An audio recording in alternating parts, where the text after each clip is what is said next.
Yeah. Better days, I pray for better days. Working hard cause I want extra pay. Talk to them seeds, but you must demonstrate. Cause it's your ways that they gon' imitate. Non-violent. Sometimes I wish I would've went to college. Frown proudly. Cause where I'm from, they hate you when you smiling. Your faith should be your gun. You can't leave home without it. The children being grown cause all the parents acting childish. You show them your reality, I bet they doubt it. You tell them all about your dreams, that's when they out it. Your own blood. Ain't no family no more. They do you badly for show. You try to patch up your soul, Lord knows you on a mission to show him you so submissive. The prayer said in silence, you know the devil can hear him, pay attention. Know the war's within, how much time do you spend? Try to balance your zen, then again, losses is lessons. You tell me you trying to win, we know about saving money. You tell me you trying to spend that blood on it. Sweat, tears, you put that love on it. Your best years was just a dumb moment. You tired of going hungry, can't deal with fake making your life lonely. Your lack of faith that left your soul boning. But you gon' work and you gon' strive, do what it takes to survive. What is truth, what is a lie? You know that war's inside. Some get draped into the fake, they don't know what to decide. Wrong choice, meet your demise, keep that between you and I. You realize, some people you gon' let go, you visualize. The things you need to feed your soul is on the rise. They not gon' wanna let you go, but it's alright.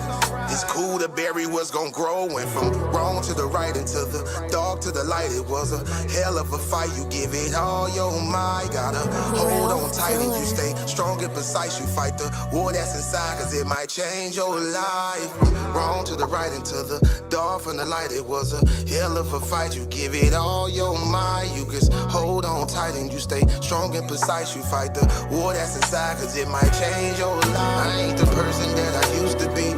So what I do today ain't things that you used to see. Stay the same, no, things change usually. Some folk I may know might get reintroduced to me. Yeah, I ain't the person that I used to be. So what I do today ain't things that you used to see. Stay the same, no, things change usually. Some folk I may know might get reintroduced to me.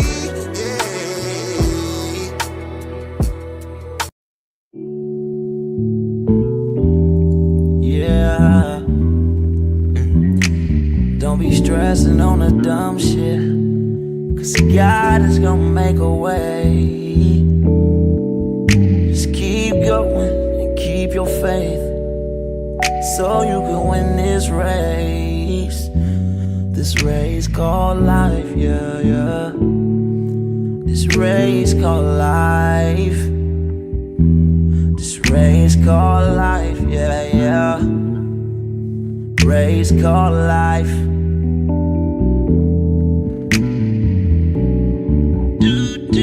Yeah, yeah, yeah, yeah, yeah, yeah. I'm grinding cause I know that I'm gon' get it. I just gotta have vision, keep faith and be humble, and have some patience with it. I've been A1 since day one, and always on my job. I never been a fake, never had to steal and rob, cause I do good business, I'm too good with it. And even though I'm on this road, I'm still daddy to my children. You know I do good with them, and don't like being missing. But I hate when my bills are thicker and my pockets get thinner. But I can't stress up on the dumb shit, cause God is gonna make a way. I keep going and keep my faith in my pace, so I can win this race. Win this race called life. This race called life. I'm just trying to win this race called life. This race called life.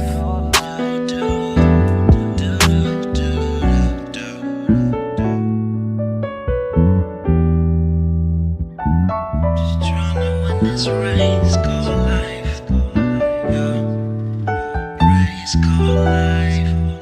I'm just trying to win this race called life, yeah, yeah, yeah. I keep on running in this race called life.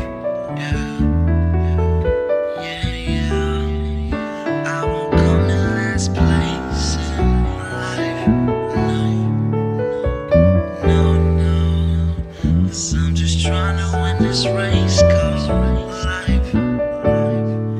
This race called life. Girl, I just gotta win this race called life. This race called life. Just gotta win this race called life.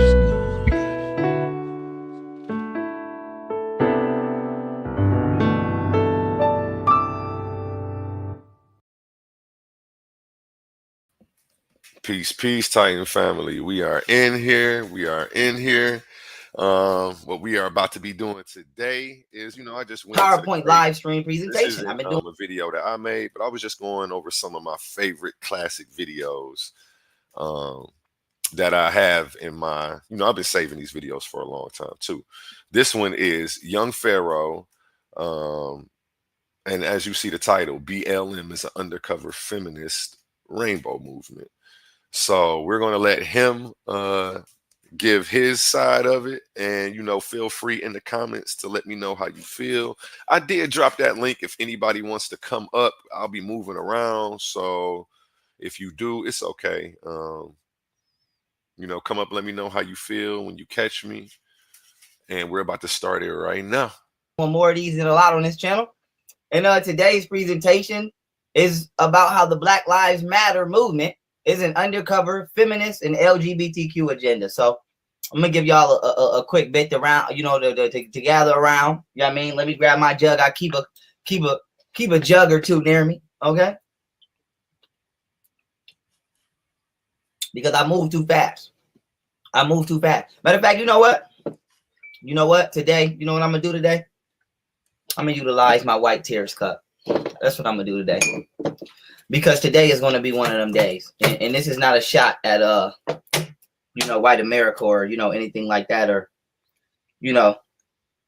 any specific demographic. But I just want to let y'all know at the end of this presentation, I'm gonna be responding to some comments that was left. You know what I'm saying, on my that was left on my Instagram. That is very disingenuous. So I'm gonna be rocking my white tears cup today. Let me sip it. Okay, let me sip it, because there's gonna be some feelings hurt today on both sides. I got some screenshots from some ignorant black people, and I got some screenshots from some ignorant white people that will be addressed with the sword. Y'all know I don't do nothing but draw the sword. I'm not playing with nobody. Straight up. Now we jumping right in. All right. Now I want to let everybody know before I start, I'm working. Whenever you don't see me for some days, I'm working. Atlanta, hopefully I see y'all next month. No promises. I'm trying to put something together right now. LA, I'm looking to see y'all in August. Okay, and I'm gonna start making my rounds around this country as soon as next month. So I was gonna wait a minute, but I see I got to pop out. It's time to pop out. So y'all be on the lookout for me. If you follow me on social media, be on the lookout for the flyers. I'm finna have them up, if not by the end of the night, by tomorrow for sure. Especially for LA, because LA already got that locked in, and I'm gonna let y'all know it's invite only for one of my events. I'm doing 2 events in LA, maybe 3. The 2 out of the 3 or the 1 out of the 2 public. The other one gonna be invite only. So on the flyer, it's gonna tell you exactly who to DM and to submit your request to be approved to be admitted into my event. And whatchamacallit, that's how we gonna rock. So I'm doing one of them invite only. But with that being said, join my email list. If you don't feel safe that, social media will show you my post, because I'm censored and I don't spam people on my email list. I only strictly, blast emails out when it's an event. I'm definitely coming to Boston. Because me and Dr. Shiva got some work to do. So I'm coming to Boston. But let me jump right in this, y'all. Because before I get there, y'all know how I do. I like to do the news's job for them, since they don't know how to do their fucking job. Okay? Since they don't know how to do their job, I want to do the news's job for them. You want me to Straight pause up. So you could chime in and just say something, Swag? Sorry for the tardiness. All right, I got to be fresh. I got to shower on here and come on here, cocoa butterfly. I don't just get on here. Not. This is my job. I take it very serious. Now, with that being said, let's just delve back in. Okay, let's just delve back in. And before I continue on, I want to say this. Before I continue on, white America, I'm gonna need my Pulitzer Prize. I'm going to need my humanitarian award. Okay. Everything that I've been saying for the past 5 years, but specifically the past 3 months, has been coming out after I've said it. Okay. So I'm beating mainstream media. I'm beating the FBI, and I'm beating all institutional forms of journalism and investigative formats in spreading information to the American people. So I just want to remind white America, when this shit all come down and when this shit all come out, I'm going to need my name at the top. You're not going to erase me out of history like y'all normally do, black people. You're not going to steal my research and then put some white guy on the news acting like he found all of this shit out. We're not doing that. So I'm just letting y'all know, I need y'all to make sure on the front of whatever newspaper shit y'all use, you put young Pharaoh, journalistic YouTuber, found, investigated, and provided factual evidence on the motherfucking Illuminati, deep state, whatever you want to call them, and connected all of the dots, which was done in record time by himself in an astonishing form that the FBI themselves has not done and did not do. I'm going to need that. I'm going to need my motherfucking credit, my nigga. I'm going to just let y'all know this ain't about, but I'm going to need my credit. Don't sweep me under the rug. No, I need my motherfucking credit. Straight up. I need my credit. I need my credit. You ain't seen this before, and I ain't seen this before, because this is the first time it's being seen. Now, why is this important? If y'all remember about 2 to 3 months ago, okay, when I was going in on Fauci and friends, and everybody at the NIAID and the NIH about being deep state, and I was breaking down how the NIH was the ones who helped set up, Judy Mikovits. And I have to say this again. If y'all remember, I interviewed Judy Mikovits, but YouTube deleted the interview. I interviewed Judy Mikovits first. And the reason I'm bringing that up is because I brought these guys up, the NIH. All you got to do is go watch the video in my deep state playlist. If it's not still on YouTube, it's on my website. But with that being said, guess what just came out? Now, this date of this article is from June 15th. Now, my videos is from damn near 2-3 months ago. Now, watch this article say the same shit that I already proved 3 months ago. Watch this. 54 NIH scientists lose their positions, okay, during investigation into foreign financial ties. 93% of the undisclosed foreign funding was from China. Now, let me pause this for a second before I go in. Didn't I just say that China got everybody in their pocket? Didn't I say that Fauci fucks with communist China through Bill Gates 3 months ago? Didn't I say that didn't I play a clip of Bill Gates admitting that him, China, and Anthony Fauci worked on that vaccine? Didn't I say that China infiltrated this country through the medical system? So I just want my credit. I just want my credit. I just want my credit. I want all my credit. I just want my credit. I said that 3 months ago. Okay. So they're 3 months late. Whoever this is, they're 3 months late. But let's go through the article, right? Let's go through the article. A probe at the National Institutes of Health, aka the same people that helped Anthony Fauci set up Judy Mikovits, has led to the firings and resignations of 54 scientists after they failed to disclose foreign ties while registering for grants. The leading health agency opened investigations into nearly 200 scientists with unreported foreign ties. 93% of the undisclosed funding came from China. The NIH has so far removed 77 grant recipients from its databases. Now, remember how I broke down how China is using these college institutions in order to whatchamacallit? Here, let me throw this on the screen, y'all, because I don't trust YouTube. So for everybody that throw donations up, I'll be forgetting because I never have my donation link up. But I'm gonna have this floating up there. So with that being said, boom. Remember when I broke down how that scientist from Harvard was messing with China, and I broke down how damn near 90% of the scientists in this government is foreign? Guess what it says at the back? Recently, Harvard professor Charles Lieber, the one I brought up 3 months ago, now probably 4, was indicted for lying to federal authorities about his participation in a Thousands Talents program. Now, what do we know about that? I mean, before we go into this, the rest of this article says the Chinese Communist Party has recruited several high-level profile American professors as part of his Thousands Talents program. Now, if y'all remember when I broke that down about 3-4 months ago, I showed how the Thousands Talents program is also funded by who? Bill Gates, who's on the leadership council of the Gates and Melinda Foundation. Fauci, directors at the WHO, the FDA, the CDC, all of these head honchos of these organizations are on Bill Gates' leadership board. Bill Gates has been messing with communist China since 2007.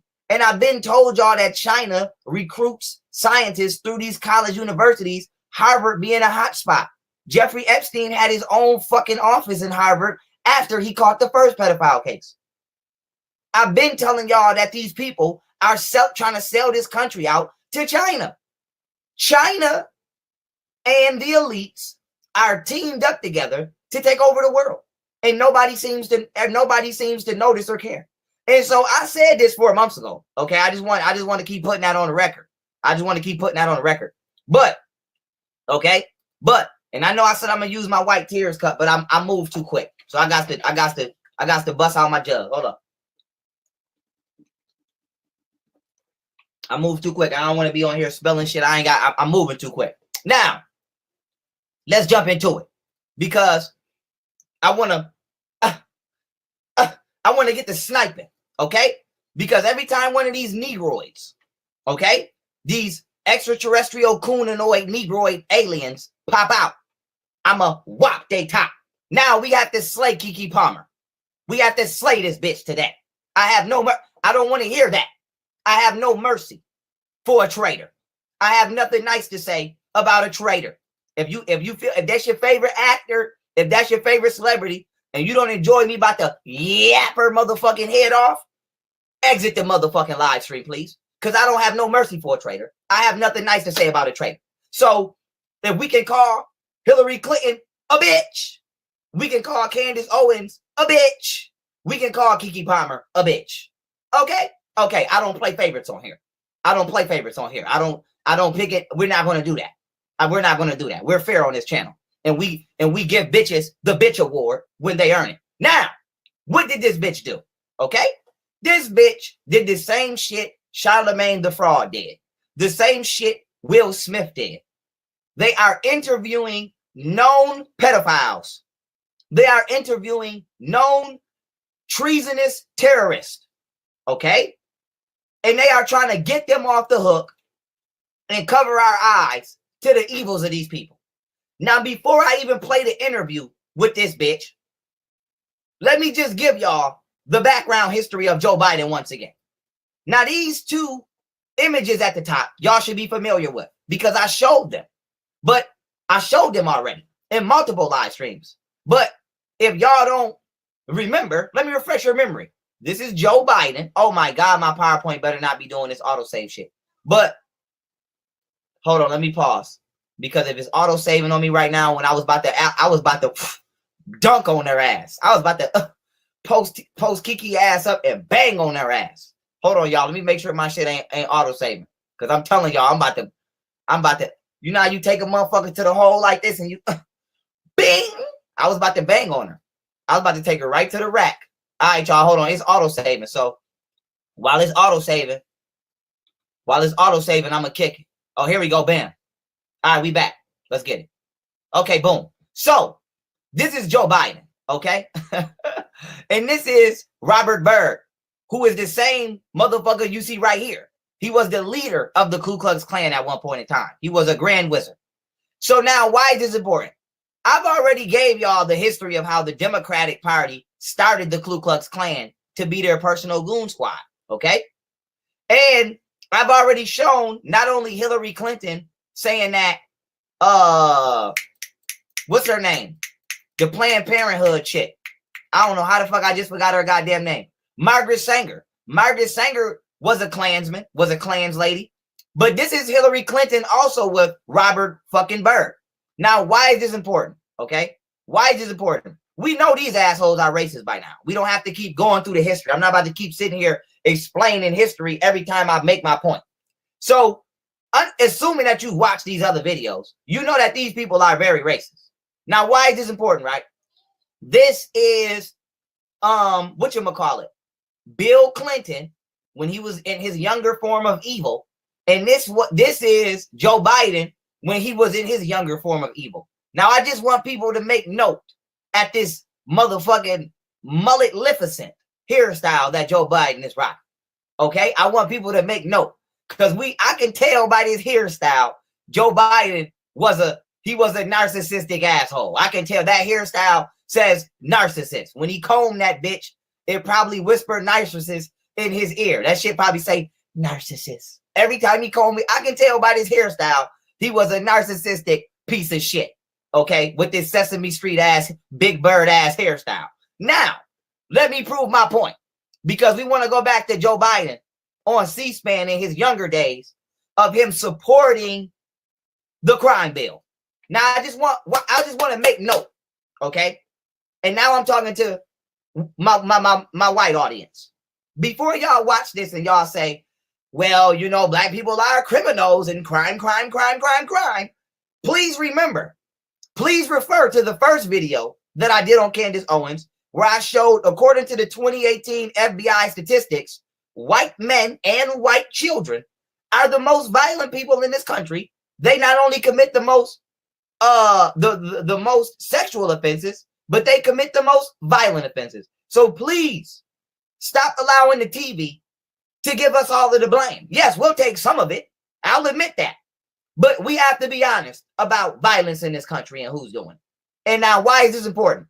Because if we're not honest about who's really doing the violence in this country, then racist ass political figures can continue to pass oppressive legislation and not undo the oppressive legislation they've already passed, because everybody's under this misconception that black people are somehow violent and we're deserving of the oppression that we get. So I just want to remind y'all drop guns and drugs off in our community so that y'all can fund a war overseas. Okay? And then after doing that, you blamed us for the shit and created the war on drugs. And then behind that, you created the crime bill. And then after the crime bill was created, it was backed by not only Hillary Clinton, who called us predators. It was backed by this predator right here. So let me play the clip real quick, because I want to build my way up to how much of a piece of shit Joe Biden is. So when I dunk on this bitch Keke Palmer, it's not nobody needs to ask me why I'm going in on her. Now, let me play this. Back to the streets.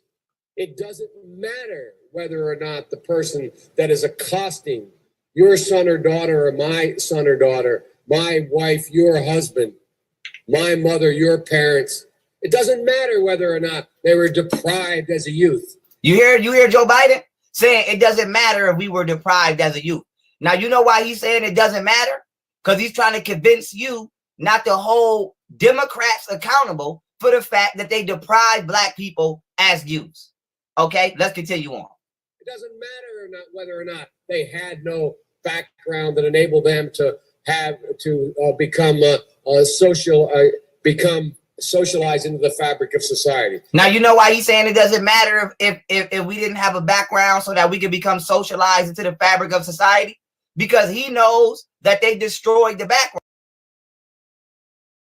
Shout out Prince Judavine, Creator Gang in the building. No, this isn't pre-recorded. This is an old video of young Pharaoh. I went in the crates, just grabbed some stuff out that I knew was still relevant. I know these issues are still relevant today, especially in the climate that we're in. So I figured I'd play something that people can relate to and see what y'all thoughts were on this stuff. Wow, that would have allowed us to do that. Now let's keep it moving.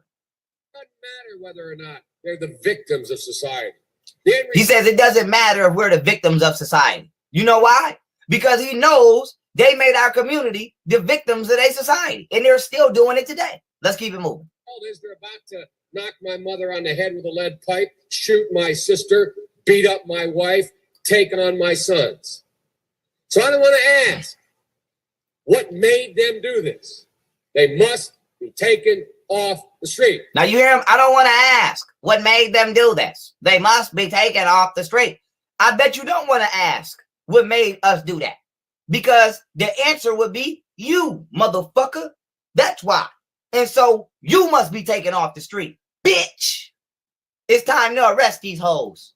It's time to arrest these hoes. I don't want to hear it. I don't want to hear nothing about no fucking court. Time to arrest these bitches. The Democratic Party is a terroristic party. Anybody aiding and abetting that party should be deemed domestic terrorists. The Constitution says that the military can be activated to fight terrorism, not just abroad, but at home. Not just foreign, but domestic. Go get them motherfuckers. Go get them motherfuckers. Send in the best you got and gun butt a bitch. If I don't see somebody coming out with a knot on their head, bitch, I'm not happy. Gun butt a motherfucker on the way in and on the way out. And arrest them hoes. Straight up. Straight up. For terrorism. You bitches systematically destroyed our leaders with the FBI. J. Edgar Hoover. Okay? And then you made sure we would have no more pro-black Afrocentric thought by destroying our communities with drugs and guns, by funding the hip-hop industry. Yes, the State Department has been giving money to the hip-hop industry to keep our children's minds fucked up. You have been using your satanic cult not only to infiltrate the FBI and the CIA, but to force black talent to mislead its own community for success. So even though I don't fuck with the bitch Black China tattooing Baphomet, she can't surely take all the blame because I know y'all made her do it. So the Democratic Party is a terroristic party, and it's time to go to jail. It's time to go to jail. This country ain't gonna never be the same because I'm gonna make sure it's not. It's time to go to jail. And fuck that Republican Party. No disrespect, white people, y'all can have that shit. We started one before, we can do another one. I say we start a meritocracy. A meritocracy is a party where the heads are the people who are the most intelligent, and we debate for the positions. That way we ensure that our leaders are qualified because they beat everybody else intellectually for where they at. That way we can't be corrupted. It's not about money, it's about what you know. So I say we start another political party underneath the banner of meritocracy, and we become underneath the banner of meritocracy, and I'll lead that bitch. Because there's not nobody that can fuck with me. Citizen or government. You can't fuck with me intellectually. And let's just be real about that. So I'll lead that bitch. And we can get in there and get the chopping motherfuckers up on the books and on the record. So fuck that Democratic Party. White people, y'all can have that Republican Party. We don't want that shit no more. You can have that. This is the remix. This is the remix. Arrest the whole Democratic Party. But let's keep it moving. Here we go. That's number one. There's a consensus on that. Unless we do something about that cadre of young people, tens of thousands of them, born out of wedlock, without parents, without supervision, without any structure, without any conscience developing, because they literally, I yield myself 3 more minutes, because they literally have not been socialized. They literally have not had an opportunity. We should focus on them. Now pause. You see how this motherfucker on here just talking down on our community? The whole time they raping kids though. Huh? So that's that. Let's just say that on the record. Let's just say that on the record. The whole time, and I know it's not all white people, so I don't want to hear that, but I have to. Dude is hilarious, man. I'm over here rolling, man. This is why I had to go back to the crates and pull out some young Pharaoh, because not only is he educational, he's thoroughly entertaining, man. He said they be touching kids, like, so let's just get that on the record right there. I don't know, that was just hilarious to me because he's upfront about it, whereas most people try to find a politically correct way to say it. He's just like, nah, man, we're not about to play these games. All right, let him get back into it. I have to be all the way right and exact. White people, white political figures are on the news talking down on us on national television talking down on us for shit that they did to us. And meanwhile, this nigga is finna go rape a kid after this. I have to say allegedly for YouTube reasons, but you know what I mean. So I don't want to hear nothing a motherfucker got to say. The more money you got and the more professional you are, the less I trust and believe you. I'm going to just tell you that right now. Y'all have decimated our community in this country from day one. But just dealing with the civil rights movement till now, y'all have decimated our community more than you did when we were segregated. And you've been doing worse than us. All of these black men that's in jail for weed. All of these black men that's in jail for nothing. Nothing. Huh? For nothing. And you sending them there, and you really out here raping kids. Them days is over. It's time to blow the cap off all this shit. And for all of the social media sites that's trying to help censor us and help corruption, we coming for you bitches too. Susan with Jessica, you ain't off the hook. Instagram, Facebook, Twitter, you bitches ain't off the hook. You bitches is not off the hook. Okay? But let's keep it moving. If we don't, they will, or a portion of them will, become the predators 15 years from now. You heard them call us predators? You hear that? You heard them call us predators? Okay. Okay. Madam President, we have predators on our streets. You hear this nigga? Madam President, we have predators on our street. So we the predators, but y'all the ones kidnapping us and raping us. But we the predators. Okay. Okay. Okay. Okay. All right. And I want to say this to all my white American viewers out there. Where was y'all at when he was calling us predators, though? I just want to say that I have to be fair. I'm not starting a beef with y'all, but I got multiple audiences I got to talk to. When I'm talking to black people, I'm talking to them. Right now, I'm talking to white people. Where y'all was at when they was calling us predators and shit? Because I'm where y'all was at, though. Because I love how when we go higher and defend ourselves, motherfuckers be talking about it's not all about race and why. Well, where the fuck was y'all at when it was about race? If it's not about race now, clearly it was about race all this time up until now. So where y'all been at? Where y'all been at this whole time? Where y'all been at? Where y'all? Okay, that's all I want to know. That's all I want to know. Okay, all right. So I don't want to hear that it ain't about race. It's been about race the whole time. I don't want to hear that shit. Let's go. That society has, in fact, in part because of its neglect, created.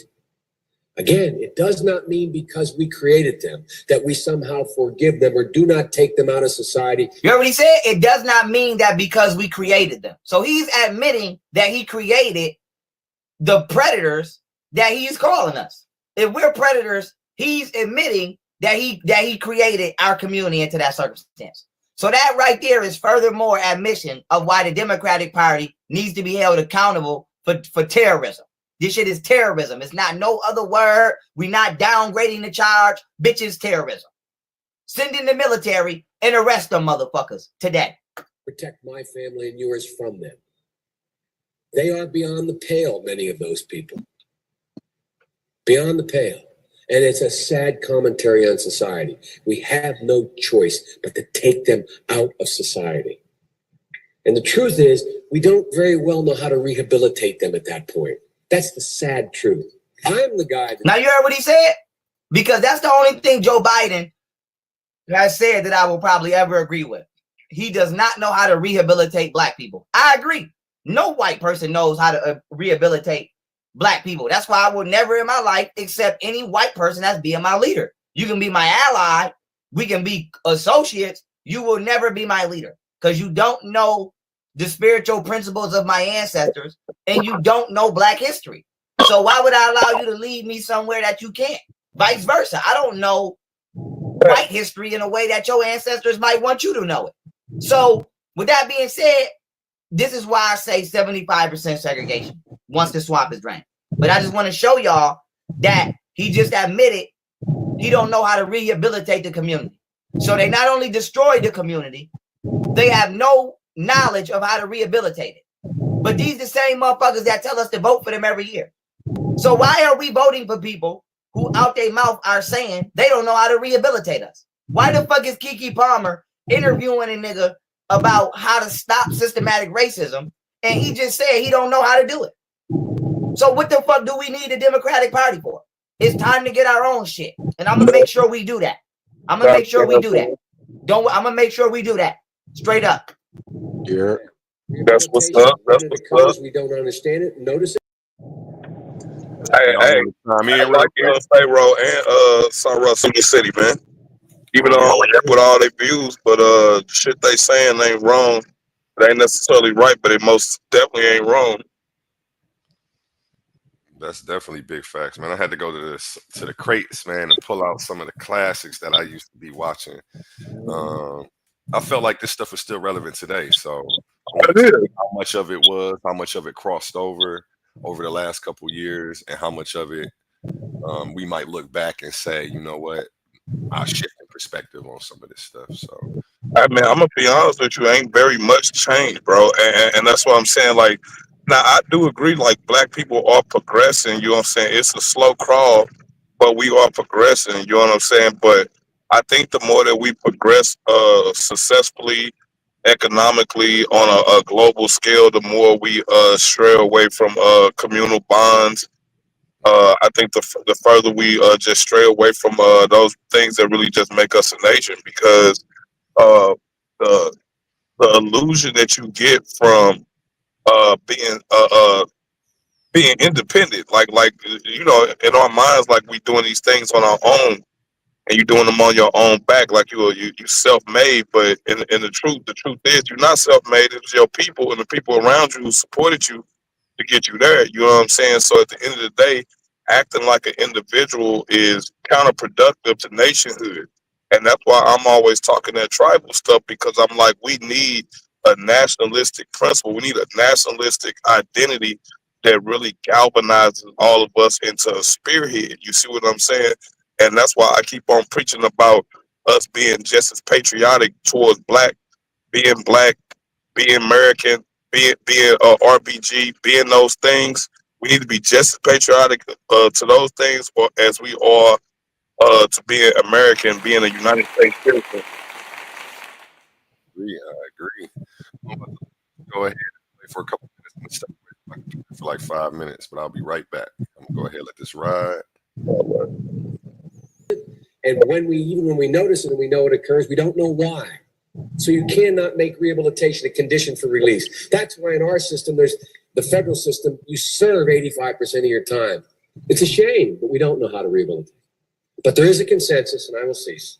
A, we must make the streets safer. I don't care why someone is a malfactor in society. I don't care why someone is antisocial. I don't care why they become a sociopath.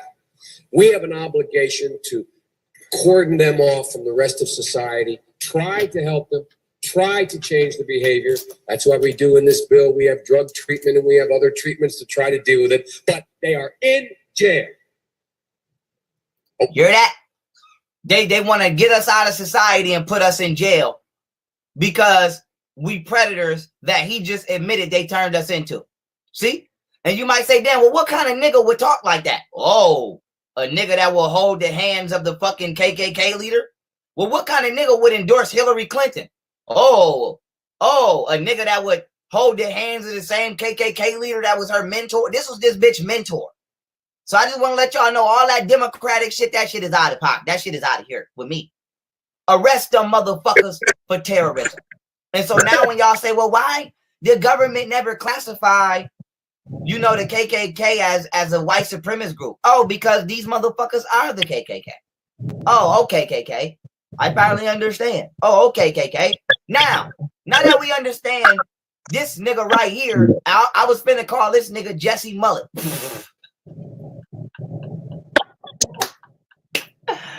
I swear I would almost call him Jesse Mullet. That's how much his earpiece messed me up. Hey, this bro, nigga right here, to the store, okay? I can't get out. Joe narcissistic. So funny, bro. I got it on mute. I'm over here rolling, man. Bro, I'm talking about Gabby Holly, girl. Jesse Mullet. No relation to Jesse Smollett. Whatever. Mullet.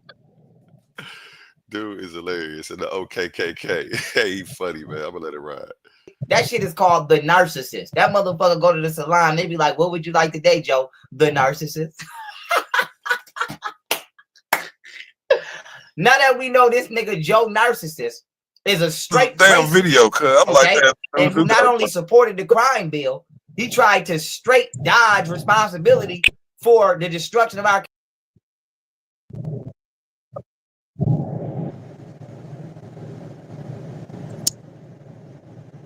You said what, Laura? I was saying I just looked at that picture and he really do got a damn mullet. Community, watch this Coontopia, Princess Coontopia. Watch her try to down talk Trump and help him. Now I want to let y'all know once again, I'm not a Trump supporter. I don't trust none of you motherfuckers. This might all be a hoax. Trump might be rocking us to sleep. So I'm watching Trump too, and I'm waiting for him to fuck up. But being honest, he has not fucked up that I've seen. It hasn't come across me. So until Trump fucks up, I'm still an ally of Trump. And if Trump fuck up, fuck it. He got to go under the bus too.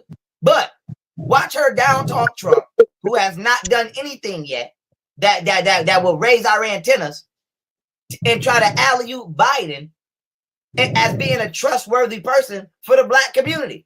This is the same nigga holding the KKK leader's hand. This is the same nigga that was endorsed by Hillary Clinton. This is the same nigga that just straight called us predators, okay? And said that he basically acknowledged that he know he fucked our community up, but he should lock us up, okay? Now watch Princess Coontopia. Listen to Princess Coontopia. Listen. You need to listen too, so. All right, I think we have some questions for me. Yeah, I got some questions for you. I got some questions for you. Just dive right in. The president has talked about the systematic racism, but whenever he's asked, really, I mean, he just says that the answer is a better economy. That's what'll fix it. But I really don't think that that's the answer. Now, you hear this, right? I gotta pause. I'm sorry, I gotta pause. Do you hear Princess Coontopia? That's not what Donald Trump said. That's not what Donald Trump said. Donald Trump never said that, though. I remember when Donald Trump said that no community has been affected by Democrats, specifically Hillary Clinton, like the black. I remember Donald Trump saying that. So not only is this bitch lying on Donald Trump, she's getting ready to ask a fucking Ku Klux Klan member himself advice on how to end systematic racism. What? Are you? Wait a minute, Princess Coondrea. Princess Coondrea. Are you about to ask the nigga that is holding the hand of the Ku Klux Klan Grand Wizard, okay? The nigga who said black people belong in jail because we're super predators and we need to be taken off the street. You're about to ask him advice on how to end systematic. This is why I cannot with y'all, dog. This is why I cannot with black people right now. This is why I cannot, because y'all, I don't know what's going on with y'all. And honestly, I hope that y'all sold y'all soul, because that's the only logical reason I can see this. I'm praying to my ancestors that y'all is really not this stupid in Hollywood. I hope that this bitch Keke Palmer sold her soul, because I would be even more hurt if she was just this goddamn dumb and didn't really know who the fuck she was talking to. I hope she sold her soul, because if you just this ignorant, Princess Coontopia, I'm gonna need you to park it. I'm gonna need you to put that bitch in park and throw the keys and just sit there and let us tow you up out of here. You do not need to be driving while ignorant. Bitch, you are DUIing right now, driving underneath ignorance. We're gonna need you to park that shit so we can tow that bitch. Now let me finish this real quick. Ask you, Mr. Biden, Black Americans, we need a specific plan of action on how you plan to eradicate white supremacy in our country. And I know it's broad, but I just would love to know a few of the ways you want to go about doing it. That bitch just asked, because before I let it play again, I gotta show this again. That bitch just asked this guy who's holding this guy's hand, what is his plan to eradicate the shit that he and her put into play themselves. That's like interviewing Hitler and saying, listen, Hitler, we did a fucking interview with America and they don't really like concentration camps. We just want to know, what is your plan to end the extermination of Jews? What is wrong with her? Let's keep it moving. First of all, I don't even think Trump's even acknowledged white supremacy. Did you think the president acknowledged white supremacy? Yeah, I just seen an interview the other day where someone's bringing it up, and he's just, he acts as if it's not a real thing, So it is real. Okay, I'm sorry. I thought you were making real news, or I thought you said that Trump said there's white supremacy. We have to do something about it. No, he doesn't care about it. He doesn't validate it. He doesn't think it. He doesn't think it, and he thinks the way things are going are just fine. Look, this guy's run his entire career on dividing people, blaming. What? Do you hear this, nigga? Yo, do y'all see how this shit go? Do y'all see how this shit go? These motherfuckers is blaming Trump for everything that they really are. Everything he just said is his own self. Look. You got a problem, it's the other guy's my problem. I don't do it. He never takes responsibility. Wait a minute. Let me rewind that back and just, you got to hear his voice and see the picture. Here we go. Look. There's white supremacy. We have to do something about it. No. He doesn't care about it. He doesn't validate it. He doesn't think it. He doesn't think it, and he thinks the way things are going are just fine. Look, this guy's run his entire career on dividing people, blaming people. You got a problem, it's the other guy's my problem. I don't do it. He never takes responsibility. Look, I promise you this. I'm not going to traffic in fear and division, and I'm not going to fan the flames of hate. I'm going to seek to heal the racial wounds that long plagued this country and not use them for political. Go ahead, say it. You heard him? I'm going to seek to heal the wounds that plague this country and not use them for political gain. Come on, man. Cut it out, man. Nigga, you are the Klan. I don't understand what you still doing walking around for. You are the Klan. So thank you very much. Thank you very much. Where's that queen that left that comment? Because I was just about to post it. Hold up. Where you go? Let me post that queen who said that. Hold up. Damn, I can't find it. It's too. Oh, here it go right here. Boom. That's right. That's right. That's right. They work together. I've been saying that shit forever. I've been saying that shit forever. They work together. Come on now. Now let me play this speech from Donald Trump that has never aired. Okay? They didn't air this speech. Now, like I said, I don't trust none of you motherfuckers.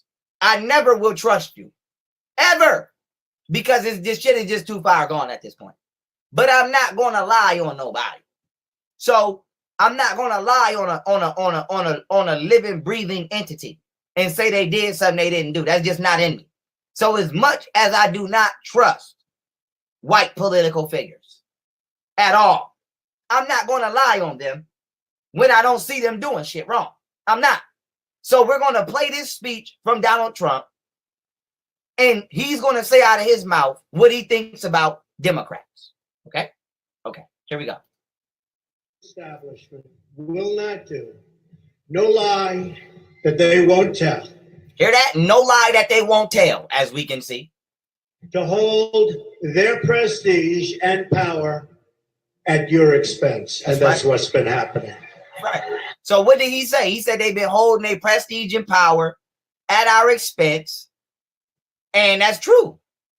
That's true. So I don't understand what she's trying to say with him. And so what black people got to realize, they get these black faces and they use these black faces to convince us to trust people that are actually racist by telling us that other people are racist that may or may not actually be racist. On top of the fact they Satanists. So racism was the issue. We thought now Satanism is the real goddamn issue. But let's keep it moving. The Washington establishment and the financial and media corporations that fund it exist for only one reason: to protect and enrich itself. That's true. That's true. The establishment has trillions of dollars at stake in this election. As an example, just one single trade deal they'd like to pass involves trillions of dollars controlled by many countries, corporations, and lobbyists. For those who control the levers of power in Washington, and for the global special interest They partner with these people that don't have your good in mind. Our campaign represents a true existential threat like they haven't seen before. I agree with everything that man has just said for 1 minute and 11 seconds. I haven't heard him say anything that I don't agree with. Everything he just said was true. Everything. Everything. I've never in my life heard a president say that. Ever. Ever. Now let's keep it moving.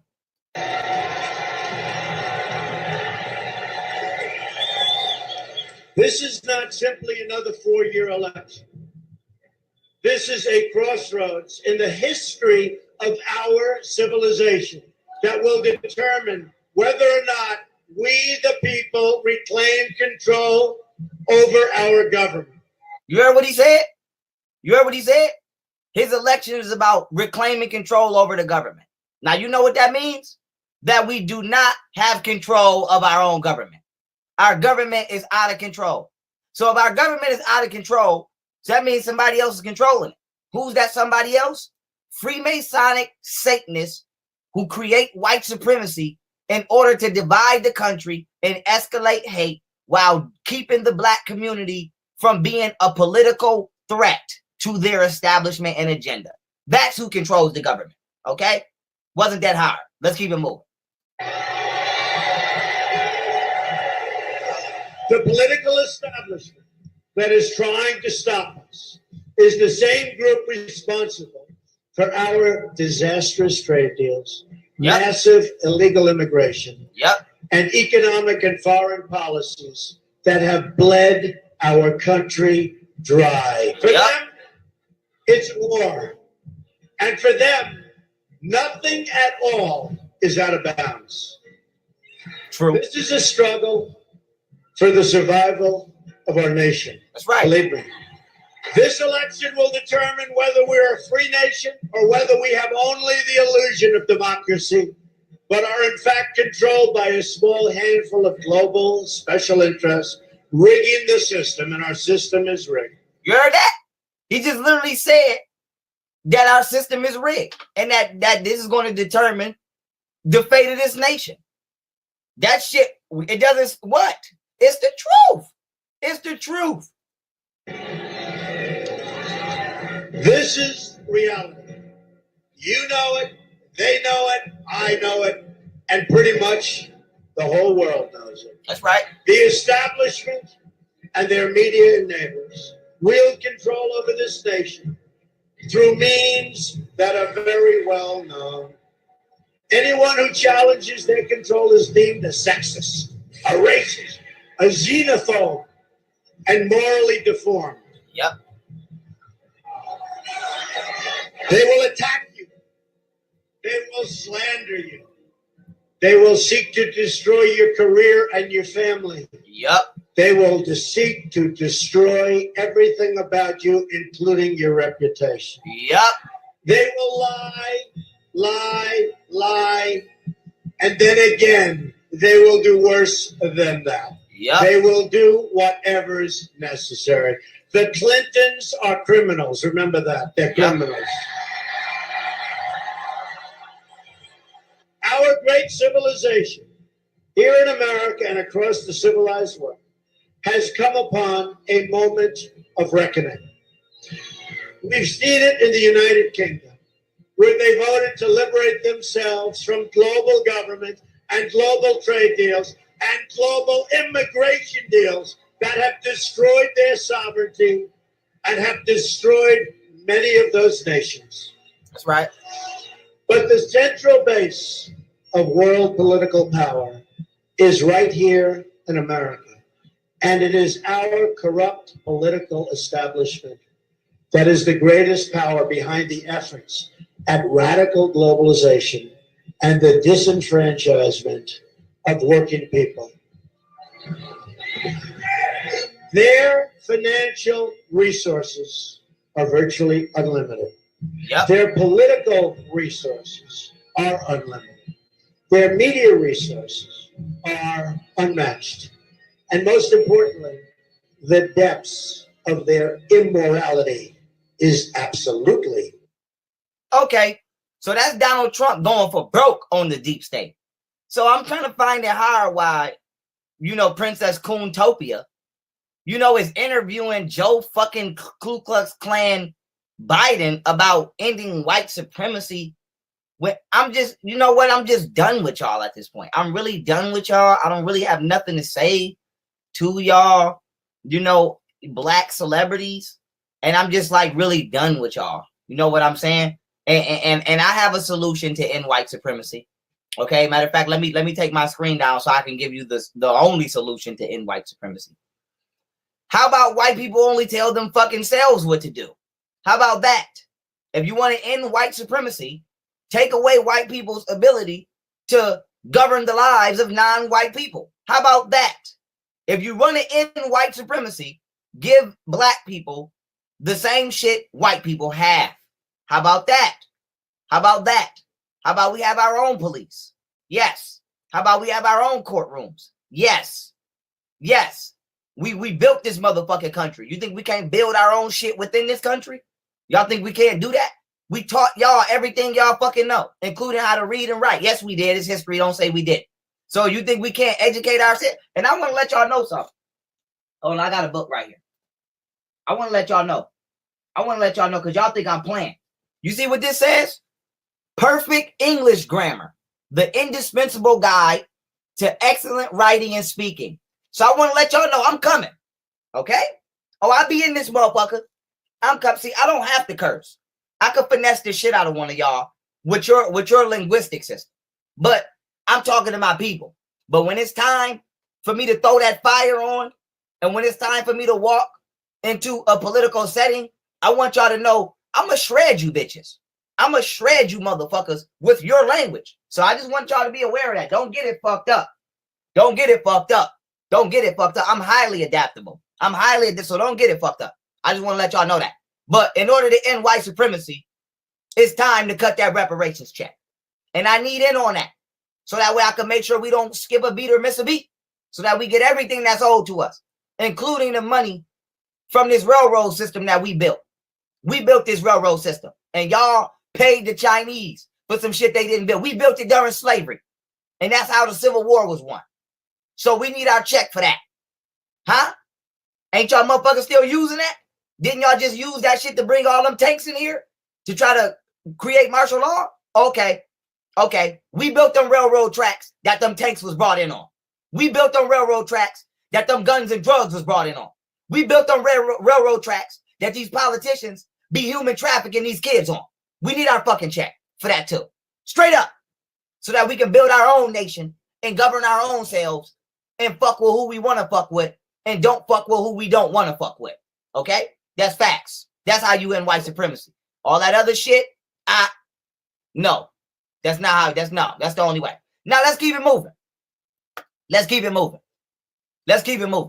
Because we want to talk about Michael Aquino.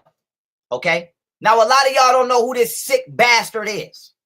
Michael Aquino was not only a lieutenant colonel in the military. The man reached one of the highest levels of ranking, not only within the CIA, but within the NSA. So you might say, Pharaoh, why is that important?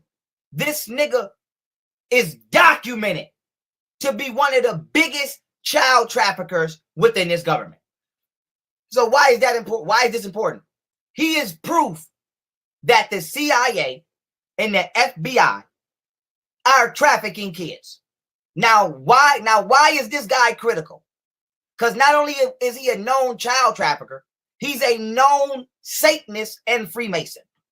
So a Satanist and a Freemason has reached the highest levels of status within the military, the NSA, and the CIA. Huh? Look, here go the newspaper article right up here. Devil worshiper holds sensitive army post and top brass says no problem. Huh? A senior U.S. military intelligence officer with a secret security clearance admits he's also the founder and high priest of a satanic church. Huh? So we know who got these kids. The government got them. And nobody want to say it. I'll say it. The United States government has been kidnapping its own fucking civilians, minors, and doing satanic rituals on them because the fucking government is ran by satanic, Freemasonic, Ku Klux Klan pedophiles. Bitch, that's what it is. That's what it is. That's what it is. Now, so I want to see a lot of motherfuckers go to jail.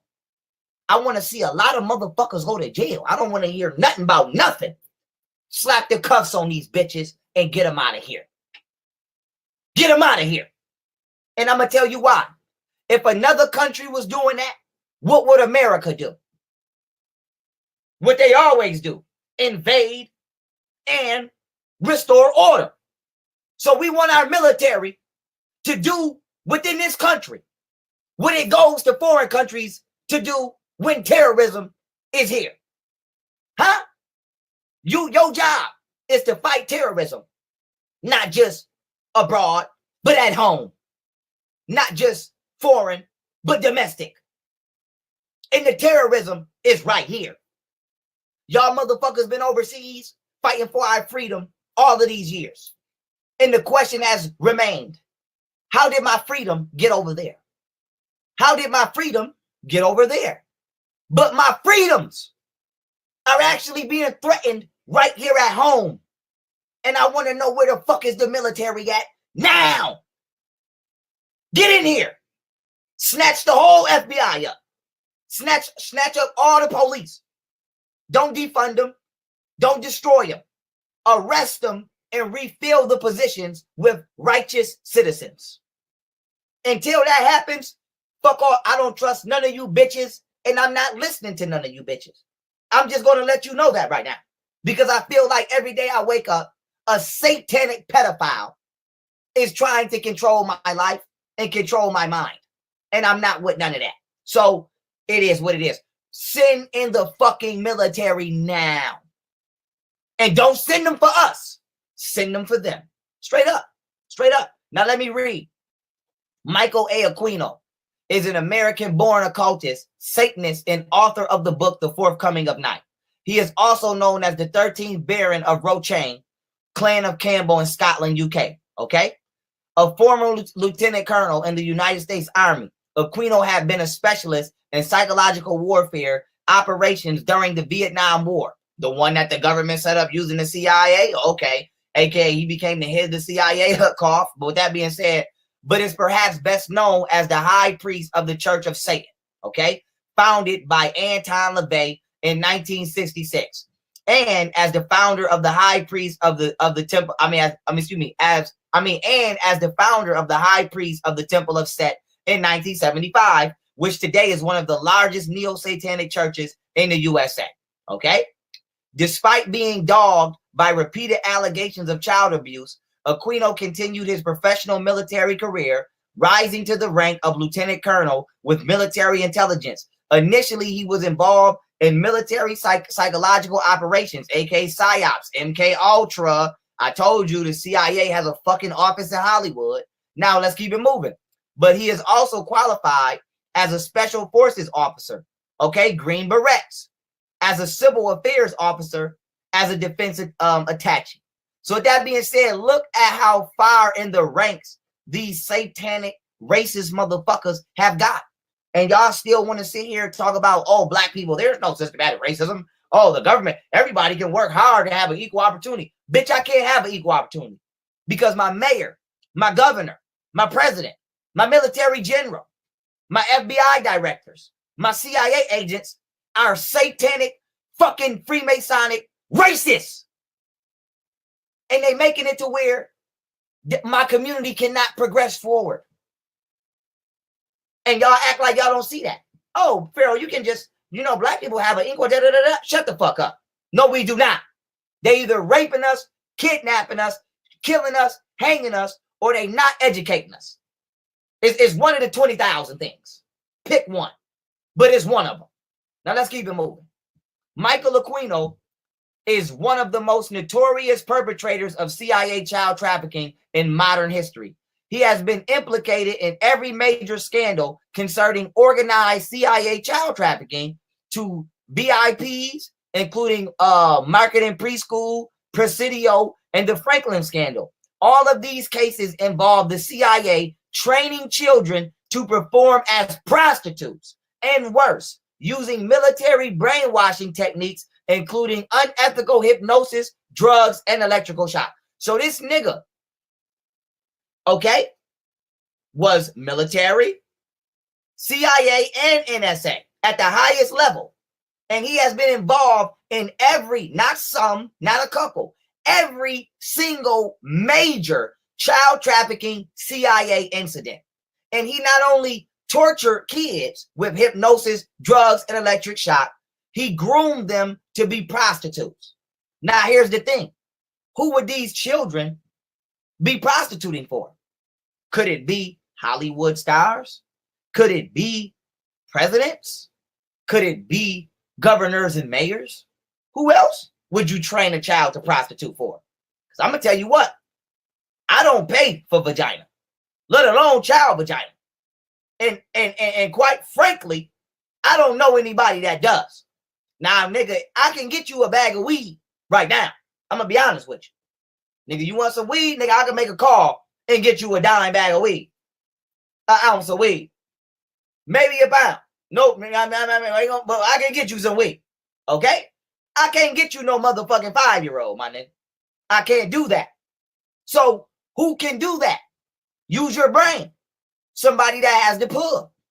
Somebody that has the power to make law enforcement look away. Who has that power? Politicians. Think about it. Nigga, your heart be ready to jump out your chest when you drive past a state trooper with that work in his car. Okay? You know why? Because you don't have the power to make the state trooper not pull you over. So we want to know, who has the power to make law enforcement not check cargo at the docks? Who has the power to not have planes checked when they land at airports and they're full of kids? Huh? Jeffrey Epstein been flying all across the world with children on his shit. Who had the power to make nobody check his plane? These motherfuckers. Put two and two together. Put two and two together. It's only common sense that the government is the ones trafficking children, because politicians are the only ones with the power to make law enforcement turn a blind eye. That's just a fact. Nobody else got that kind of juice. Damn, is that damn simple. But let's keep it moving, right? Because if y'all don't believe me, I'm going to need y'all to believe a white man. Because sometimes you got to pull a white man up so that niggas could understand this shit. Because when I say it, y'all look at me like, I don't want to. So I'm going to let a white guy tell you. And this is from the documentary Out of Shadows. If you haven't seen that documentary yet, I would advise you to go watch that. But this is a white man commenting on his own research outside of mine on Michael Aquino being not only the highest level of NSA you can obtain, but being a satanic child trafficker and confirming that the CIA has been used to traffic children. Let's keep it moving.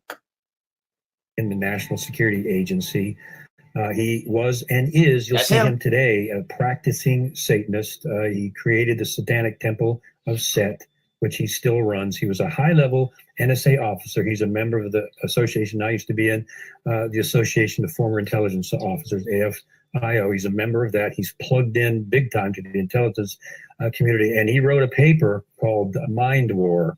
And Mind War was about psychological operations against populations, including the domestic population. You heard that? He wrote a paper called Mind War, a fucking Satanist. Okay? And the paper was about psychological operations, aka MK Ultra, against populations, including the American people.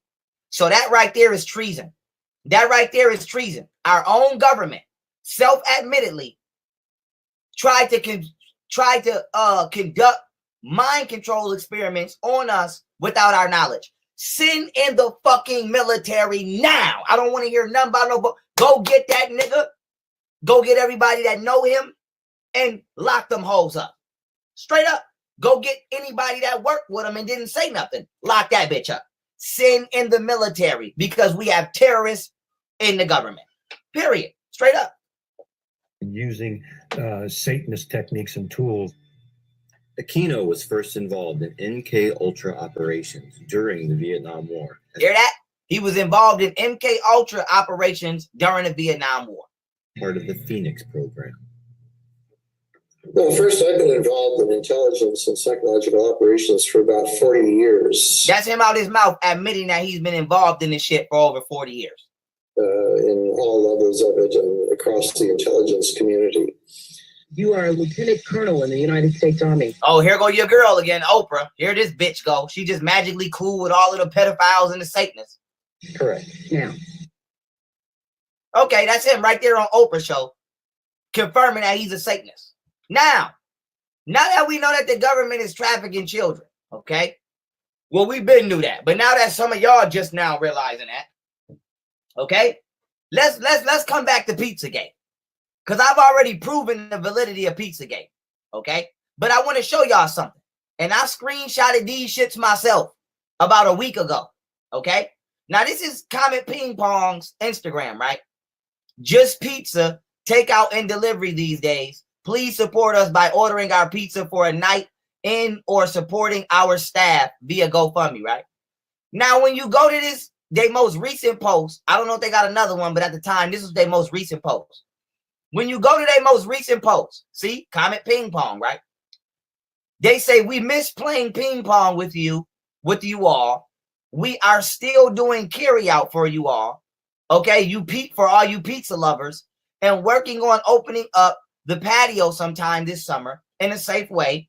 For now, enjoy your health, sunny days, riveting conversations, and warm meals. Stay engaged. Now, we know that this is the location that politicians go to molest children.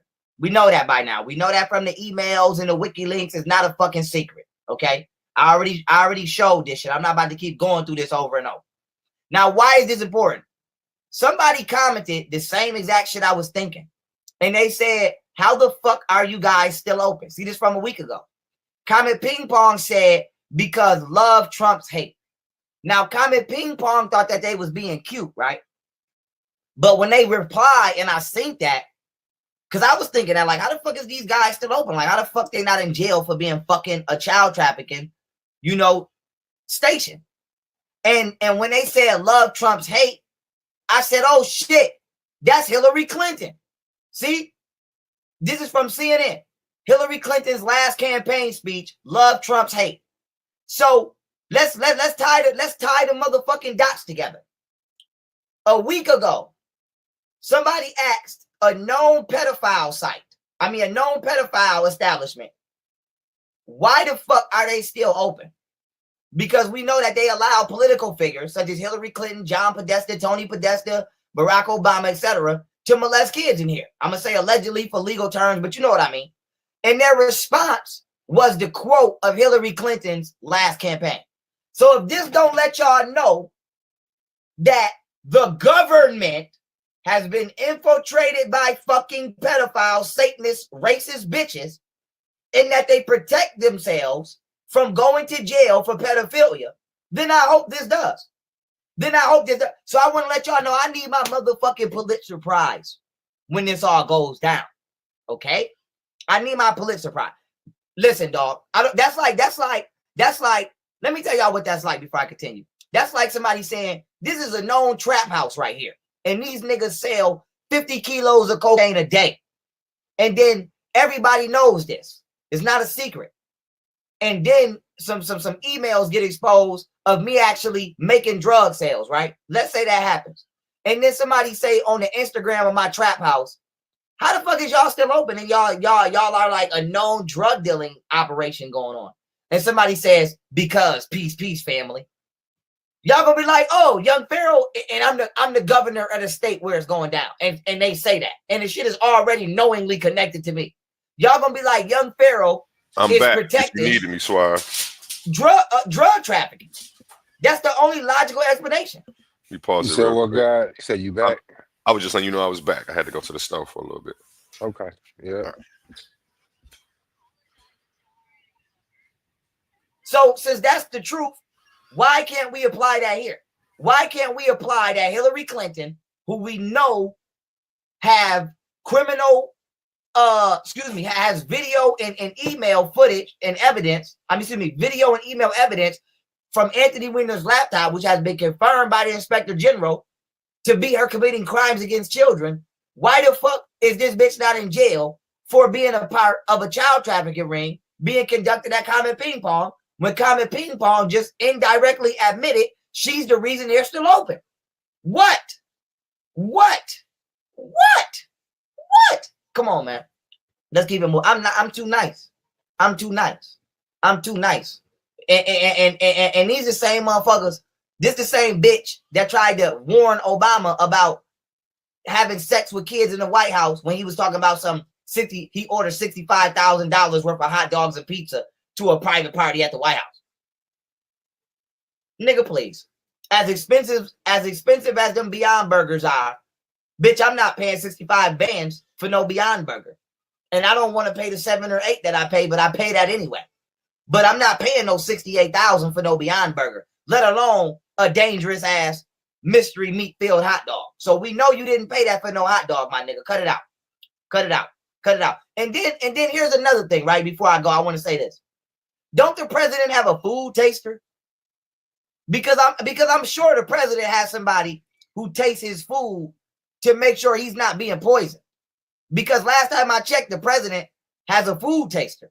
So why don't we ask Barack Obama's food taster, did he have some of that hot dog and pizza that night? Why don't we do that? Why don't we ask the food taster at the White House, how did that $65,000 pizza and hot dog taste? Let's ask them, what did it look like? Let's ask them, what pizzeria did they order this shit from? And let's trace the order. Huh? Surely if you ordering food from the White House, it's documented. So can we somehow trace the order? I'm telling y'all right now, y'all lucky I'm not a motherfucking detective. Because I'll bring this whole bitch down. You fucking with a ghetto genius right now. And I wear the title proud. You fucking with a self-made genius right now.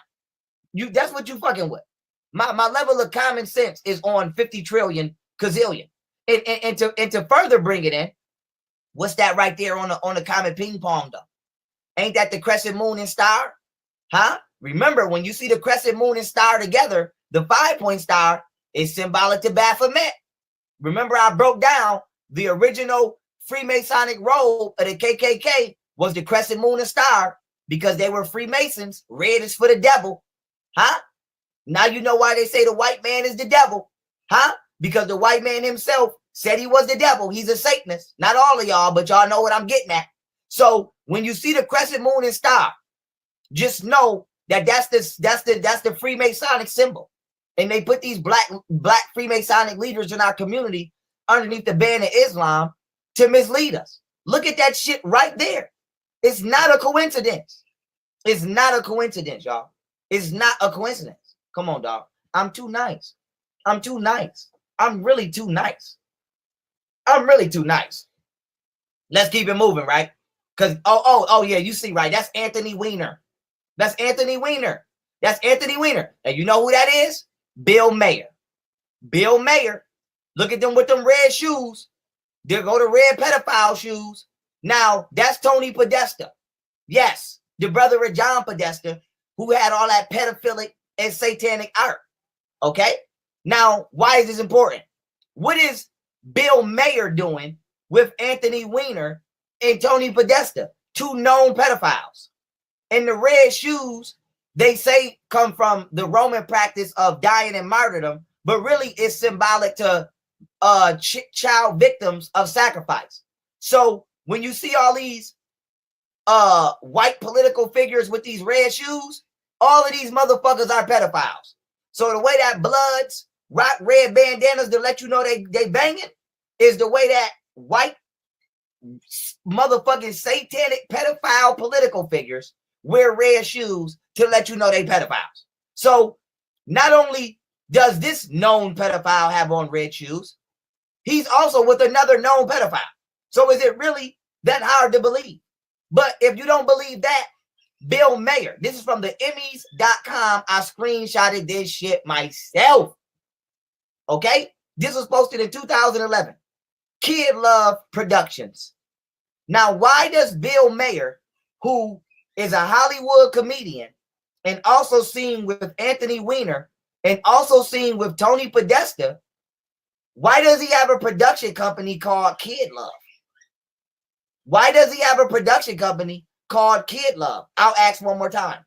Why does a Hollywood celebrity who was seen with one political figure, who was a congressman, who was a pedophile named Anthony Weiner, who also had incriminating evidence of other politicians, including Hillary Clinton, on his laptop, also Tony Podesta, who's another known pedophile who has pedophilic and satanic artwork, why are political figures being seen with Hollywood celebrities wearing not only pedophile regalia, but why the fuck does he have an entertainment productions company called Kid Love? And why is this shit being hosted by the Emmys and Television Academy?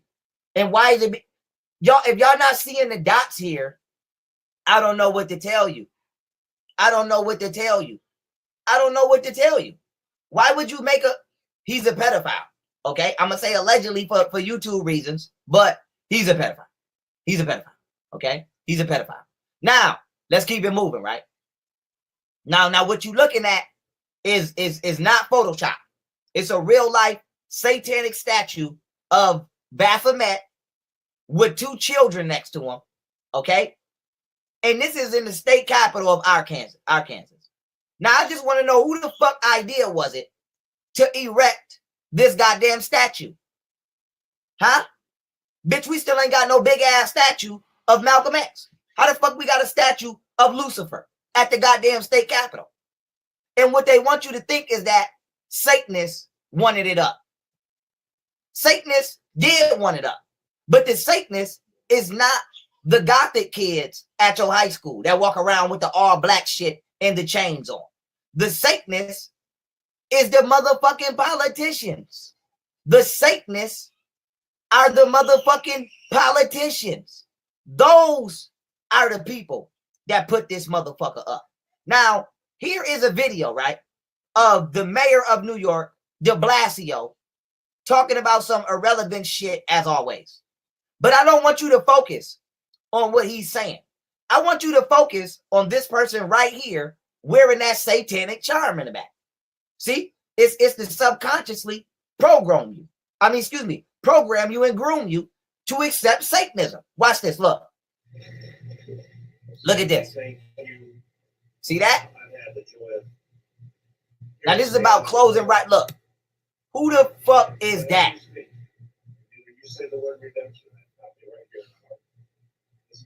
Arkansas. That's right. Good correction. Good correction. Arkansas. Look. Now let me pause. That is a Baphomet head. Who the fuck is in there with that? You see how they got that person just positioned perfectly behind him so that you can see the Baphomet in the background? Look when you zoom in. Look, that is the devil that they believe in. See that? So I just want to know who conveniently let that motherfucker walk in there and sit right behind the mayor with the devil pendant on.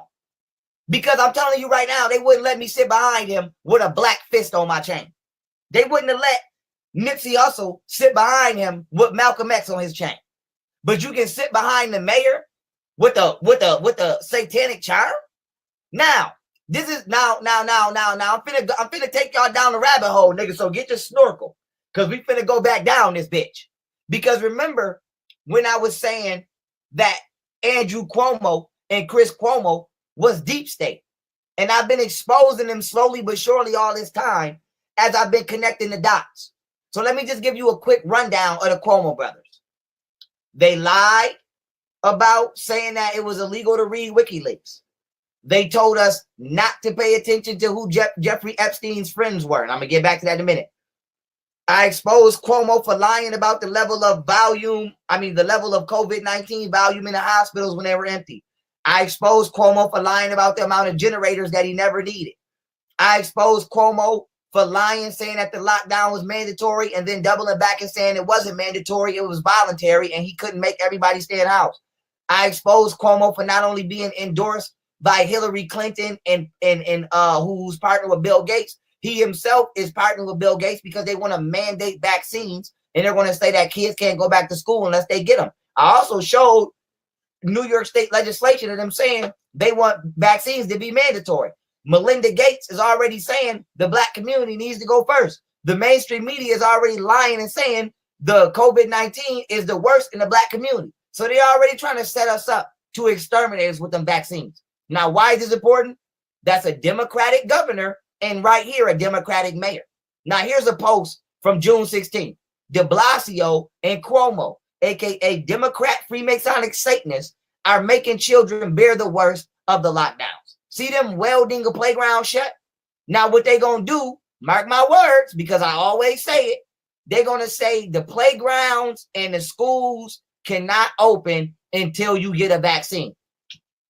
I've been saying it for months, and it's keep coming out because I know what I'm talking about. Now here's the thing about Cuomo, okay? Because we finna get that nigga right out of here with the MK uppercut. But first, I want to back my claims up because I don't want nobody saying that I'm making shit up. Now, this is his funky ass brother who I believe lied about having COVID-19 to help push the agenda because they're deep state. This is Chris Cuomo. Listen to Chris Cuomo try to deter us from investigating Jeffrey Epstein. Listen to this. Well, and good luck going forward. Listen. All right. Now, when we're talking about Epstein, you got to stick to what is common sense on these things. All right. Okay. Don't get buried in legalese. Don't follow the finger pointing, and please don't get caught up in the intrigue of who was better friends with this guy. Now you heard what he said? Listen. He said, do not get caught up into the intrigue of who was friends with Jeffrey Epstein. Now, remember a couple of weeks ago when I said, I find it hard to believe that the governor of New York State had no idea that the most notorious pedophile in the history of this country damn near had a mansion in New York that he was doing pedophilic shit out of. And I said Cuomo probably was going there. And then remember I said the reason I believe Cuomo is a weirdo is because he got his nipples pierced. And I feel like that's a little weird to me. And it shows signs that he has a sexual fetish because he's too old to have that. And he's a man. So that makes it even more weird. And I know that no grown ass woman is licking them nipples. And y'all thought it was a joke. Watch me prove that Cuomo knew Epstein. Have my Pulitzer Prize ready, motherfuckers. Have it ready. Watch this. But I just want to show y'all how they tried to protect Epstein in case you missed it. So let me play this back one more time before I go for broke. Listen. Of who was better friends with this guy. Who cares? Let's take a look at the facts of what we know about how it was handled. Do you hear this nigga telling us not to focus on who Epstein's friends were? Do y'all hear this nigga talking about who cares? Please let me know in the chat right now if y'all heard this nigga say, who cares who's Epstein's friend? What do you mean who cares?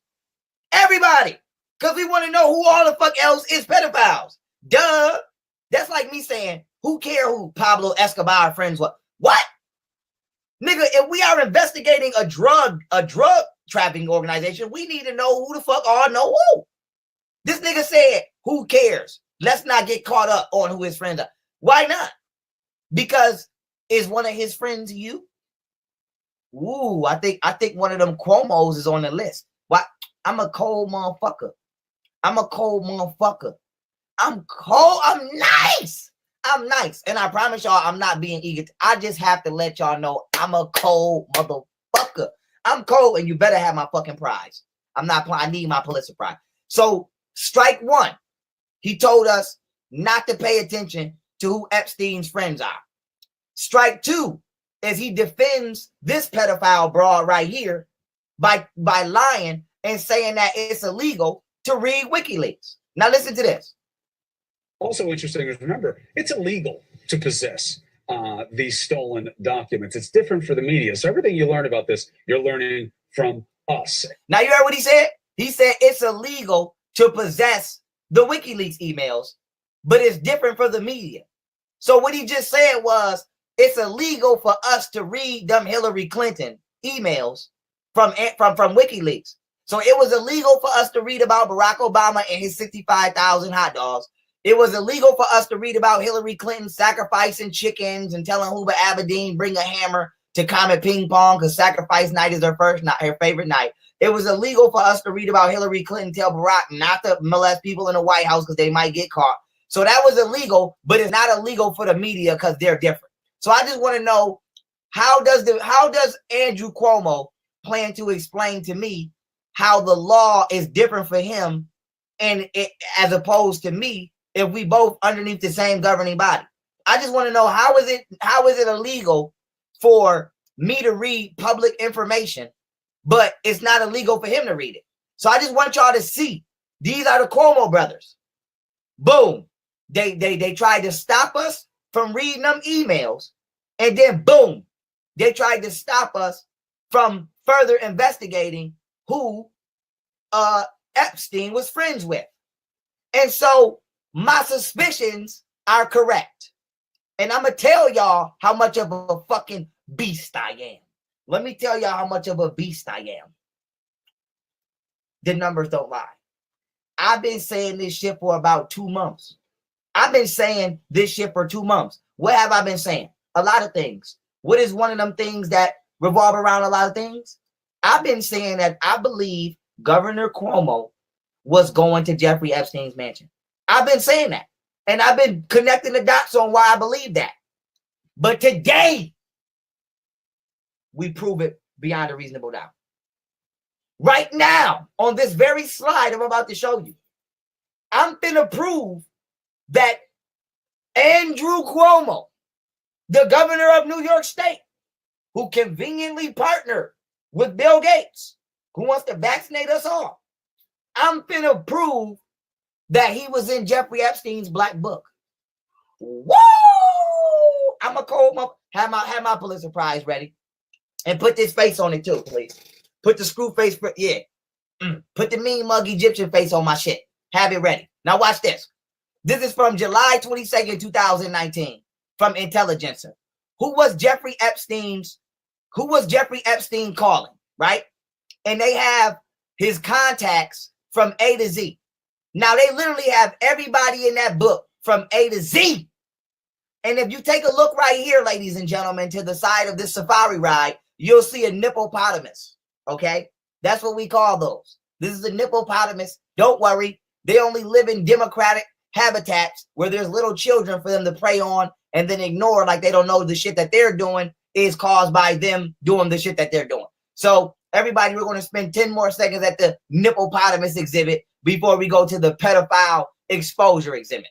And with that being said, now that we're on our way to the pedophile exposure exhibit, if you read this article from the Intelligencer from 2019, who was Jeffrey Epstein calling? They got his entire motherfucking call list. And do you know whose name is on that call list? Alan Dershowitz, for one. And you might say, Pharaoh, who is Alan Dershowitz? Remember that lawyer that I've showed on this channel a couple of weeks ago that was lying, talking about it's legal for them to snatch us up and jab a needle in our arm? That's Alan Dershowitz. He was on Jeffrey Epstein's call log. A Rothschild was on Jeffrey Epstein's call log. Dale Sophie, former model and granddaughter of Roald Dahl, was on the call log. But do you know who else was on Jeffrey Epstein's call log? None. You. Andrew Cuomo, governor of New York, was on Jeffrey Epstein's fucking call log. Go get that nigga. What are y'all doing? This is from 2019. Where is the FBI? Oh, y'all on the call log too. Oh, send in the military now. I don't want to see this motherfucker Andrew Cuomo on shit else. Go get him and go get this bitch. Where he at? Let me get this motherfucker too. Because I know you involved, nigga, because you just defending these motherfuckers too much. You talking about don't worry, don't read the WikiLeaks, it's illegal. Then you talking about don't worry about who Jeffrey Epstein's friends are. See, now let me put this shit all into perspective for you now. Let me play this shit for you real quick so you can see why he said that. See? Have my Pulitzer Prize ready. Have my shit ready. Because I'm going Super Saiyan brain on you bitches. I'm going Goku Vegeta knowledge on you bitches. Y'all can't fuck with me. You can't fuck with me. Huh. Swish, bitch. That's the game winner right there. Go get that hoe. Go get that. Vaccinate who, Cuomo? Because I think you got some shit you need to be answering to. What was you doing getting phone calls from Jeffrey Epstein, my nigga? Come on, bro. Go get him. Go get him. Send that nigga to Guantanamo Bay. But let me play this real quick. Watch this so I can put this in perspective. Watch this. Well, and good luck going forward. See you. All right. Now, when we're talking about Epstein, you got to stick to what is common sense on these things. All right? Okay, let's don't get buried in legalese. Okay. Don't follow the finger pointing, and please don't get caught up in the intrigue of who was better friends with this guy. Who cares? Now you hear him talking about don't get caught up in who was friends with Epstein. Who cares? Oh, is that because you and your brother was friends with Epstein? They say you on the call log, and them nipple piercings show that you have sexual fetishes, my nigga. That's just a fact. That's just a fact. Come on, bro. Don't stop playing me, bro. Stop playing me, bro. Stop playing me. I'm coming off the ropes, nigga. Elbow drop. Kabam! I'm coming off the ropes, nigga. Shawn Michaels. Ugh. I'm coming off the ropes on these niggas. Woo! I'm nice. I'm not that boy nice. That boy nice. I'm nice. That's right. I'm nice.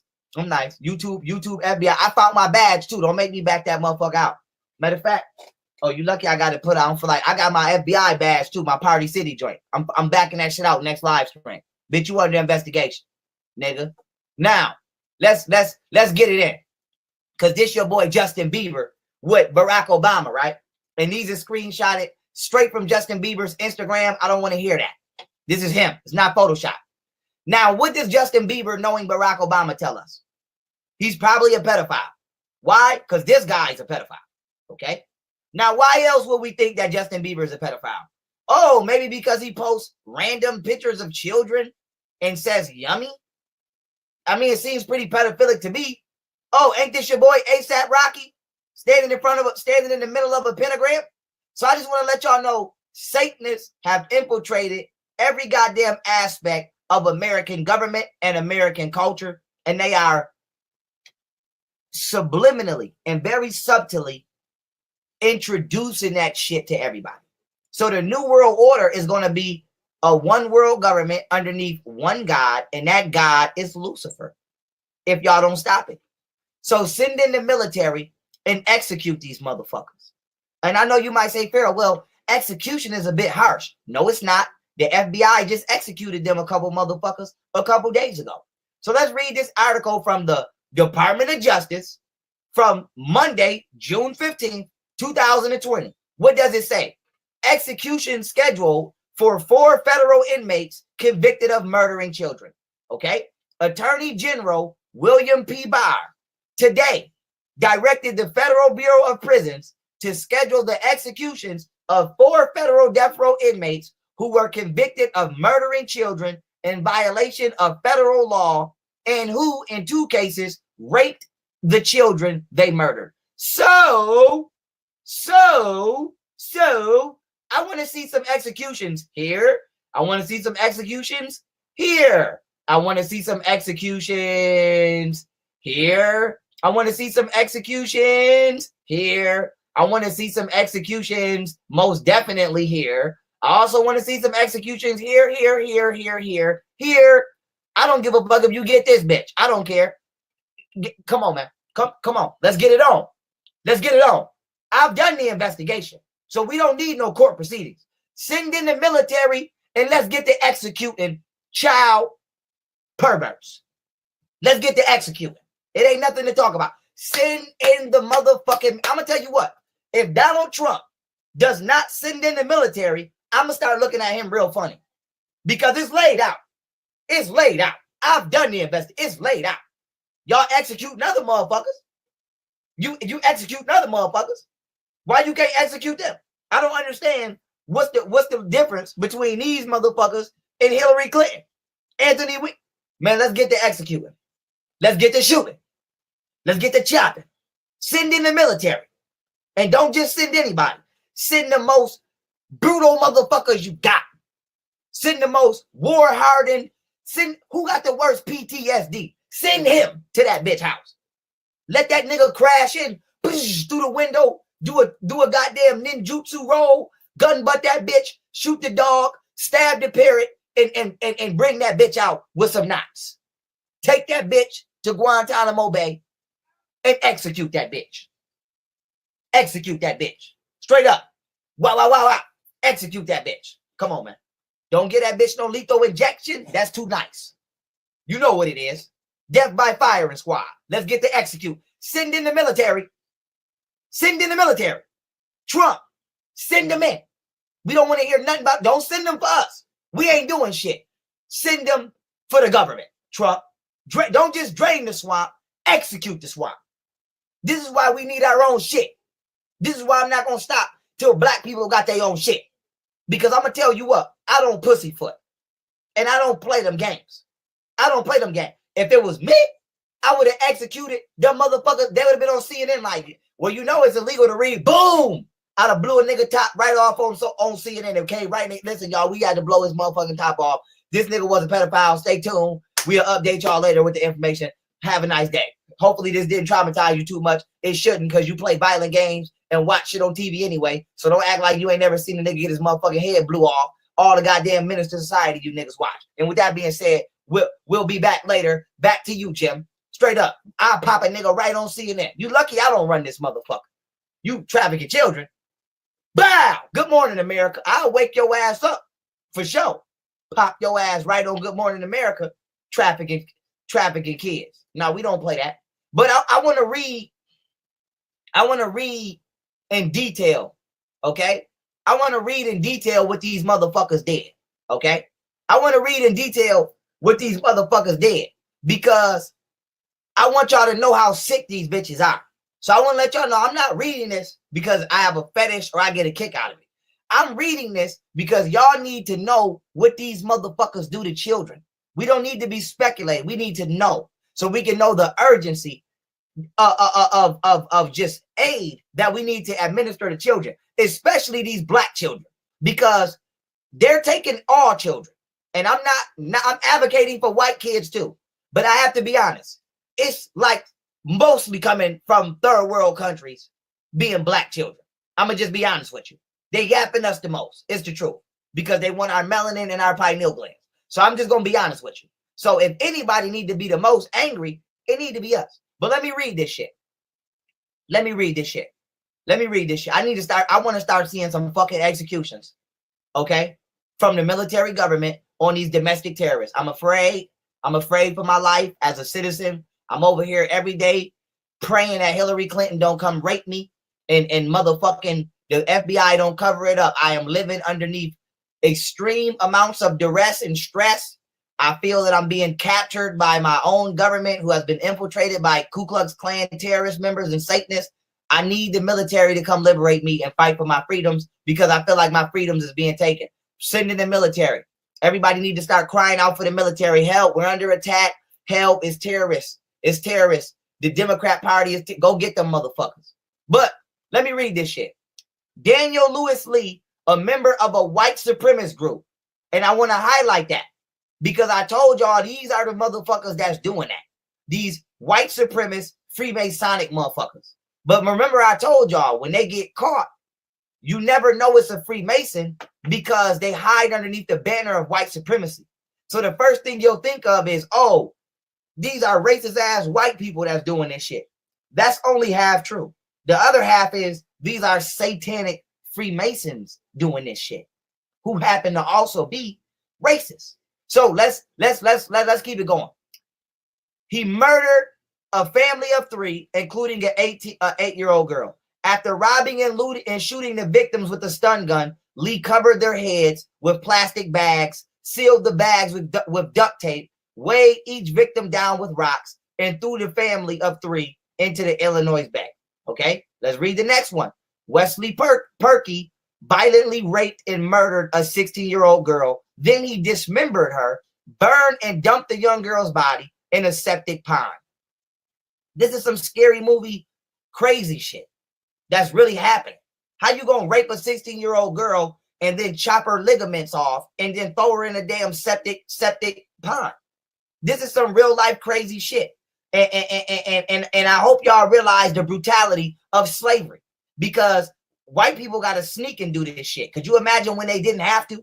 Could you imagine when these psychopathic motherfuckers like Hillary Clinton and Joe Biden actually own slaves and can do what the fuck they wanted to do out in the open? Could you imagine Hillary Clinton in a room with a bunch of black children during slavery? Come on, man, cut it out. Cut it out. Send in the military. Now, with that being said, Dustin Lee Honkin shot and killed 5 people, 2 men who planned to testify against him, and a single working mother and her 10-year-old and 6-year-old daughters. Okay? Now, Keith Dwayne Nelson kidnapped a 10-year-old girl, rollerblading in front of her house, and in a forest behind a church, raped her and strangled her to death with a wire. See that? See that?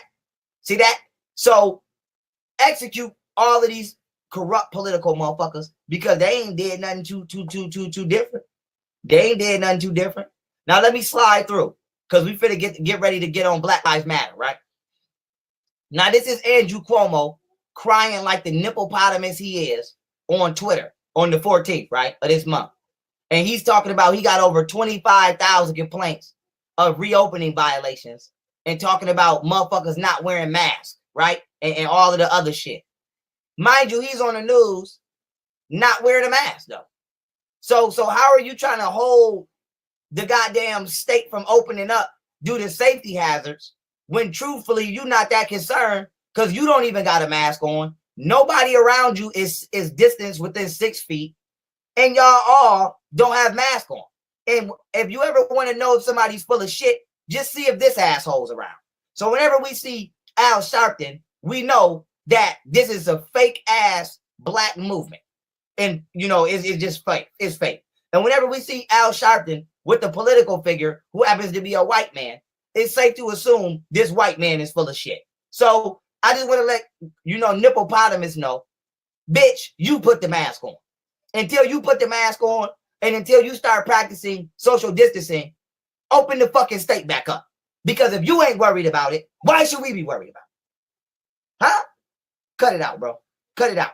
Cut it out. And the next time you go live, we want to know what the fuck you was doing receiving calls from Jeffrey Epstein phone. Nigga, was you answering the phone with them rings in your nipples? Huh? All right, Jeffrey, it's me, fucking Andrew Cuomo. Oh, wait a minute. Let me take my fucking nipple piercings out. But I want to show y'all something, right? Because I spoke on the other day, and I promise y'all we're almost at Black Lives Matter. Matter of fact, the next 2 slides, we getting on Black Lives Matter. But I told you I got to do the news job because nobody does the news job. So I want to break something down. Remember when I broke down Freemasonry and the symbols and how the Democrats created the Confederate flag and how this is a Knights of Templar symbol and that the KKK is actually a Freemasonic organization. So we know that these are Freemasonic child sacrificing Satanists. And this is why they do the sick shit they do. We know that. We know that the OK symbol is considered a symbol of hate. And we know that these police officers are not legitimate law enforcement officers. These are Freemasonic Ku Klux Klansmen who happen to have infiltrated every aspect of this government, from your local levels of law enforcement all the way up to the fucking CIA. So we have a government that's ran by racist ass Ku Klux Klansmen and Satanists. Now, why is this important, right? I told you the government, and the Democrats specifically, was trying to convince you to be violent so that way they can get you to riot, and that they had agents out there. And I've showed multiple Antifa members who are funded by Democrats and George Soros destroying shit. But I want y'all to look at something. This is from CBS. Just then, Crime Stoppers of Atlanta offering a $10,000 reward for help identifying alleged arsonists of Wendy's Saturday night. Now, I want to just zoom in real quick because I want to show y'all something. Not only is this bitch not a normal citizen, the bitch is throwing up the same symbol that these motherfuckers is throwing up. So why is the police throwing up a known symbol of hate that are used by not only the KKK, but Freemasons? And why the fuck is this arsonist throwing up a Freemasonic Ku Klux Klan symbol? I'll tell you why. Because that is what this bitch is. And so if you didn't get it the last time, get it this time. Democrats are staging riots so that way they can cause anarchy, because they know if they destroy the government, we need order. And Luciferians believe from chaos comes order. But the order is the New World Order, which would be the implementation of global enslavement via artificial intelligence conveniently provided by China, to whom is their ally in this evil plot. And they want to take over the world. Any questions? Any questions?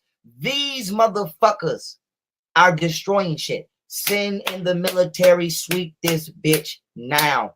Don't take no, gun these motherfuckers down, and let's get on with our lives. I don't want to hear nothing else. What are y'all doing?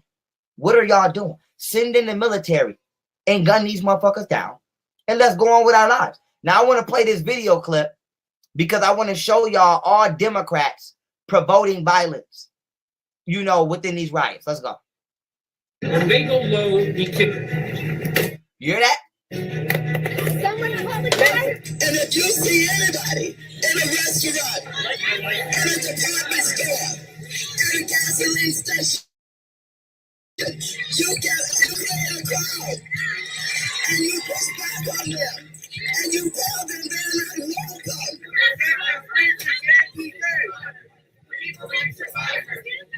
I just don't even know why there aren't uprisings all over the country. Maybe they will be. Hear that, bitch? I don't know why it's not uprisings all over the country. Since when have you seen politicians encouraging people to destroy the fucking country and be violent? Listen.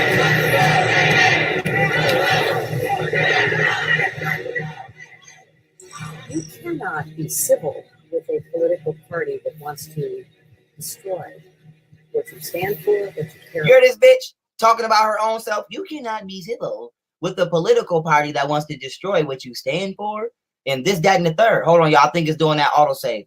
But until it's done, okay, I just want to let y'all know these motherfuckers be talking about their own self. All right, while this is loading, I'm gonna just chop it up with y'all. They be talking about their own self. This is them. This is what they want. They want to destroy this nation. They want to destroy this country. They want to burn this motherfucker to the ground.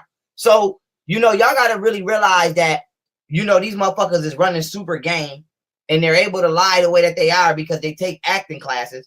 And y'all need to really get caught up on this. Y'all need to really get caught up on this. Let me make sure I ain't. Oh, cool. All right. Y'all let me know in the chat if I'm for. All right, I'm back. Yeah, y'all got to realize that these motherfuckers is running game, and they talking about their own selves. Straight up. Let me play the rest of the clip. It's back. Let's go.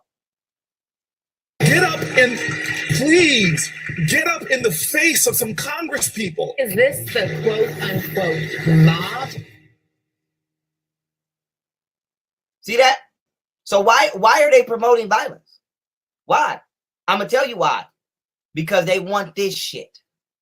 They want this shit. And don't tell me it's not true, because the CIA has been helping Hollywood produce movies for years. They want this shit. The Purge, election year. They want, look at Trump. Trump says many Democrats want to defund and abolish police departments. How crazy. Now I'm gonna tell you why. And I'm gonna take this slide down so that y'all can really soak this in without no distraction. You have to think, man. Why would the Democrats want to defund the police? So that they can be the only people that can afford protection. Remember in that movie, The Purge? Who was the only people that had law enforcement and military protection? The elites. Everybody else had to fend for themselves. So now why is this important? You crash the economy, not because you only want to vaccinate people, but because you want to make yourself the only superclass. Remember, COVID-19 made all of the billionaires richer. You had congressmen, senators, Bill Gates, Anthony Fauci. All these motherfuckers' money went sky high while the economy crashed. So not only did you eliminate any economic competition, you eliminated the ability for us to financially do basic shit like buy food. So now you have even more control on this country because we cannot even be financially independent anymore in the little bit of way that we was. So now that you have taken our economic independence, now what you do is you defund the police underneath the guise of police brutality. So now you got a country full of people saying, fuck the police, we don't need y'all. And then the Democrats falsely support that. And they say, yeah, police brutality is bad. Go out there and riot. You got motherfuckers like Andrew Cuomo. Oh, I'm with the protesters. This is the same nigga who won't open up the fucking state. Huh? You with the protesters, huh? So why you want to defund the police, knowing that the protesters won't be able to afford protection? And the only motherfuckers that'll be able to afford it is them. I'm going to tell you why. This is why. Because they want to kill motherfuckers. Huh? They want to kill motherfuckers. But I'm going to let y'all know, I might not have the power to politically stop you. But if we come to this point, I'm letting everybody know I'm this nigga in the movie. I'm this nigga. So I'm busting you niggas down. I'm busting niggas too. So I'm going to let you know, if we get here, this is who I'm turning into. Times, matter of fact, bitch, I'm turning into Killmonger on steroids. I'm going to let y'all know that now. So you better do your job now and arrest these bitches now. And let's make this country great for once. Because it was never great.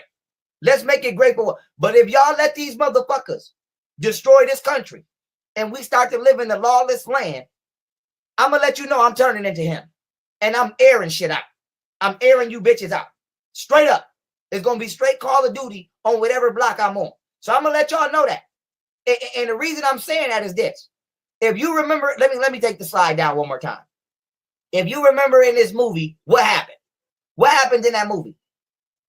The elites, the government, sent white supremacists disguised as law enforcement and militia into the black community to kill black people. Act like y'all don't remember that. That's literally what they're doing now. Sit here and act like you don't remember that shit. That's the whole point of him. Because he was like, this is not police. They sent trained white supremacists disguised as military personnel into the ghetto to kill blacks. And that's why that nigga had to turn up and defend the community. So I just want white America to know. Y'all keep acting like y'all don't know the police is the KKK. Y'all keep acting like y'all don't know the FBI is the KKK. Y'all keep acting like y'all don't know these judges and these DAs is the KKK or they Freemasons. Point in case, Ahmaud Arbery. What happened with Ahmaud Arbery? The police told the white community not to call the police. They designated another white civilian as the appointee to watch the community. Those self-designated white civilians, aka ex-police officer who was friends with the DA, killed Ahmaud Arbery for jogging, and then the district attorney told the police not to arrest him.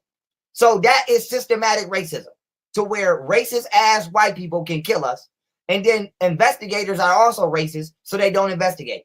District attorneys are also racist, so they don't prosecute. So y'all got this shit set up in y'all favor all the way. And so I want white people to know, y'all got to realize that that's true. Whether you want to believe it or not, it's true. And we're not going for that no more. I don't want to hear nothing about no law. I don't want to hear nothing about none of that. Okay? You are not going to continue to come into our community as a police officer and kill us at free will because in your spare time, you a motherfucking grand wizard for the Klan. Them days is over. So either you send in the military and you detox this country of all of its satanic Ku Klux Klan members, okay? Or y'all get ready for some shit. Because I'm going to tell you right now, we not scared of you. I'm not scared of none of you motherfuckers.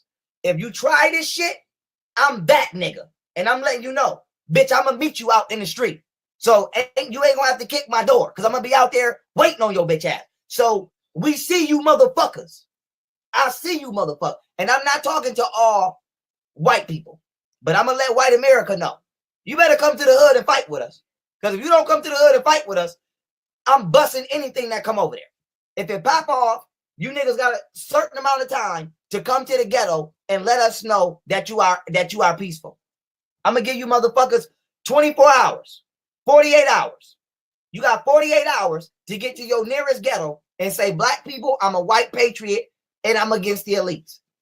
If that don't happen within 48 hours, don't come through. Because I'm going to assume you are an undercover Ku Klux Klansman dressed as a patriotic white, just like in this movie, and we're gonna bang it out. So I'm going to let y'all know, if this shit go down, all white people have 48 hours to get to the nearest ghetto and let us know you're not one of them. After that, don't come through this month. Don't even come through. I'm hungry. Pop up. Oh, I thought you was the KKK. Straight up. And I'm going to let y'all know if anybody feels some type of way about that. Okay? Let's get to this slide before I even get there. Let me skip. Okay?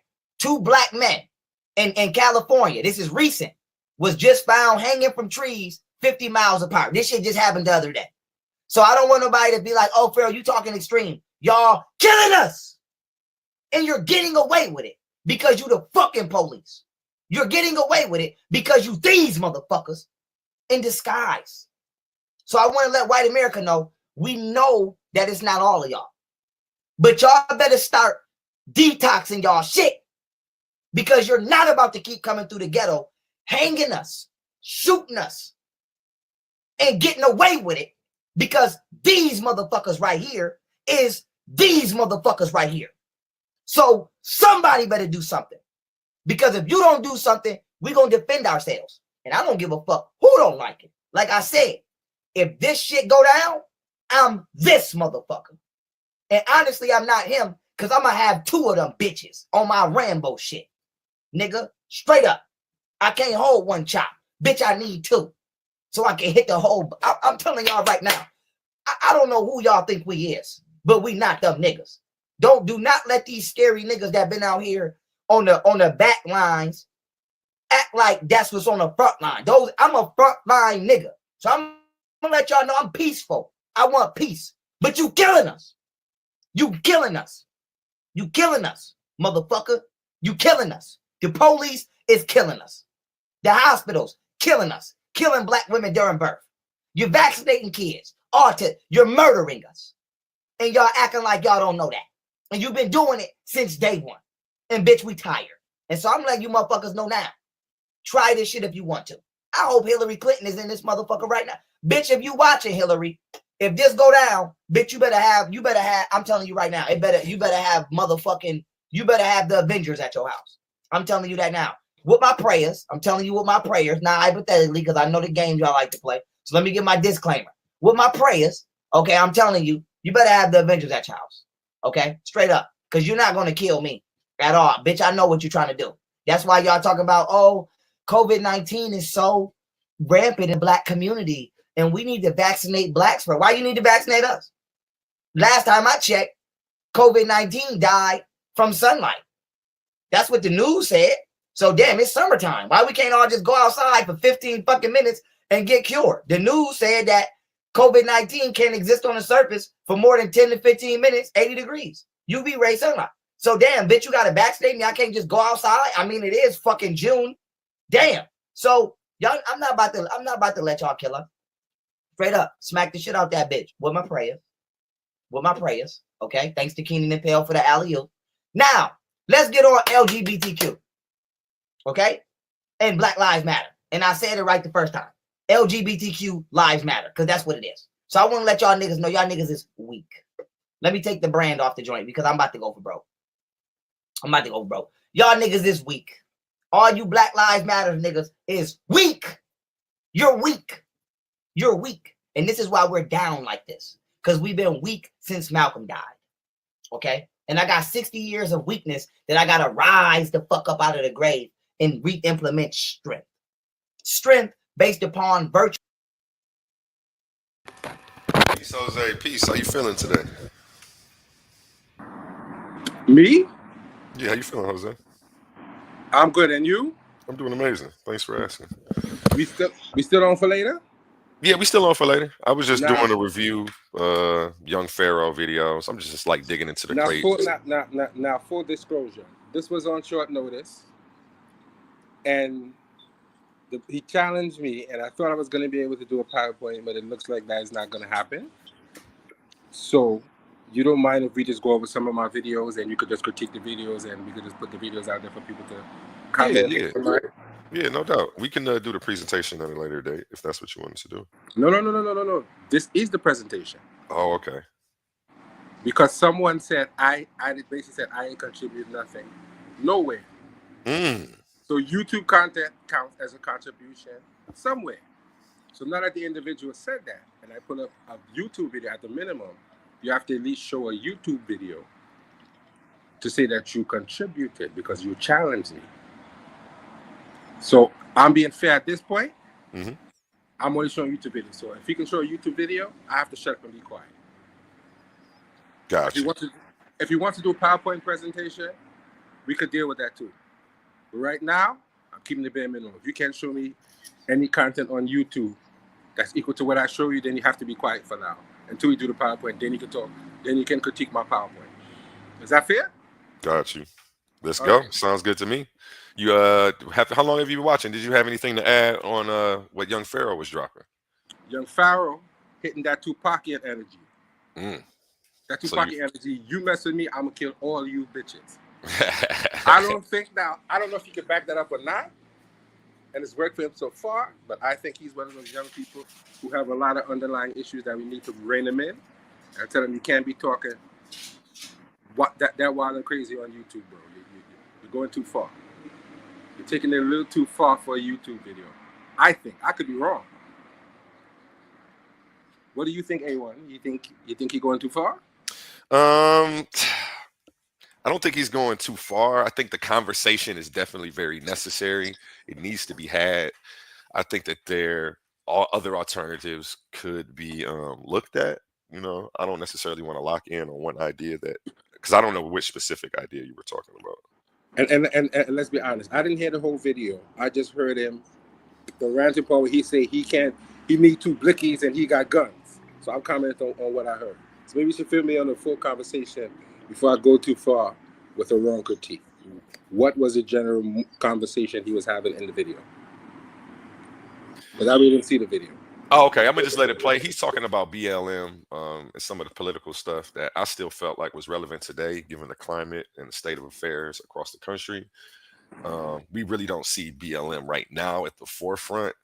They were pretty much a Democratic organization, but I'm gonna let him break it down and actually get into it because he's got the receipts and sources.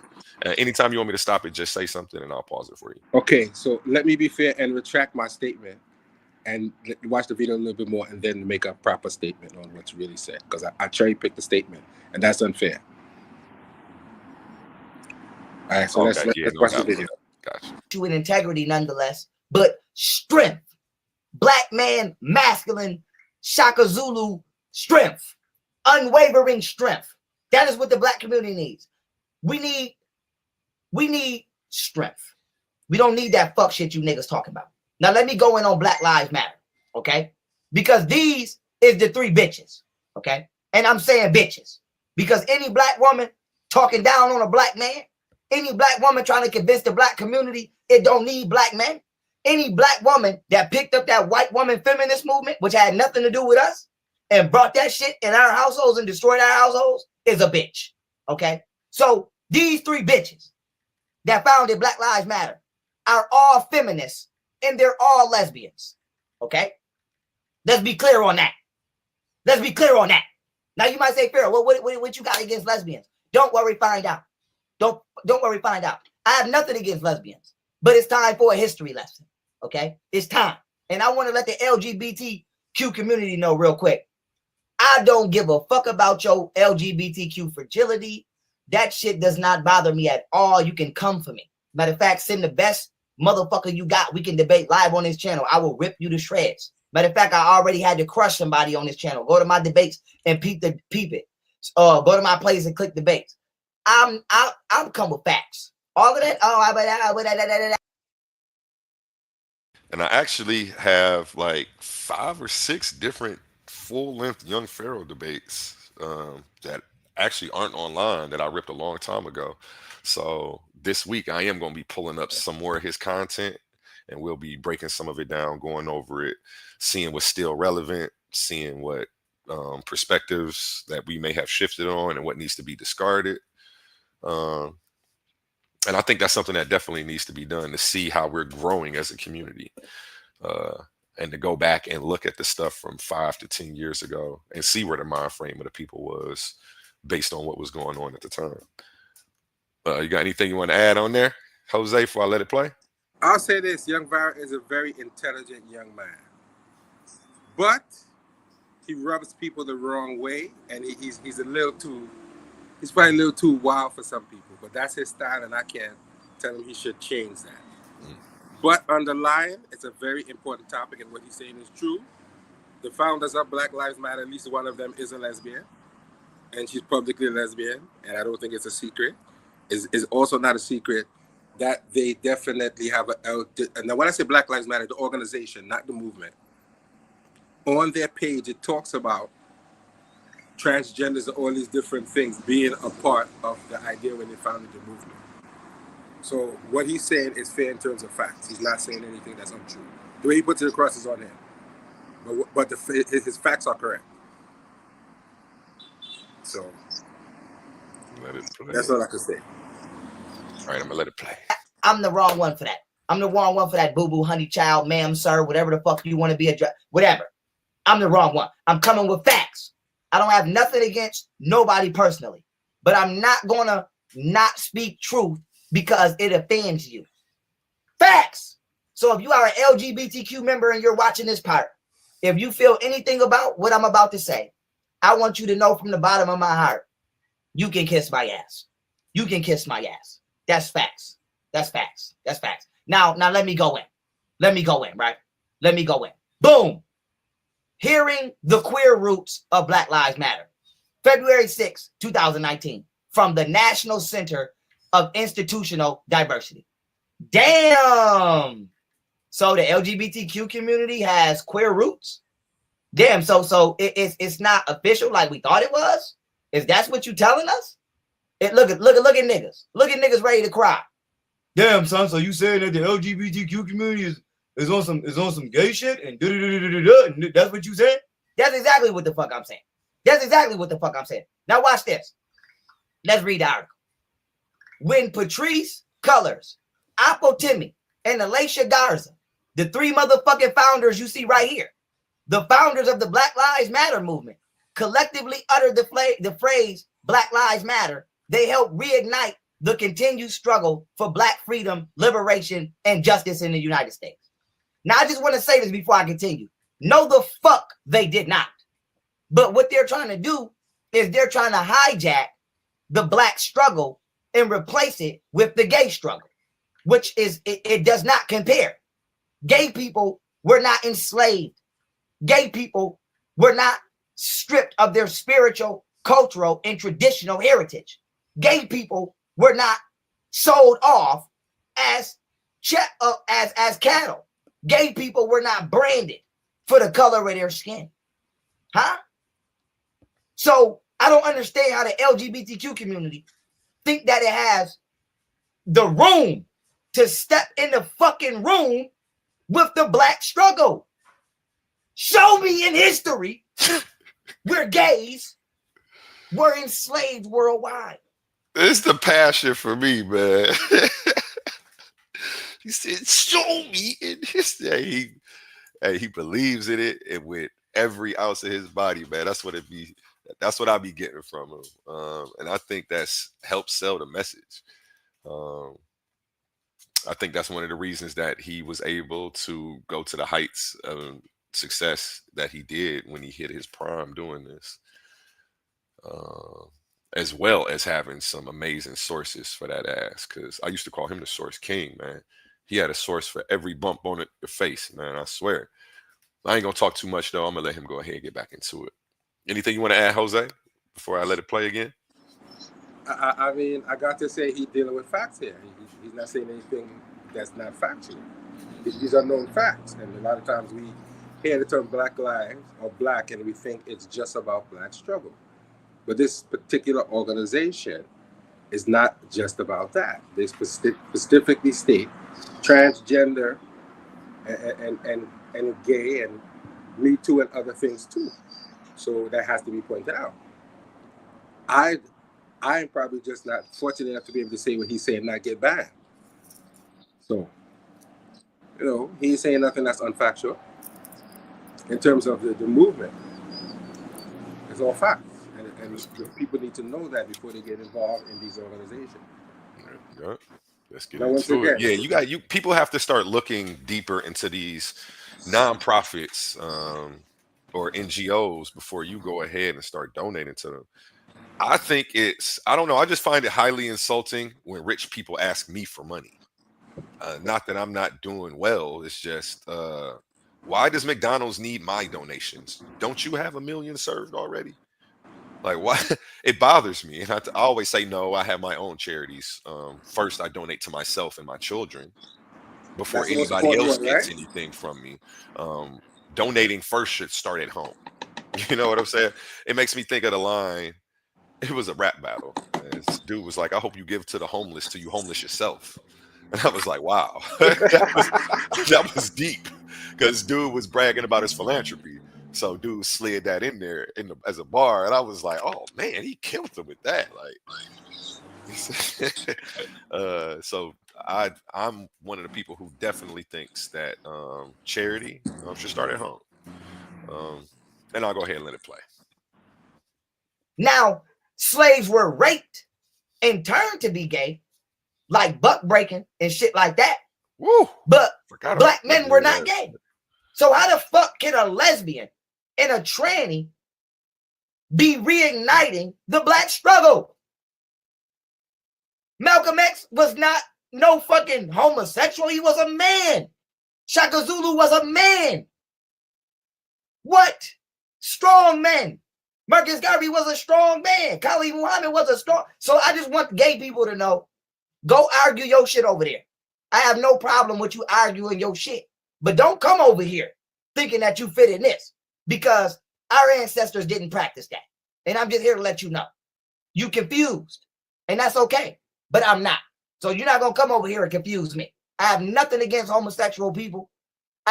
When I see homosexual people, I treat you like a human. I'm not homophobic. I'm comfortable with my sexuality. But what you're not going to do is try to make the oppression of black people take a back seat to the oppression of gay people. No, bitch, wait in line. We was here complaining first. You get your bitch ass in the back of the line, my nigga. Straight up. Now, with that being said, let's keep reading. As black feminists. Wow, it said get to the back of the line. He was here complaining first. How do you feel about the LGBTQ plus community and the statements that they've co-opted the civil rights struggle or the black struggle to help further their agenda? It's correct. It's absolutely correct. Because when you saw those protests of Black Lives Matter, why are these people coming out? Man in pom-pom shorts, man cross-dressing, man homosexual, and speaking on the platform. That has nothing to do with the black struggle. It may be a civil rights struggle, but that's the wrong place for that. And I have to agree with that. We can't let them call it the movement, because now you gonna be looking stupid by allowing them to come in. It doesn't fit there. That's not the struggle. When it comes to Black Lives Matter and these type of things, that's not the platform for that. They have enough platforms already. A1, don't you think? Yeah, they definitely do. They got more organizations, and organization got organizations. So you don't have to come into the black struggle for that. That's facts. If you think against civil rights, then that's on you. But then again, now here's another thing we have to understand: civil rights, while brought forward by black people, is not necessarily a black struggle. It's not necessarily a black thing. So when you fight for free speech is for everyone to talk. Not just the intelligent ones, not just the black ones, but everyone. So that's the unfortunate part of the movement. And this is why Martin Luther King Jr. and these guys got in trouble, because they put Jesus and God in front of their organization with civil rights, and that gives the government the right now to how should I say, investigate you because religion is involved. Am I correct or am I wrong, A1? No, that's facts. That's facts. Anytime you say Jesus or God, they are legally obligated to investigate you to decide whether you are a religion or a cult. And people need to know that. That is why don't mix the two, because you're putting yourself in a bad position. And a lot of people are not aware that that is the law. If you form any organization right now, I can call the FBI to investigate you. I can say they're holding my grandmother hostage and the FBI has to send someone to investigate. People don't know that. That's the law.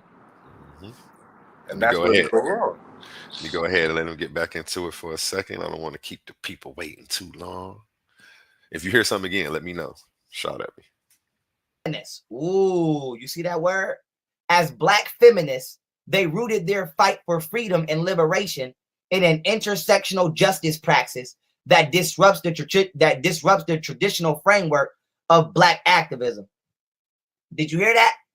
They're feminists who are disrupting the traditional framework of Black activism, aka people like Malcolm X. So the Black Lives Matter movement is not only funded by George Soros, is not only giving money to Democrats who created the Ku Klux Klan and our pillars in our community. Its undercover agenda is to undermine Black men who are strong and militant like myself, and to reestablish the traditional Black activist movement with homosexuality. Look at this.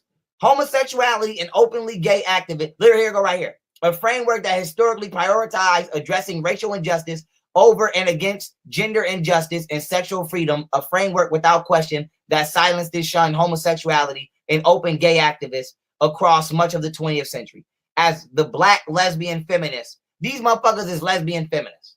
Okay, but I want to go to here. I want to take you motherfuckers on a journey. Y'all ready for a field trip? We going on a field trip. Ready, class? Let's go on a field trip, class. Let me take y'all on a field trip to Black Lives Matter land.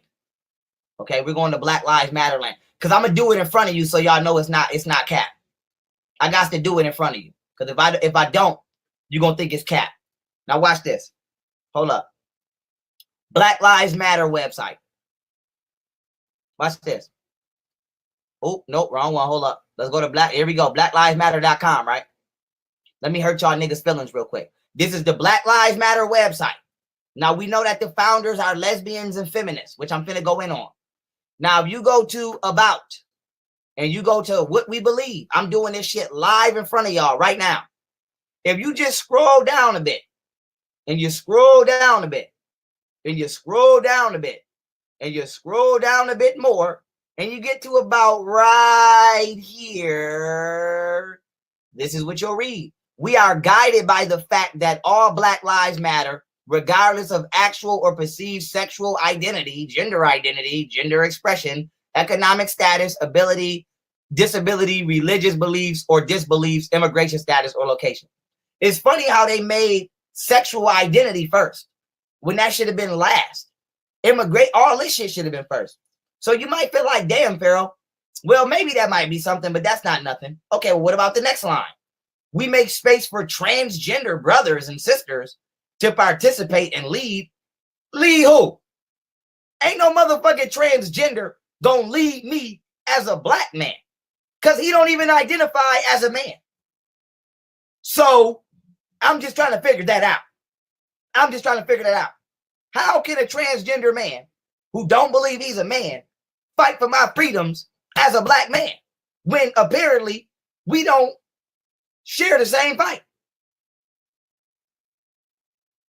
So, but you might say, Pharaoh, well, that's not really nothing though. It's only a line. Let's go to the next line.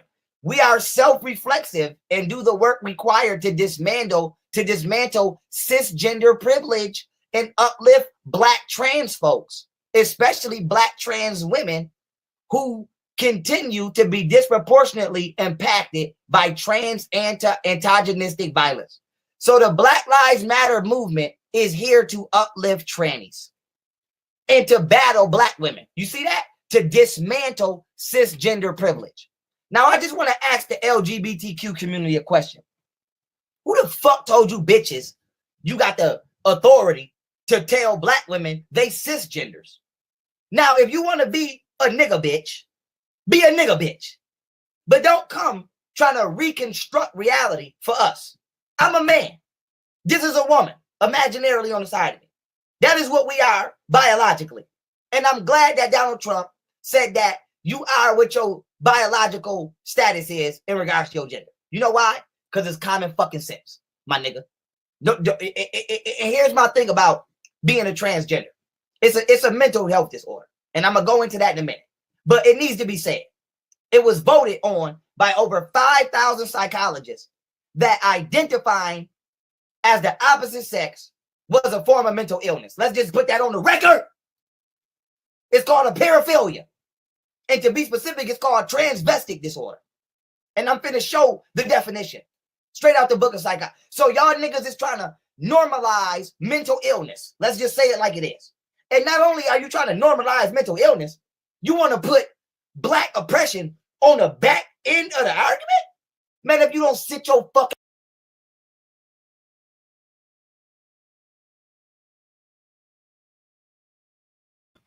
I want to comment on that, but my phone's ringing. Let me take this call, and then I'm going to get back to this point. Ass down, my nigga. You can wear all the dresses and purses you want to wear, but you don't speak for me, my nigga. You don't speak for me. You don't. So fuck Black Lives Matter. I've been said it about 4 years ago. But how stupid do you niggas feel on your face? Look at you niggas trying to scramble and go and delete your Black Lives Matter for bitch. We already seen it. We already seen it. We already seen it. Niggas out there, Black Lives Matter. Black Lives Matter. Y'all niggas out there fighting for tranny rights. Y'all niggas out there fighting y'all niggas out there fighting to dismantle privileges that black women have that they don't really have because they just black women. So y'all niggas is stupid. And I'm tired of you dumb motherfuckers always following the crowd, always just jumping out there, always just doing what somebody's saying.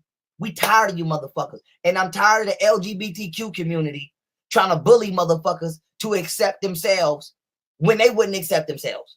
Nigga, if you don't believe you're a man, I don't have to believe you're a woman. Motherfucker, yeah, you got a dress on, but them some broad ass shoulders. So, nigga, you're not gonna, I'm not crazy. You bet you're not gonna MK Ultra me. I'm sorry. The government has done that enough. Bitch, I'm 26 years old, still trying to get shit out my mind. And now here you come talk about it's not her, it's ma'am. Niggas is in GameStop. I'd have said, sir, if you don't get out this store before I lose my job and whoop your ass, if you don't get out this store, sir, I'm gonna show nigga you in here getting a little too brolic for me, sir. You about to get your ass. You about to get stopped in GameStop. We about to stop the games in GameStop today. Okay, get the fuck out. But let's keep it moving. Okay, because this is for transgender dudes. Okay, this is for transgender dudes. Now, you might say, Pharaoh, why is that important? You niggas have been played again. And it's like, it's just so easy to trick the black community because y'all niggas just so emotionally just riled up and you just support anything. Now, we know that George Soros funds Black Lives Matter. I already showed that clip the other day. But guess what else he funds? The LGBTQ movement. Ooh, look at this from the Washington Times. What does this say? The money behind the transgender movement. Billionaire George Soros opens his wallet to transform America. Oh, look at this. What does that say? To ensure things ran full steam ahead, billionaire George Soros, through his foundation to promote open society, dedicated $2.7 million to the cause. Look at this. Oh, George Soros, the LGBT movement was just getting fired up, and George Soros affiliated groups were already plotting their next prize. Oh, so George Soros not only funds the Black Lives Matter movement, he funds the LGBTQ. Now, you might say, Pharaoh, well, why do they want to turn everybody gay? Okay, see, because I've been doing this. Let me show y'all something. See, I'm going to do it in your face. I could have put that in the slide. I could have put this in the slide, but I'm going to do it in your face so y'all don't never think I'm capping. I ain't never going to cap, ever. Let me do it in your, let me put it right in your face. Let me put it right in your face. And I did a video on this too. Hold up. Oh, shit. Hold up. Let me go back. I did a video on this too. All right, boom. Now watch this. This is my channel, right? Let's get to my channel. Let's get it shaking. Hold up. Let me show y'all something. Unpolitically correct gay manifesto. I think I spelled something wrong, but I don't care. They'll fix it. Look at this. I did a video on this. Look at the dates. December 29th, 2019. Y'all go on my other channel and watch this podcast. So I just want to let y'all know I've been talking about this. This is not nothing new. This is how I can see all of this shit because I've been trying to tell y'all for 5 fucking years. But let me just show y'all real quick, right? Gay manifesto. Because y'all gonna say, well, Pharaoh, what's the gay manifesto? Okay, before he goes into that whole manifesto stuff, I wanted to talk to you about he was talking about it as an identity crisis and a mental illness. I don't know if that's politically correct in today's society to say, but I know at one time that's what it was designated. I've talked to psychologists who still feel the same way today, that to be conflicted with, for the spirit to be conflicted with the body is an identity crisis, and they label it as such. How do you feel about that, Jose? Now, we have to understand something. Let me put you on the big screen. Because I'm 48, so I was confused about this. Now, there's a such thing as with transgender, meaning you're changing your sex from one to the other. So so one half is, you understand, you still have the organ, but you're going through hormone therapy. That's transgender. But I think there's also you being a man or a woman acting like the opposite sex is now considered transgender. You had to explain that to me because I'm confused as to what the hell transgender even means. Shout out I'm Steve old the as hell theorist. and I don't know. I'll try to expound on it a little bit. I mean, I'm not one, so I'm only can speak from the outside looking in. I don't know if any of you are watching.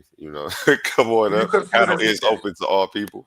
But shout out Steve the theorist. He says he thought he was watching Young Pharaoh's actual live. I haven't seen him go live in a while.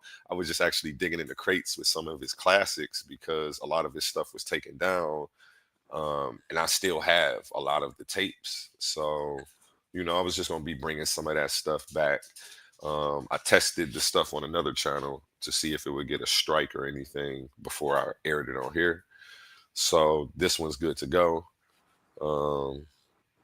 Yeah, somebody says, Nisha Shirai says, I thought he was in jail though. Like, yeah, I thought he was in jail. I didn't, last I heard, I knew he was locked up. What did he do? Wasn't it in Texas?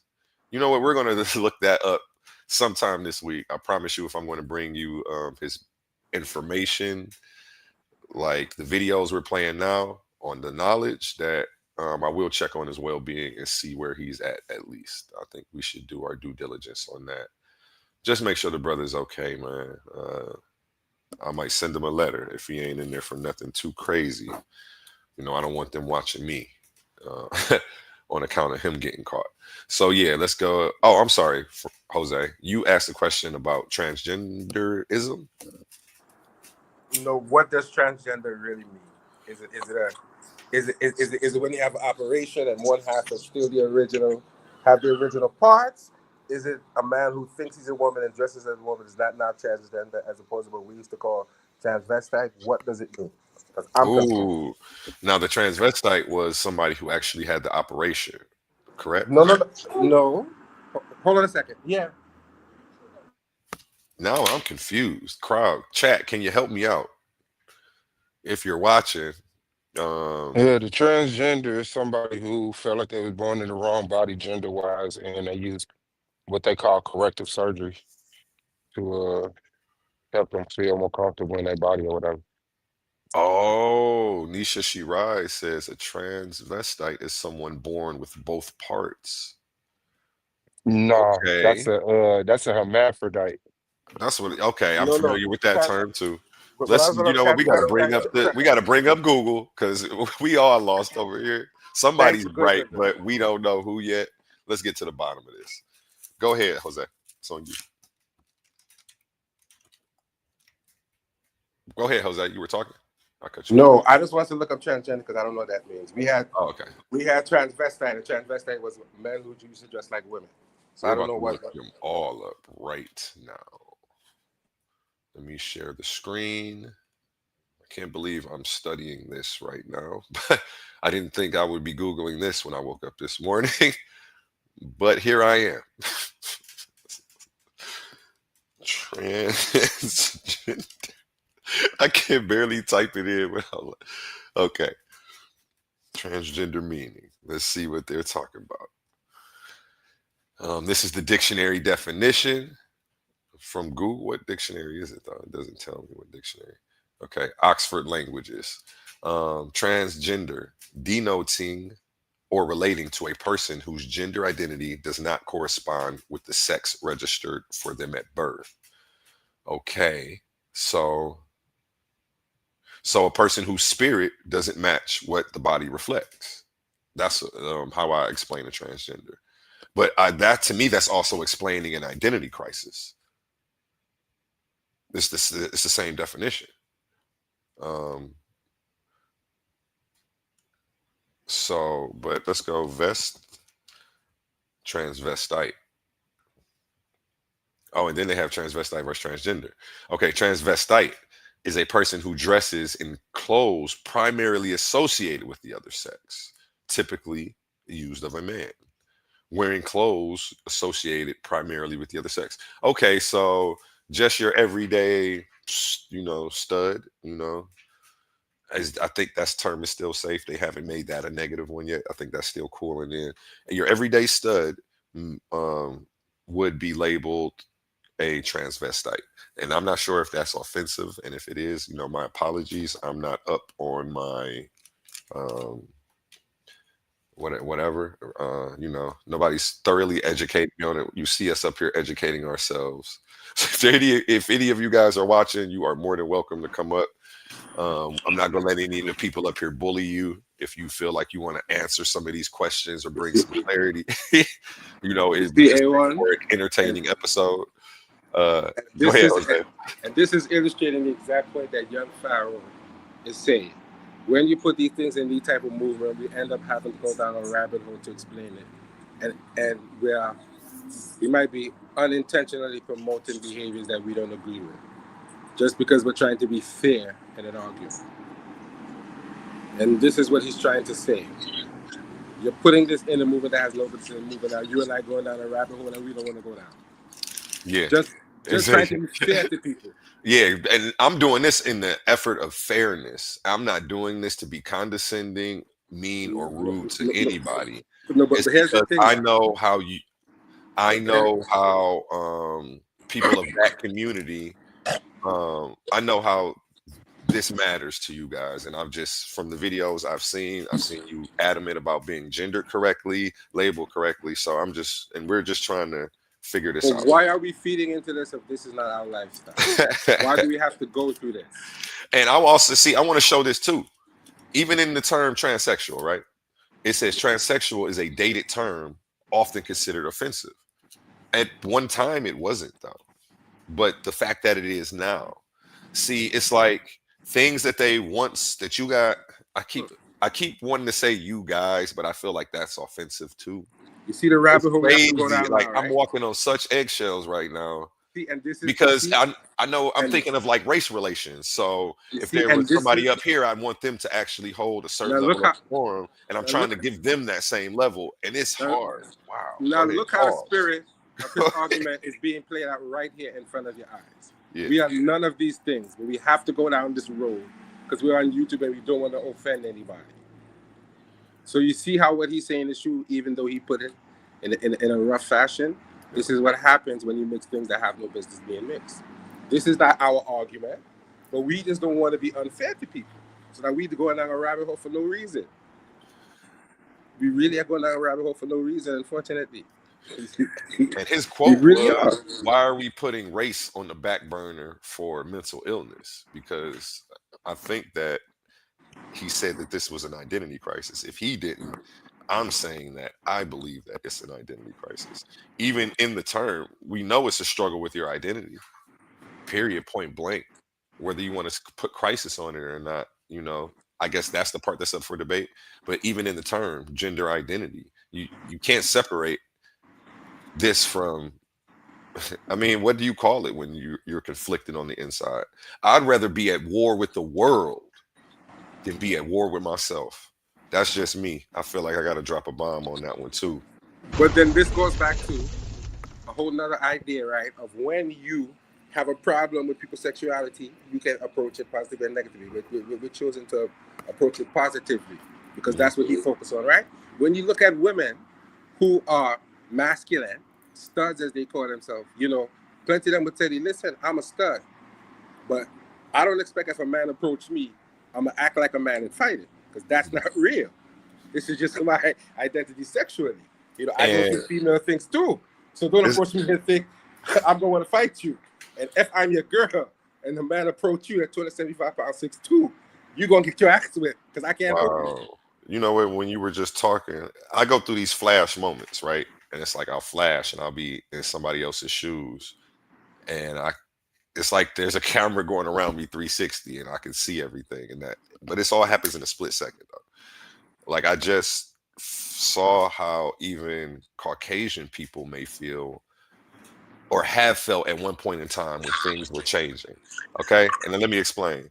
The same way I'm showing, like I wanted to make a quote that said, like, how do we keep up with this? You know, at one moment you're owning these terms, 2 weeks later, now it's considered offensive, these terms, and the people who aren't in your community, like, we don't get memos on this stuff. You know what I'm saying? And we won't know that there's a problem until HR is calling us in. So sometimes, and now then that made me instantly think about the Caucasians, like Joe Biden. Remember when Joe Biden was in office, he used to get in trouble for a lot of this stuff that would be considered racist that he was saying. And But the fact is, Joe Biden is old and senile. He didn't know what he was saying anyway. Well, at this time, he was of sound mind. Let me land my plane though, real quick. At that time, he was of sound mind, but the culture was changing, and things that were once okay to say, like it wasn't okay to say, like almost overnight. Like, and he's like, well, how do I get a memo? What's, you know, what the blacks are is okay with them now? They're so sensitive. I can't go up here and say colored anymore, or you can't grab them. You know, he said it at one point in time when he was actually accused of sexual assault. He said, you know, the times have changed, and that he no longer thinks like that. Like, oh, okay, I guess we can rock with that. Is that acceptable? Like, are we giving him a pass on that? But I don't know, not to give I'm not giving anybody a pass, but I'm just seeing how once somebody's got used to a culture being a certain way, how they can be confused when things change. Like, because he didn't know that it might not be okay to say these things until he got pulled into HR. In politics, it's a little different. But you know what I'm saying? Because remember, Joe Biden is literally about 90 years old. So he's going to use a word that from his time is not considered offensive. So he, you know, color has never been an offensive word to him in his life. That's probably the first time somebody told him, you can't say that. So he probably just didn't know. You know, he's a billionaire. He's 90 years old. Nobody has those conversations. The gay manifesto. Sorry. So he didn't know. Now go ahead. Okay. I'm getting the extra episode out of you today, huh? I mean, that's only an excuse to a degree to me, because you are the president of the United States. You know what I'm saying? It's not like you're just somebody's 80-year-old granddad who never left off the block. You know, like, you're the president because you're so culturally in control, because you can reach your white audience, your black audience, your Hispanic audience, your Asian audience. But it's like that's just the problem with me. If all you got to do is appeal to whites and gays, and then you still get on the platform and say offensive things to blacks, like, that's it. That just shows the lack of focus on racism at that level, man. Like, I think a president would be more on his game than that. I wasn't, and to correct the context of what I was actually talking about, it wasn't talking about Joe Biden in this point in time. And I knew that Jose was off because he kept referencing the age he is today. And he was only off in correlation to what I was actually talking about. The things he was saying was actually still true and were relevant. Just, it wasn't what I was talking about, though. I was talking about Joe Biden, like, let's say in 1980, like when things are starting to change, and he's still like using certain terminology, but not realizing, like, hey, like, you last year was okay to say that. This year you can't say colored, or you may get fired from your job. It's like he was still making those mistakes. And when I watch the old videos, I see it happen in real time. I see him doubling back and have to apologize for things. But it was just to show, like, what it was I was comparing that to what we're going through right now with this situation, talking about like the homosexuals. Like Joe Biden was probably standing there, well, like, damn it, okay, I didn't get the memo. You know what I'm saying? Nobody told me. Nobody told me, right? You know what I'm saying? Like, Yeah, so, that's and a I dangerous just, thing with me because the thing we always see, I know everybody see it every time the black conversation come up, here come the homosexuals talking about we feel some type of way. That's just not it. Like this sexuality thing that's going on as far as the LGBTQ community, like the conversation just haven't been had. The black conversation has been having been being had for the since America been America. So it's like this introduction of queer, curious, and all these other things. It's just they just not having that conversation, you know? Like we're in public trying to have that conversation. And I man, feel like the LGBTQ community is protected and you can't ask them nothing or you're being offensive. But no, I got questions. now you know But what? Hold up now, because now the debate is going to be the LGBTQ versus like the LGBTQ conversation versus the black conversation. Because the same thing that you just said, say it again about, oh, they're being too sensitive. That's the same thing that white people say about the black conversation. And when Nisha says it's difficult, people have to have grace. It's a constant thing.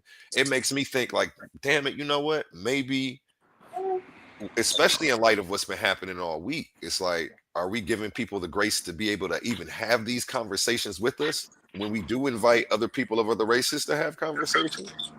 And it's Absolutely, not, especially over here. You see, well, yeah, we trying to get it like that, but See, but here's the thing, A1. I mean, you had the one white boy was up here with the KKK. I didn't see that, but it he's was sitting up the here with this KKK. Like that's zero tolerance. You should know not to even come around. Yeah, like what is that? Like, come on, It man, was a what we bad doing? joke, Suave. It was a bad joke. No, yeah, it no, it was a wasn't a bad bad joke. joke. It was a hilarious joke. It was a hilarious racist joke. It wasn't meant to be funny to you. Well, I didn't even see it, so I didn't even know what it was, but it was But explained. there you go, putting It your was trying to gloves be on and saying, "Let me make it better for the KKK around here." nah. I don't think we're saying that, Suave. Yeah, Nobody that's was not, it going wasn't to like say that. that. I'm not with that. Brother, I you wouldn't just say. said it was a bad joke and didn't even know Well, what we was talking about.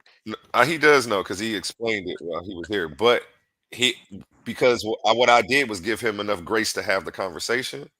Was I asked him instead of just assuming, like, hey, this cotton candy club cult, it was 4Ks. I'm like, that's 4Ks, not three. What's that about? I'm like, explain that to me. If we go back to the first episode, which we can review it one day if you want, before, because I assumed he was a troll coming up and probably a racist. So I'm like, hey, you know how I do people when they come in. We all sniff them out real quick. Like, hey, what's your background ideology? And you got 60 seconds to not say nothing stupid if you want to stick around. You know what I'm saying? And if you can't answer my question straight, you're gone because that means you're not going to be able to answer anything else straight. If you can't answer that simple three, what's your background ideology and etc. But anyway, I'm like, in the KKK thing, now explain that to me before I let my peoples get on you. I'm not about to let anybody else question you before I have. So then he went down on a story and said that he had Gilbert Godfrey, who actually I think is a bigot and maybe has said some racist things too as well. But he went on a story about how they made some guy cry about a candy cone and have a mental breakdown with this meme about a candy cone. And they were already called a cult. Something like that. The K's are weird though. It's very triggering. But the explanation was decent enough for me. Uh Yeah, I would love to review anything that on because I top of do that, believe. I would have to be assuming and just calling him a liar then. And I was like, okay, well, I can't do that. I don't have the proof to do that. So go ahead, chop it with my peoples, and I'm still watching you very closely. He had an amazing conversation, got race baited and a bunch of other stuff, never replying to reply one time. I feel like once we Mhm, start calling people white stuff, it's like natural for them. If I was them, I would be like, shut your black whatever up. Like, but mhm. I feel like so now we're baiting them. So when I let people start doing that to them, I can't let people do that. Because if I he naturally understand. comes out of his mouth, it'd be like, man, you started that weird ass stuff, brother. And I'm just See, trying to keep it fair. And I don't care about none of that stuff because I accept people as they are. Like, I don't know what country you can't grow up in no hood in no cities There's white people in every major city, man. I don't know. The west side of Cleveland got whites and Puerto Ricans heavy. And on the east side, not so much, but we see white folks. You know what I'm saying? Like it's one thing to be about your people. It's another thing to hate somebody who only receiving benefits from something their ancestors have done. Like I can't really control that, neither can Nah, they. But but we can get into that topic. Hold on, let me me answer stop this you, phone, A1. and you respond while I answer this phone call. Let me stop. Now I want to stop A1 there for a second, Suave. I'm with all of that, right? I could rock with that, but now here's the thing that we have to understand. I'm assuming you and I are over the age of 40, correct, Suave? I'm 45. Right. So that means we wasn't raised with all these identities, so we can't identify with these identities. We know man, woman, gay, and straight, and there's nothing wrong with sticking to that. I don't have to capitulate and start to learn all unnecessary terms now to fall into this identity to say that because you are pervert, and this doesn't go for the whole community. Some of these guys are perverts who want to take advantage, dress up like a woman, go into the girls' bathroom, and do perverted things, and that doesn't go for everybody. Correct or incorrect? Because if there's instances where men do that, so we have to draw a line and say, if you want to be transgender, give your transgender bathroom. But don't allow a man, someone who's biologically a man, to go into a female bathroom with little children, and think that that's okay. Because that's perversion. People who are transgender, who are homosexual, it doesn't make them perverts and child molesters. It doesn't make them that, but there are people who are that who want to take advantage of it. Know when to draw the line. Am I correct? I mean, yeah, that sounds logical to me. And this is what we're doing as older people. We can't fall into that. I don't understand it. I don't understand it. If you appear to be a man and you have a wee-wee, you're a man to me, and I can't do nothing about it. You understand? If you change and you have the other organ and you appear that way to me, then I don't know any better. You understand? But don't allow people's real struggle to be transformed into, as we call it, a poppy show on the couch. Because people have real struggles with their sexual identity and real struggles with wanting to do sex changes. And we have to respect that struggle, even though we don't agree with it. So don't go out their struggle and don't go out the black struggle into a gay struggle when it's not the same thing. African culture didn't promote homosexuality. They still don't. They don't understand it. They have a problem with it. And they're very, very, very understanding when you go to... I mean, they're not understanding. They're very outspoken about it because they don't know it. They don't know anything else. They can't relate. They're just very rough about it. They don't accept it. No, I think they relate. I think it's something that they just came into contact with before, and that's their decision. It wasn't like they just started seeing gay people recently. No, African societies have for thousands of years said this homosexuality stuff is not all right, and this is how we handle it. Yeah, but they don't promote it. I think it's an agenda. And yeah, no, we're gonna have to do a whole episode on the agenda, who's pushing it, where the dollars are coming in from, and follow the money trail and see what's going on. And Nisha says about the KKK, the 4Ks. She says he explained it, but it was a dumbass reason. Laughing my ass off. I'm assuming. Yeah, that's what I say. I believe he's something still about a troll. trolling a bunch of dudes using a cotton candy meme or something. LOL. It was a candy cone. Yeah, or something. Yeah, I think he is a troll. I just think he's had the conversation long enough. Like he's been around long enough. Like he's not trolling every second. But yeah, he has a troll side, and he is under investigation for being racist. Although I'm not, he might be a good troll too. Hey, y'all got his channel, so if y'all want to go down every single video and see if there's ever been anything said, I don't have the time, but No, I just had a conversation with him. I don't think he's like he seems like cool I just want to weigh it up. I just want to measure it up. You know what I'm saying? But he does have a little trolling energy, but I think it comes out when challenged or when trolled first. I think he doesn't mind trolling you back. Like, hey, I can troll you back. I can get under your skin. I know what to say to get you riled up. A1. I think that he wants to provoke these conversations, and he may not be doing it in the best way possible because he's going to get himself in trouble doing that. Hey, you know what? And if somebody wants to do an episode on that and go back and get the clips, because I want somebody to explain it to me, but I don't want to go back and forth absent of actually having the evidence in front of us, because I feel like it wouldn't be fair to you or whoever's bringing it to me So when I don't people think do he's bring it to racist. me, it's like, man, y'all got to show me exactly what y'all are talking about. I don't think he's Just racist. I think he Go likes ahead. to provoke to provoke the talk, and he thinks that's a constructive way of doing it, and it may not be.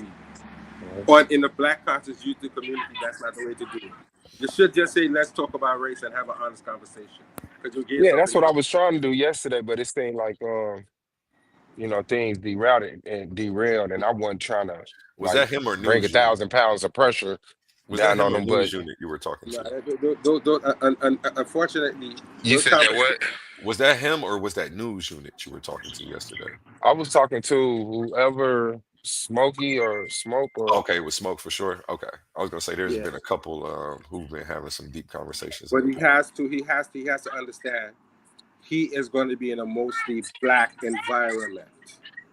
And if someone and if he makes a bad joke like that and he gets attacked, I know it's not acceptable on your channel, but it's a very sensitive topic in this community.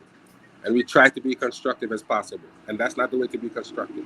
Just ask the question, let's do a show, bring people in, and let's just do a show on it and hash it out. And after we hash it out, we don't have to bring it up anymore.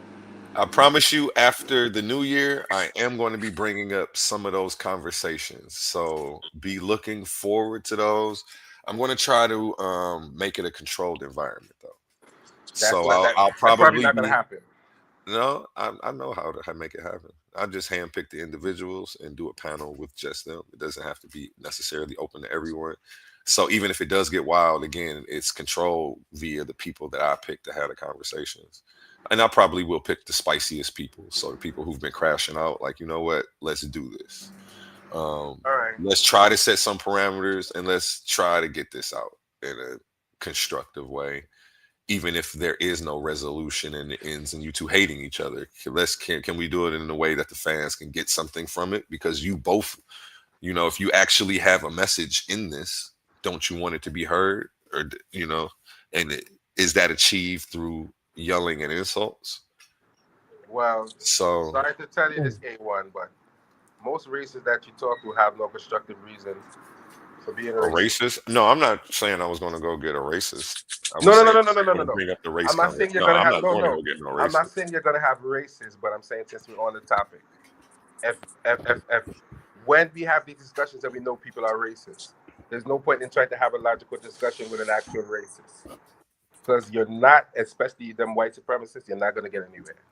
So I think it's also a mental illness as well to dislike someone for the color of their skin. No, it's not. It's not a mental illness. It's something that they learn from their parents, who have these who just don't like you for your skin color. No mental illness. What's going on there? Well, I think they've been thoroughly brainwashed, and I think that it's a form. It's environment. Yeah, I think it's a I believe that they are mentally. I environment. think that they're mentally. I believe they're mentally ill. It may sound insulting. I know you're trying. I don't know if you're trying to politically correct. No. I'm saying a mental illness generally has to have a biological reason. Okay. So if you're saying it's a mental illness, that means that you're saying they're biologically geared toward racism. And that may or may not be okay. true. Thank you. Thank you for actually bringing clarity to that. Yeah, because now I think it's a learned behavior. It's funny enough. what they elders teaching. Now, funny enough, there is an argument that some people, including myself, think that white people might be biologically geared toward racism and those sorts of behaviors based on history. I might be wrong, but it seems that way. It seems that way, that they're just naturally geared towards not liking black people. If we pick up the baton, that it seems like we naturally get. I mean, we could say that about whoever's. Oh no! Because if I tell you I don't like white people, I have plenty of actual historical, scholastic reasons why I don't like white people. That makes it seem like you're. I mean, over time, those reasons become the reasons why we're naturally geared to dislike them. That's my point. Not to take. I wouldn't take away any of your reasons. They would only further my point. No, I put it this way. Sometimes people are not necessarily racist when they say they don't like white people. I don't know if we can use that term. Mm-hmm. Because there's an argument that racism is an institution, and you have to be part of the institution to be racist. Now, maybe that's reaching too far. Maybe I'm tripping. Hold on, rewind. Where are my sound effects, man? Bring that one back. One time. for the one time. Is that making sense, or am I reaching too far? Say it again. I said there's an argument that racism is an institution, so you have to be part of the institution to be racist. If you're not a part of the power structure, then you can't be racist. So what would you call it? Okay, now I know there's a situation where there's a person who's not part of the institution who still carries the same ideals because they see them being perpetrated and propping people who they look to up. So what about those guys? What about the people on the bottom who still share the same sentiments, even though the 1%'s kicking their ass too? Now you see, once again, it's just like race. Race is not biological. It's based on, they will put a term like black, which is quote unquote biological. And everything after the term black has nothing to do with biology. That's why they say race is not biological. Race is based on, you're black, I don't like you because you're black, and this is what being black leads to. That's not scientific. So that's why people argue race is not biological as opposed to phenotype. What you look like is biological. But now that biology has been taken into race and made something totally different that has nothing to do with the phenotype. Yes, there are behaviors associated with phenotypes and race. That's a fact. That is a fact. And people don't want to admit that when you say a person is African and you put that into a phenotype, there are behaviors that come along with that phenotype as well, or the species. All humans have certain behaviors in common. All animals and species have certain things in common. So yes, there's behavior involved. If you understand what I'm trying to say. Mm-hmm. I do. Right? Africans have a culture. And it's perfectly fair to say that this is part of their culture, that is part of their culture, that is part of their culture. It's perfectly fair to say that. Same thing with Caucasians. But then when you put race into it, you start to talk about inferiority and superiority that have nothing to do with their biology. Being black doesn't make you any more, and being stupid. Stupid people are stupid people. People no intelligence are people no intelligence. That has nothing to do with being black or white. That's where the race part comes in. And that's exactly how I feel. Like, and I'm not going to run around and say I don't see race. I see race. I definitely see race. See, but we're mixing. And I guess we do all have our inherent stereotypes, and certain people have their guard up so much that they never let people break them. I'm just a person who I may have them, but I'll create opportunities and, like Anisha said, have grace to let people show me who they actually are. But I guess, like Cameron said, everybody starts in the negative. With me, you got to work your way up just to break even, to be positive, because I'm already going to assume, like, look. But let me bring it back. Let me bring it back for you a little bit. Go ahead. The idea of skin color can be separated from race. People just mixed in skin color when they started dealing with race to make them one and the same. But the term black has been around long before race. So I can argue that with several different sources that the term black was around. And you know what? I see why I've been having a problem with certain people now, even in just the statement I just made, because I have enough grace to give people the chance to show me who they are.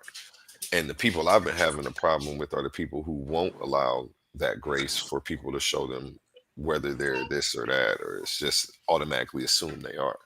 So when those people come around me, it's like their energy conflicts with mine, and I don't like it. You know what I'm saying? I'm with you. Go ahead. I'm with you there, but we still have to understand, by someone calling you black is not a race, and it's never been a race.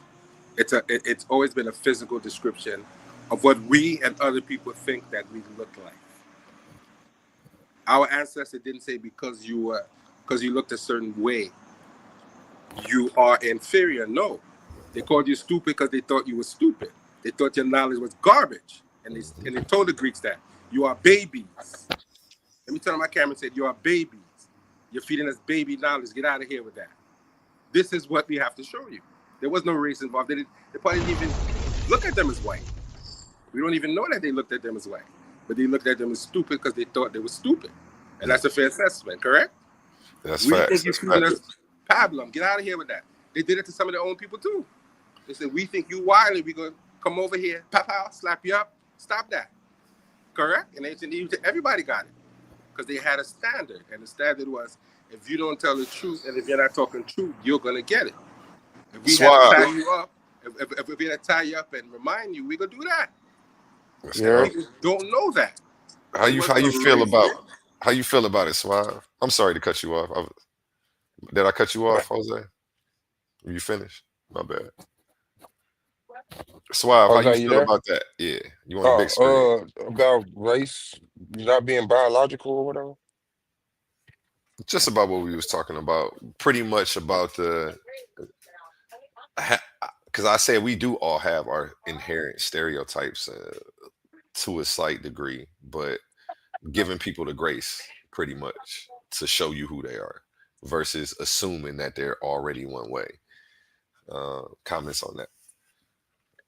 I mean, yeah, no, I'm human and I'm subject to, um, like, I think the relationship between black people and white people have enough history for us to like logically explain our prejudice or, us being just saying, I'd rather say you are and learn you're not than assume you're not and then learn you are. But other than that, it's like, that's not applicable to nowhere else. Like, people with dirty shoes walk a lot. Like tall people duck. I don't know. But I know the information I have been able to accumulate is that white people have had a history of taking advantage of black people and creating a system that dehumanizes them and that builds the economic stability off of them for their generations while taking away from ours. So everybody got to be aware of that. But outside of that, yeah, I'm gonna let you show yourself. I'm gonna definitely let you show yourself. Hey, Juice, I just dropped that link. If you have any thoughts you want to come up and share with us respectfully, you know what I'm saying? It is an open panel when I'm up here. Come on up if you want, or anybody else that has any thoughts, comments, wants to share or add. There's levels to it, so there's always a higher perspective. So, I'm always all ears to what people have to say. You know what I'm saying, brother? Come on up here and hop on the stage and spit some knowledge. Now, A1, I have to apologize if I'm a little too militant and quote unquote blackity black. Because he explained that more eloquently than I explained it. But I think I'm being a little blackity black right now. No, I don't think so. You explained it good. I just wanted to get his perspective on that. Yeah, he definitely went in deep on that though. Appreciate you, Suave. This episode turned out way different than I thought it was. I didn't think I was gonna have that much to talk about. I really was just gonna let it play to the end and not say nothing. But some of this stuff, I don't know. I just got the feeling it. So well, you see, this is why I respect you, A1, because you do what I would do. Somebody challenges you and you put together some sort of coherent presentation and say, well, let's talk about it in a constructive way. So now, if someone goes off the rails now, you can put the video and say, this is what I said, this is what Jose said, this is what Suave said. Deal with what was said in the presentation and don't attack them, and you can't attack me personally now. You now have to put together a coherent presentation to bring your viewpoint to me now. You can't just say what you want to say. Yeah. You have to put together a valid presentation. Like, and even that's why I appreciate you. Yeah, like even when I'm looking at the other debate style shows on YouTube that are real popular, they got one where it's like 20v1 now, but it's the debate, right? Like I think Candace Owens had one, the Jordan Peterson or Patterson or whatever had one, and the person who's the celebrity who's standing on something will sit at the table and people will like raise their hand really fast and then run up to the thing and they get time to debate them for a few minutes and then it swaps out. Like even stuff like that. Charlie Kirk. Yeah, he did one of those too. That's where he got killed at. No, he was out in the open. This is like a closed session thing. No, but what he said was he was doing like a challenge in the crowd, 20v1. I sit at the table and you get to come up and debate me for a little bit of time. Oh yeah, he did. Oh, okay. I didn't know he was doing that in the public. I thought he was just speaking. Yeah. Like I really didn't know the backstory. When that stuff happened, like I know who he is. That's what I don't got like time to Suave focus said. on this Like right now. Suave Like said, it ain't. he was doing one of those It just sessions, and wasn't that's one where of he them got things killed. I was really interested in caring about all That's day. where he got killed. He So was out of like I college care. doing one of those. Oh, sorry. I don't know. I'm He was. sorry. I just looked it up like the first day or two, and then after that, it wasn't news to me anymore. Yeah, So I didn't know who Charlie Kirk was, and when it happened, it got hot, and I had my views on it, but I moved on from that. But interesting enough, I was called. I had to defend myself in my Black Power stance yesterday because people accused me of coddling the white dude that was up here smoking whatever. hmm Like, yeah, motherfuckers really felt some type of way that's what you was about going me through. being on the panel while he was saying some of the stuff he was saying, and Yeah, that's the and new not. thing that's gonna be. You're now you're not even allowed to be on a panel with people from the other race, and it's gonna be another thing to create division between what I'm doing because they allow the people around there to be treated a certain way, and I just won't let it Yeah. happen over here. It's like And I and I if you get that. mhm. I get what you're doing, and I get what other people do with their platform. How they run it is how they want it. But me, I would like to have the conversation, especially with a Exactly. white person telling you he's pro-black. Like, oh yeah, let's Bro, go. I'm Let's. about to get you. I'm about to get you a show set up, and we're going to do something like this. Let me pull it up right now. You just shared it in the chat, Jubilee. That's the name of it. Wait, where am I supposed to be at? Okay, let me get back to the StreamYard. Share screen. I gotta stop that screen share. Share it again. Okay, this is what the Jubilee looks like. Can you see it on the screen? Yep. Mm-hmm. You see Yeah. how there's all them people sitting around, and then there's one person Mm-hmm. who's sitting at a table in the middle. And like Mehdi Hassan's done one. A lot of people. Here, I'll scroll down on the list just so You we know can what? see what's on here. You know, Conservative Christian versus 20 liberal Christians, Trump supporter versus Gen Z liberals. These are the topics that they're debating. you know Um, what would with be. some You know of what would the be nice. famous names, Amanda Seales, she did one. Oops, I don't want to see. You know what would be Sing. nice. They A1. have a lot of political figures. What's that? It would be nice if all of the black creators in the community could get together and fund an actual space where we could do that in person. That would be something that I think would be great, and I think Yeah. it changes the environment of the YouTube Negroisms and craziness. Yeah. There's Good luck. so much It would craziness though. So much it would be division. better. I know that's wishful thinking, but it would be nice if we could reach out to some people who would be willing to sponsor that kind of a talk, and Hey, I everybody promise come in you, person. you're not gonna have to hold your breath too long. I promise you. But I would love to see that. That would be so Suave, beautiful. yeah, I'm about to put Suave on. So we about to do something like this, man. And I see As long as even we're gonna talk about it later. But this like I forgot what I was even talking about now. Why I was even talking about this though. But yeah, No, said I that you know he brought wanted it up to when I was sit. like, I had to defend. Oh, you was talking about how people don't let. That's the new thing. White people not being on the panel or this, that, and the other. And I said, but I would like to have that conversation with him. and So I know that was the last statement I made. And he was like, matter of fact, she shared something in the chat or whatever. Just trying to spark back your idea. what did I say that made you say Charlie? I was talking about this, and you was like Charlie Kirk. You said, I yeah, forgot why I was talking about it. when you have one person sit at the table and then you have other Oh, people okay, raise their yeah. hand real quick and approach. Yeah. But yeah, the conversation. I don't know why I brought it up though. But yeah, I was Don't be explaining scared it. to rewind. I'll rewind Yeah, that YouTube quick. it's all right. The point it'll come back to me though. But yeah, I think the conversation needs to be had. So I'm not looking for racists to talk to per se because I just think it's a mental illness, even though we know it's not biological. I understand now that it's a conditioning and it's almost like a religion that people are being Okay, and I can baptized. see that. You I can know, see how you say it's a mental illness. It's a spreadable mental illness. It's a contagious mental illness. My mind is telling your mind these racist things, and now you're ill like me. But it doesn't happen or you believe sporadically in out of a delusional. mutation Yeah, or a because being gene. delusional is a mental illness, and it doesn't necessarily have to be biological because it's just part of the delusion. Because all it is a damn perspective. So if your perspective is skewed. See, But it's see, not. but Would it go along with like delusions of grandeur? see, but Almost. It's like right there. It's not. It's not actually a delusion of grandeur.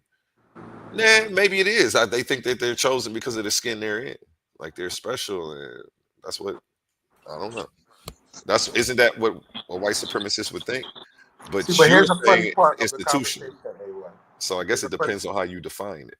here's a funny part of the conversation. We started with young Pharaoh, and we ended up back around to a very important topic as to whether white people are inherently racist or not. That's Let me a put real it right in your conversation. face. Sorry. That's a very real conversation that we need to have, but there's no proof of that. Some people think that, but there's no biological proof that people are inherently racist. They may be, I don't know. I'm thinking that sort of thinking is inherent in European people because history shows that. Or maybe it's just people was just generally egomaniacs and they just happened to come into contact with black people and it happened to manifest in that way. I don't know. And it's crazy because now I'm thinking about one of the people who came in the crowd being divisive from another panel with the 4K cotton thing. And he's a debater over there and helped him run it. But he made the assumption that it was something that it wasn't. And as seasoned of a debater as he is, I know he sees the fallacy in that, but he chose to be divisive anyway. So now I just realized right now that was on purpose. And it has to be because people are too intelligent to not see the error in their ways, or maybe they just actually don't self-reflect. One of the two. I'm going to go ahead and let this play for a second. We put it right in your face. And I did a video on this too. Hold up. Oh, shit. Hold up. Let me go back. I did a video on this too. All right, boom. Now watch this. This is my channel, right? Let's get to my channel. Let's get it shaking. Hold up. Let me show y'all something. Unpolitically correct gay manifesto. I think I spelled something wrong, but I don't care. They'll fix it. Look at this. I did a video on this. Look at the dates. December 29th, I don't have that 2019. video. I gotta find Y'all that go video. on my other channel and watch this podcast.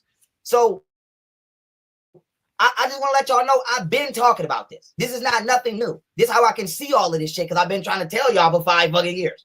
But let me just show y'all real quick, right? Gay manifesto. Because y'all gonna say, well, Pharaoh, what's the gay manifesto? Okay. The gay manifesto is literally a manifesto written by some elite homosexuals, okay?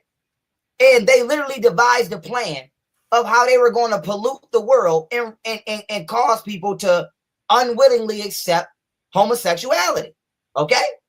So let me get this in there. I believe the date was 1987. I want to make sure I got the right one. Now look at this. Here we go. Let's just read. Let's read. Because that's what you niggas don't like to do. Oh. Now, let's see what this shit say. Now, we got 17,000 people in here. Smash that like button now so we can get through the algorithm. Now, this shit was written in February of 1987. And I did a whole video on this shit from December 19th. So don't nobody say I've been going in. Now, what does this say? It says, we shall sodomize your sons, emblems of your feeble masculinity, of your shallow dreams and vulgar lies. We shall seduce them in your schools, in your dormitories, in your gymnasiums, in your locker rooms, in your sports arenas, in your seminars, in your youth groups, in your movie theater bathrooms, in your bunkhouses, in your truck stops, in your mail clubs, in your houses of Congress, wherever men are with men together. Your sons shall become our minions and do our bidding. They shall be recast in our image. They will come to crave and adore us. Women, you cry for freedom. You say you are no longer satisfied with men. They make you unhappy, aka the feminist movement.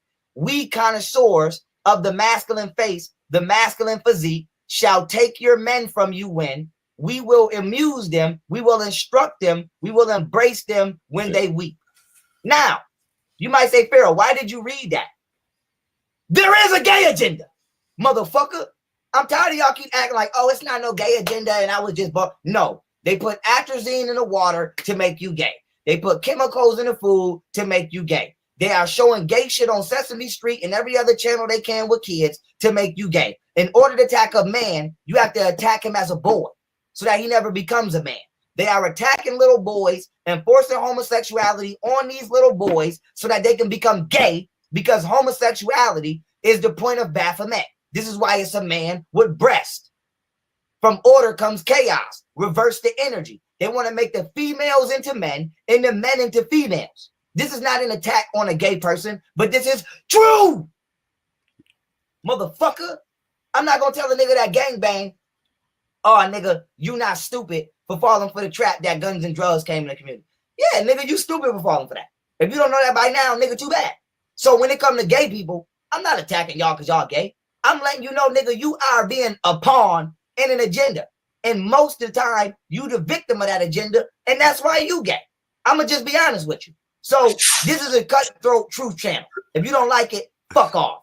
And so this is why Freemasonic Satanists like George Soros not only fund the LGBTQ movement, but he funds Black Lives Matter. Because Black Lives Matter is ran by feminists, black women who don't even fucking like black men. And not only are they feminists, they're lesbians. And so they trying to destroy heterosexual black men and women and uplift black transgender people. Now let's get it in, right? Because here comes the fun part. Let me drink my water because it's about to get real fun.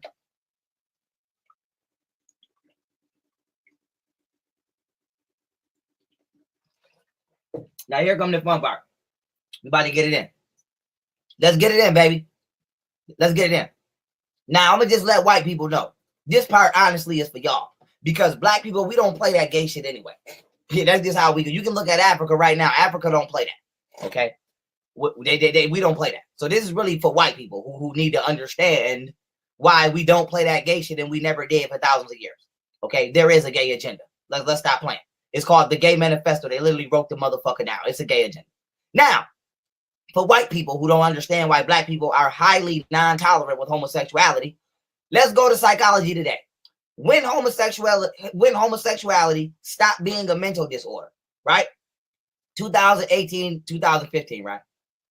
In the DSM, okay, which was published in 1968, it listed homosexuality as a mental disorder, which it should still do so, in my opinion.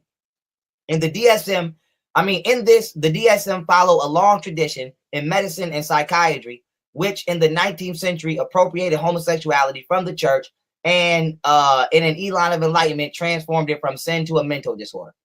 So now why is that important? In 1973, the American Psychiatric Association asked all members attending the convention to vote to whether they believe homosexuality to be a mental disorder. 5,854 psychiatrists voted to remove homosexuality from the DSM, while 3,810 voted to retain it. I can guarantee you these motherfuckers are Freemasons. Now, why is that important? Homosexuality has been a mental disorder all this time. Now, I'm going to tell y'all the real reason why they declassified it. Because they needed somebody to blame AIDS on. And so when the government created AIDS from leukemia, which I've proven in my Judy Mikovits joint, and I need my prize on that, so don't nobody steal my work. Yes, HIV comes from leukemia. It's a virus that was extracted from monkeys, and they used it as a bioweapon, just like they're doing with COVID. So this is why they tried to say, oh, whatchamacallit, you know, HIV came from people having sex with monkeys. No, HIV came from dangerous, psychopathic, white elites taking viruses and using them as bioweapons. And they used leukemia as a bioweapon for HIV. The original definition of HIV was leukemia. Now, when they needed somebody to blame HIV on, they made homosexuality no longer a mental illness so it could seem okay to practice it. And then they blamed the gay community for causing HIV and AIDS. Now, why is this important? As we further read, let's go to the definitions, okay? Now, what is paraphilia? Paraphilia is a condition characterized by abnormal sexual desires, typically involving extreme and dangerous activities. Homosexuality was considered a paraphilia, okay? Now, this is the DSM right here. Symptoms and treatments for mental disorders, okay? This is updated from January 2020. So I don't want to hear nobody talking about, oh, that shit was back in the day and whoppy wop and whoopty whoop. Okay, this shit is from this year, January. Now, what does the DSM say? This is the same DSM. When you go into the DSM and you go to sexual and paraphilic disorders, okay? When you scroll all the way the fuck down here, what do you see? Let me zoom in for you assholes in the back. You see transvestic disorder. Now, what is transvestic disorder? This shit was last updated 2019. So I don't want to hear you motherfuckers talking about, oh, this is from back in the day. This is from 2019. What is transvestic disorder? Transvestic disorder is cross-dressing or dressing in the clothes of the opposite gender to become sexually aroused. Quiet! Shh. Let me read that again. What is transvestic disorder? Transvestic disorder is cross-dressing or dressing in the clothes of the opposite gender to become sexually aroused. Any questions on that? Any questions on that? So I just want to let the whole LGBTQ community know this. All you bitches is crazy. Get the fuck out of these schools trying to mandate history for a group that's not even 20 years old. Get the fuck out of these libraries twerking in front of these kids. I see you drag queens twerking. Get the fuck away from these children. If you want your own bathroom, have your own bathroom. But that gender neutral coming in our shit, that shit is a dub. You are not about to normalize mental illness. Dwayne Wade, fuck you and your flandacious ass kid. All you bitches is mentally ill. And you trying to convince us that we mentally ill. Homosexuality is a paraphilia. Transvestism is a paraphilia. Now, I'm not treating you like you're not a human being. But you're not going to force me to have a mental illness because you have one. And I'm going to tell y'all what. This is my favorite motherfucking go-to. And I have to go here. I have to go here. I'm sorry, but I have to do it. I have to do it. Because I'm not done. I'm still about to go to work. But I'm not done. I have to go here. Let me go here. Let me go here. Let me go here. Tiger Man, Ripley's Believe It or Not. Don't worry about it. I got something for you, motherfuckers. According to Ripley's New York. Thank you very much, Sari. We don't want you. Thank you very much. I didn't ask you for that. Now, you got all y'all motherfuckers out there that's gonna be talking about, well, you can believe what you want to believe, and you can wati what you want to wati. Okay, so why this nigga is not allowed to eat people? He believes he's a tiger. You got surgery to turn into a female. He got surgery to turn into a goddamn cat. So if this nigga start eating children because he believes he's a tiger, technically, should we honor that? Should we honor that? Should we say, oh, cannibalism and murder doesn't count for this man because he believes in his mind he's a tiger? No, because you know what you're going to say? You're going to say, nigga, you are clearly not a tiger. Why? Because you were born a fucking man. So if he is not allowed to eat children because he believes he's a tiger, why do you think that you should be allowed to force me to call you a woman when you was born a man? I'm not understanding that. So you can't open one door and try to keep others shut. You can't do that. Because if that's the case, I'm finna start choking motherfuckers to death because I believe I'm an anaconda. And I believe I have to constrict one motherfucker a day because I'm an anaconda. So if I can't go outside and piss on a fire hydrant in front of the police and not be charged with indecent exposure, okay, and vandalism, because I believe I'm a dog, then I don't give a fuck about you trying to convince me to believe you a woman. Because if this nigga is not a cat, you're not a woman. It's just that I'm not about to argue with y'all. I'm not about to argue with y'all. Because then I'm going to go crazy arguing with a crazy motherfucker. And we live in a world where the elites want to bring order from chaos. What better way to cause chaos than to financially fund a movement of psychologically ill motherfuckers? The next thing you know, we're going to have a cannibal march. And we're going to have motherfuckers who like to eat humans talking about where we like to eat human meat. And come on, man.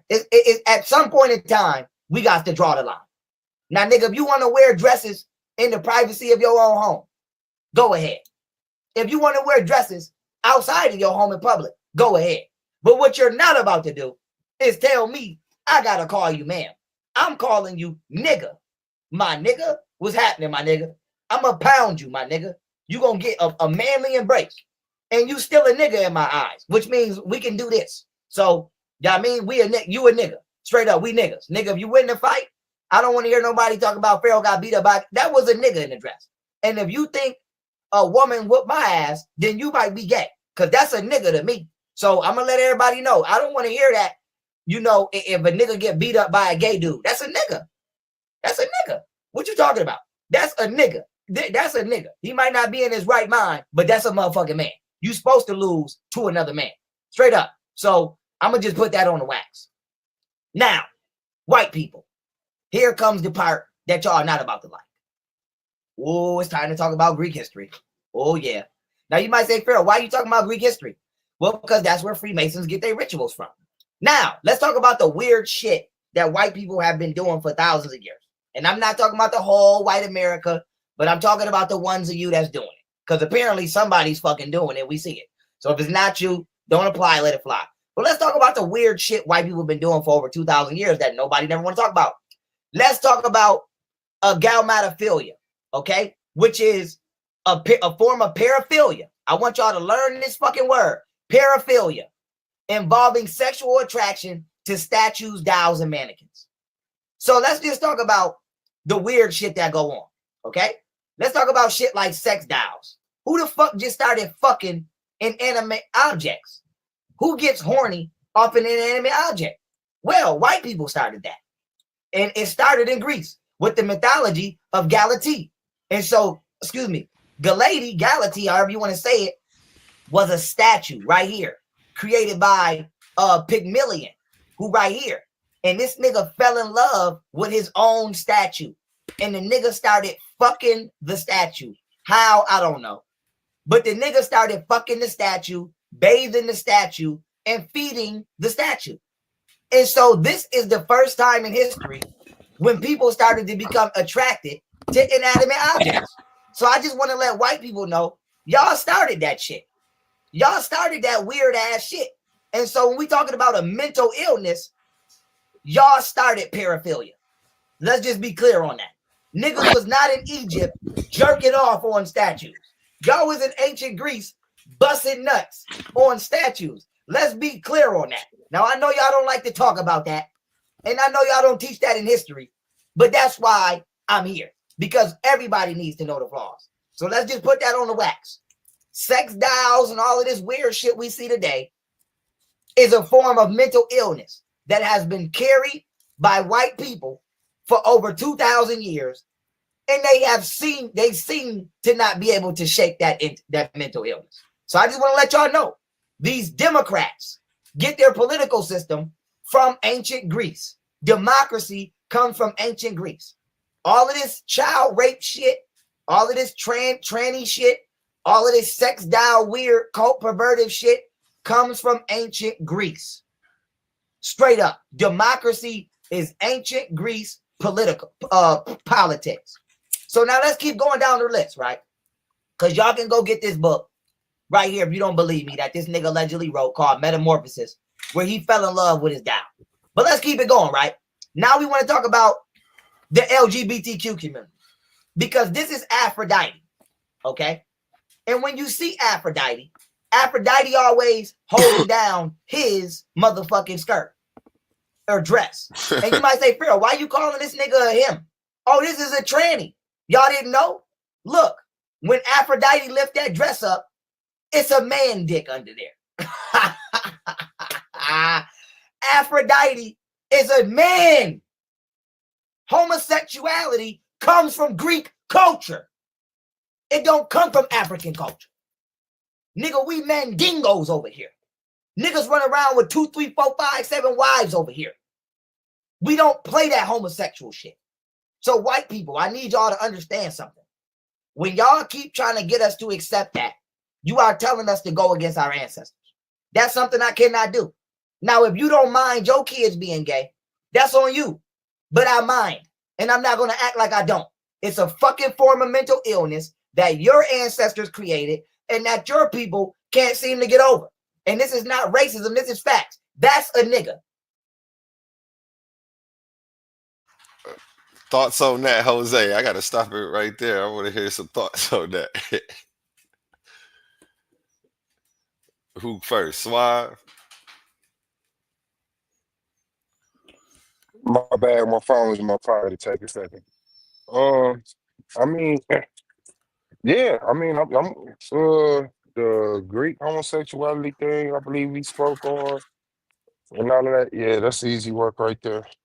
Easy work. Easy work. I agree. Jose, let's talk. I mean, if we trace it through culture, um, I'm trying to think. Does it go back further than that?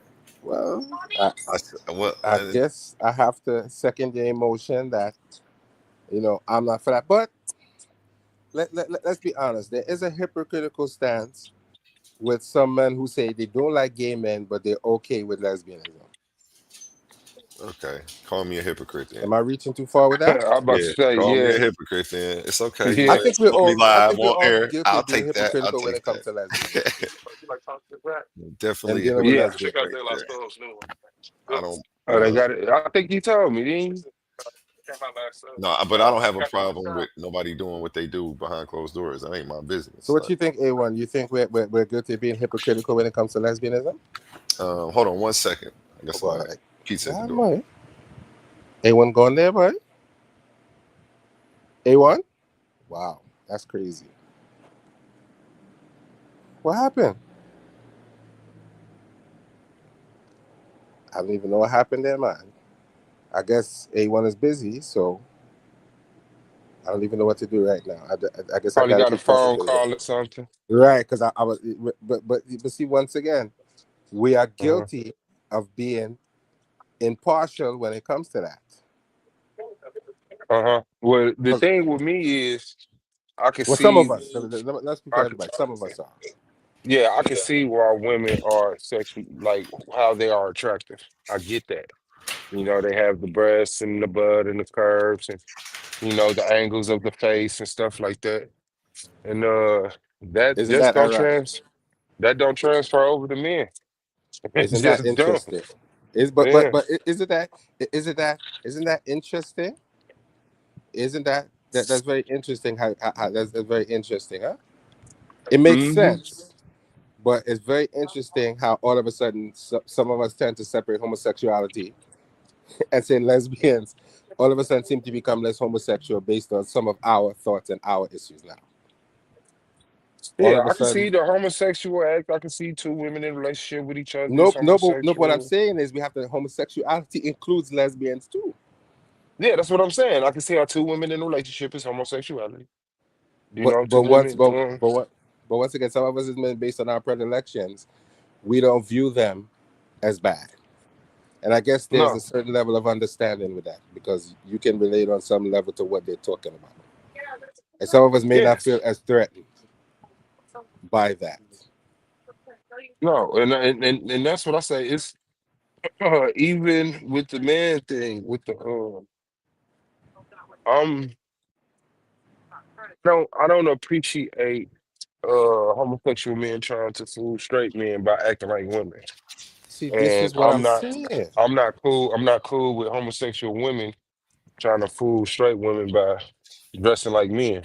So I'm not hypocritic in that aspect, you know. Yeah, but you see, these things become complicated because then we have to say, is homosexuality biological? Is it a mental illness? Is it a choice?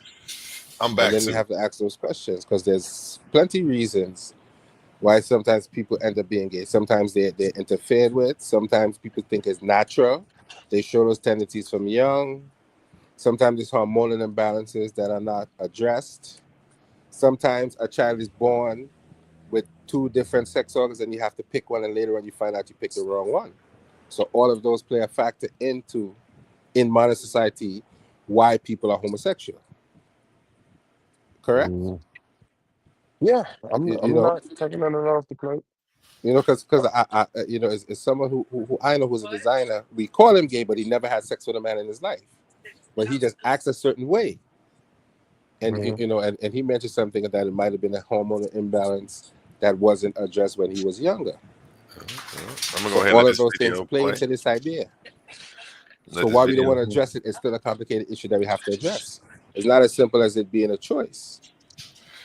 We don't have to agree with it. That's the debate that needs to be We don't had. have to be I haven't seen homophobic, that but we have debate. to have some understanding as to why people are that way, and maybe we can avoid a lot of hurt and unnecessary emotional trauma if we address it on a case-by-case basis. Some people are that way because they were touched.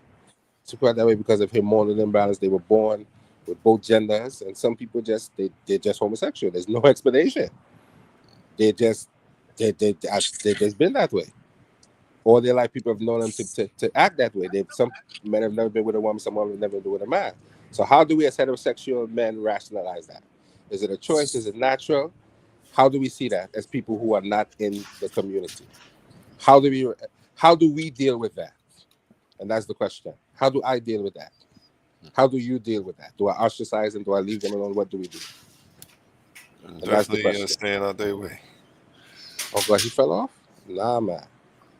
I'm definitely staying out their way. Definitely sure they want me to host today, man. Can you hear me? Wow. This is a I don't know statue. what to do. Swab fell off. A1 is on a phone call. No, you can't hear me? Can't bring nobody in, so I don't know what to do. Can you hear me? I guess I'll just keep talking till somebody comes back in. You can't hear me? Oh, I didn't. You can't hear you, A1. You're muted. I think it's your phone, maybe. You're muted, bro. You can't even hear me. Ah, shit. Is it me? Is it I can't hear him, or is he muted? I think he's muted. Let me look up on my phone and see if you guys can hear me. Somebody tell me he's muted, bro. No, I'm not muted because I can see my voice thing jumping up and down. So can't hear nothing he said. Yeah, you can hear me. Somebody in the chat tell him. Yeah, on YouTube. I think he's muted. On YouTube, my voice is playing. Might be. So yeah, go out and come back in. Yeah, he knows what to do. Sorry about that to the crowd, people watching. Let's get back into young Pharaoh until they get back up here. Of Aphrodite with the dick and the balls out. So I just want to let y'all know, Aphrodite is the mother of Eros. Eros is Cupid. Now, Eros is a little fucking boy. Now, look at the definition of Eros. Eros means sexual love. It's the etymological root word of erotic, which means relating to or trending to arousal, to arouse sexual desire or excitement. So now you see why these democratic Freemasons like little boys, because they're practicing the culture of ancient Greece. And don't tell me it's not true, because this is a statue of Cupid, aka Eros, on a Mic check 1 2 1 2. Yeah, I think it was my phone. It was definitely my phone. My phone was just acting wild. I went to YouTube and I could hear me, so I knew mine was working. Yeah, I looked on. I had used my phone to check. So let's get back into it. Greek artifact in the museum. So when you see Cupid, aka Eros, on Valentine's Day with the wings, this is who the fuck you're celebrating. You're celebrating pedophilia. So the Greeks were pedophiles. Yes. Yes, it's true. It's true. It's true, motherfucker. It's true. It's true. So all of the weird shit y'all doing today, y'all been doing it for like thousands of years. People just now catching on. So I just want to let y'all know, I know who y'all truly are. Everybody else might not know. Bitch, I'm this motherfucking woke. Pharaoh, how woke is you? This motherfucking woke. I see you bitches. I see you bitches. You still fuck them inanimate objects. You still like niggas that think they women. And you still like little boys. And we see it all throughout the motherfucker. We see it all in the emails and all in the, you're caught. Obama, you're caught. Hillary, you're caught. Joe Biden, you're caught. Anthony Weiner, you're caught. Yes, you're caught. Not only do I know what you do, not only do I know that you're Freemasons, I know you got your rituals, not just from Aleister Crowley, but the Greek Homer, who was doing all of the shit y'all doing now in ancient Greece. Come on, man. And it's been kept alive through the Roman Catholic Church because the Greeks and the Romans share cultures. Aphrodite in Rome is Venus, and Eros in Rome is Cupid. Same deities, different name.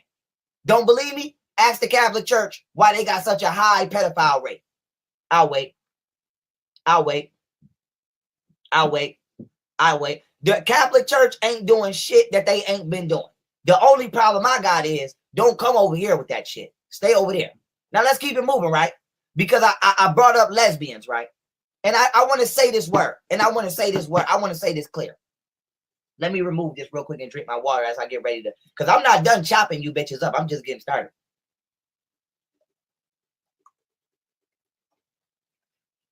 See, y'all don't know that lesbianism and feminism go hand in hand. And I'm going to tell y'all why. Don't worry. I'm the best teacher on the planet today. Today. Woo! I'm nice. I don't know why the fuck I'm not in a university somewhere, but it's all good. Let me tell y'all something. Let me tell you a little story about lesbianism. Okay? Now, what y'all don't know is that the Greeks were highly homosexual. Okay? And they were so homosexual that they literally forced all of their women out of ancient Greece. Now, you see this map right here? This is ancient Greece. Now, right here on the Aegean Sea, between Greece and Turkey, with Athens at the bottom, is Lesbos.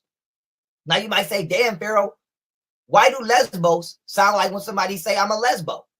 This is because this is where lesbianism comes from. So let me give you a quick history lesson, okay?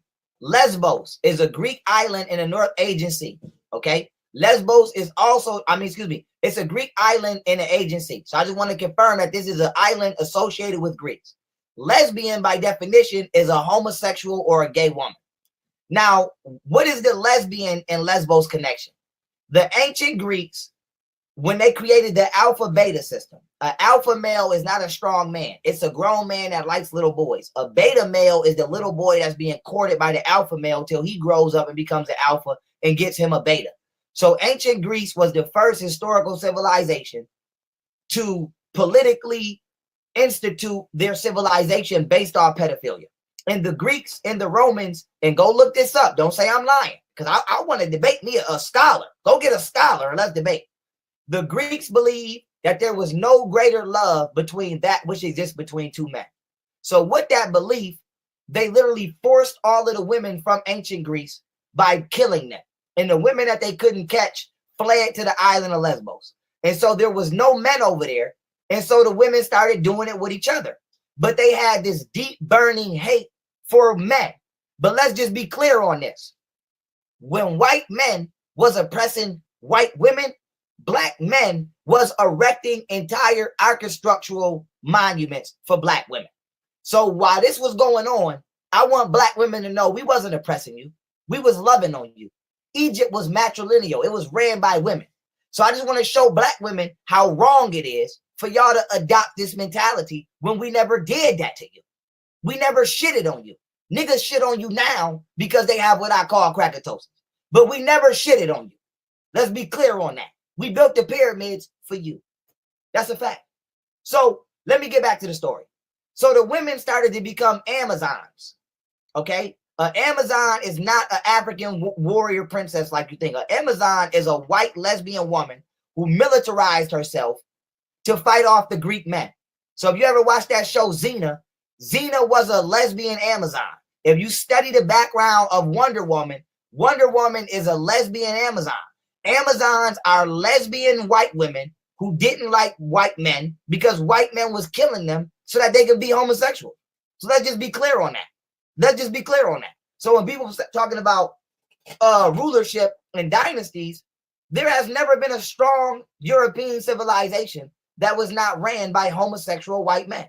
That's just a fact. That's a historical fact. That's not trying to knock white people, but I'm just letting y'all know historically, you have never had one civilization where the ruler was not a pedophile or a homosexual. That's a fact. And this is why y'all keep trying to force that shit on everybody, because y'all want everybody to accept y'all mental illness. And it's not going to happen at all. Now, boom. The lesbians used to cut one of their breast off so that way they could be better archers, but also they wouldn't be seen as women. So when you see lesbians today trying to hide their breast and look more like a man, that's because they're following in the footsteps of these ancient women who were literally running from the terroristic attacks of homosexual white men. So I just want to let everybody know the what does this mean? The Black Lives Matter movement was founded by 3 psychologically ill Black women who, for some reason, have adopted the culture of oppressed white women in ancient Greece. Not only have they adopted the lesbian mentality, they have adopted the feminist mentality. And they are using the struggle of Black people, which has nothing to do with homosexuality, to actually uplift homosexuality. And then they want us to feel bad about not supporting that. So I'm going to let y'all know, bitch, you can kiss my ass, you can kiss my ass, and you can kiss my ass. And everybody in Black Lives Matter can kiss my ass. I will never support mental illness as being a thing. If you're mentally ill, I will love on you and nurse you back to health. But I'm not going to support it as a thing to become. Okay? Okay. Now, let's get right here. Let's get graphic. Let's get rated R, baby. Let's get rated R. What is this? This is not Photoshop. These are artifacts. You see this grown-ass man with this little boy? This is Greek culture. You see this grown-ass man running up in this young teenager? And you see the Easter eggs. Now y'all know the point of Easter. Testicles. I've been trying to tell y'all motherfuckers. So why is this important? Baphomet represents transsexuality. Let me zoom in on Baphomet. Do you see this nigga with titties right here?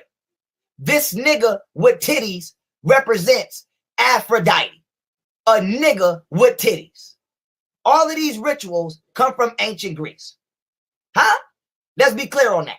So when you hear Katy Perry talk about make me your Aphrodite, that bitch is talking about some weirdo shit. So I just want to let y'all know, not only does the Gay Manifesto prove that homosexuality is an agenda, motherfucker, it's right here on the artifacts. It's right here. So this is why when you sell your soul or do some shit like that, they got you niggas sucking dick for the deal. So I want all you rap niggas to know, Young Thug.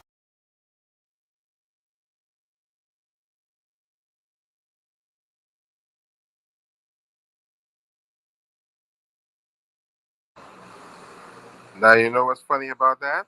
I always make that same comparison he made between Wonder Woman and the Isle of Lesbos. I always say that. I call the island Lesbos because they have no men on the island. And what he's saying is true. That's a real thing. Yeah, I was gonna say any misinformation anybody want to clear up that was passed because we're just going. No, what he said is true. Lesbianism comes from the Isle of Lesbos. That is a fact. And I always look at Wonder Woman and say that is the Isle of Lesbos because they had no men on there, to the point where she was born and they made up some story about them making her out of clay and breathing life into her. She had no father. Yeah, so she was born by magic. I was gonna say some of the stuff like that he was showing, like even in the Baphomet, it makes me think of Shiva. It's just a representation of male and female energy. It's not meant to represent like homosexuality and some of those classic images. That particular one might be homosexual. Yeah, well, the one that's frozen right now on the screen. I'm not talking about that specific pottery. I don't know what museum that's in or what time period and who made it. But just some of the other stuff that he was showing. I just wanted to say that stuff for clarity. And shout out Ben. He says he thinks Amazonians are real. Go ahead. Well, you know there was a thing where you ever see the movie Woman King. That story was about a group of I forgot the name of the group that actually beat up destroyed a Portuguese slave port, and they were calling them Amazonians because when the men went back, they made up a story about them being 10 feet tall. You never heard that story, anyone? They were calling them Amazonians, and some people say that is where the Amazonian legend comes from. This African group of people. I hear you. Suave.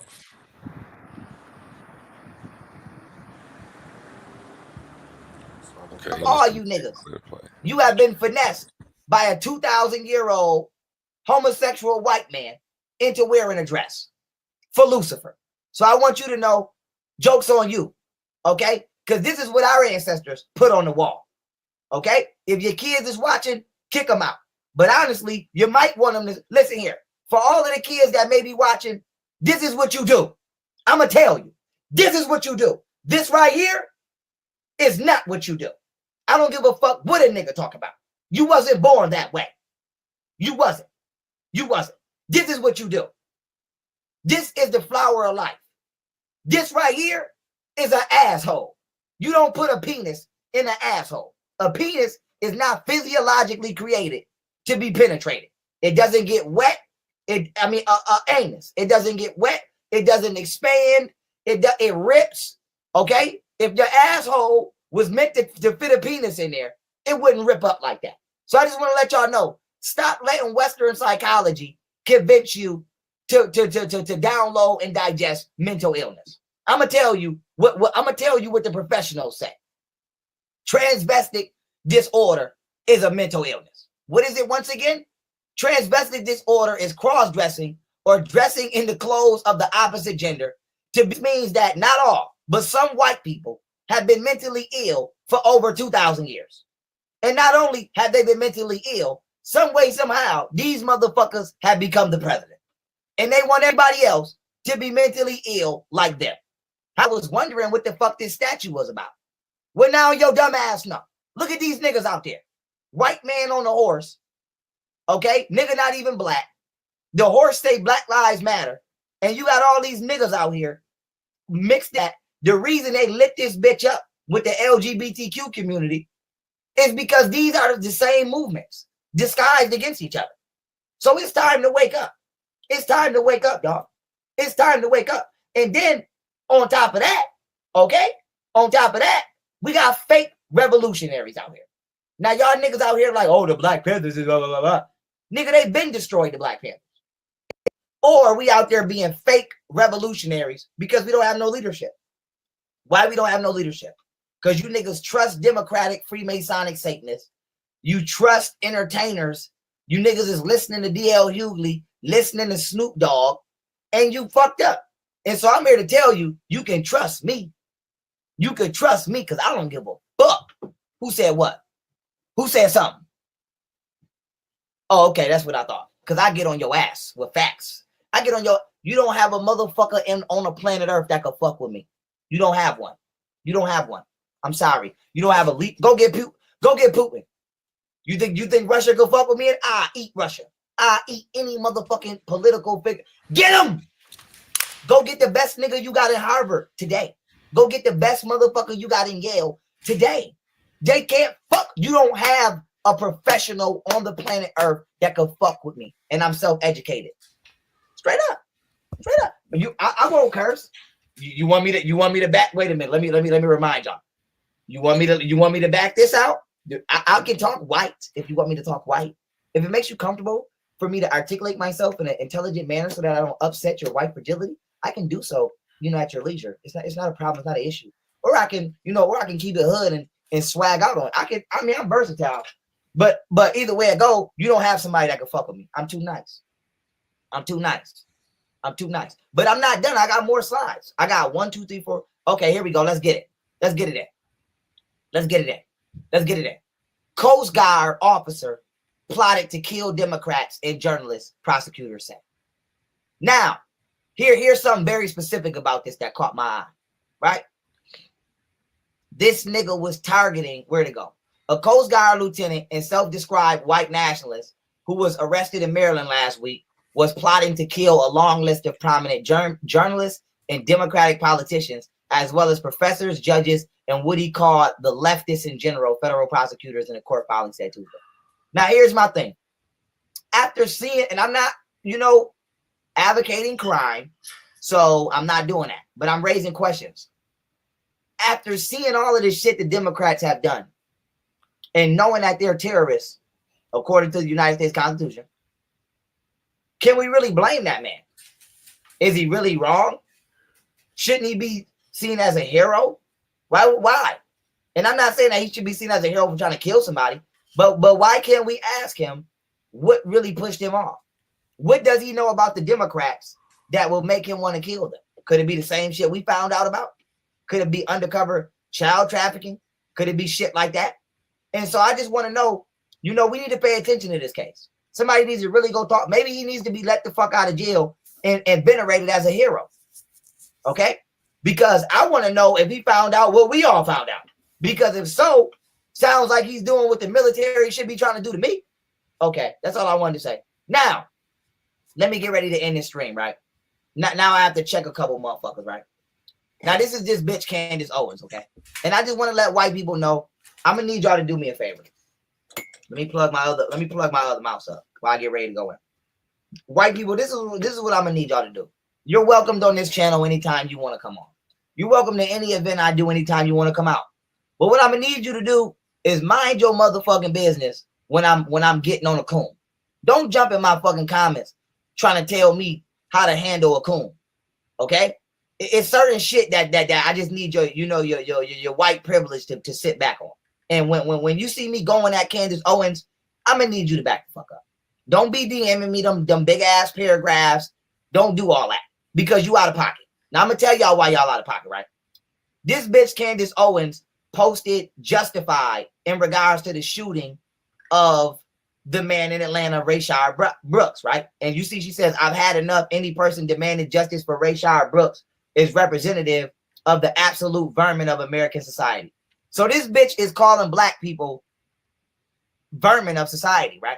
Now, what white people was getting ready to say is, right? And if it don't apply, let it fly.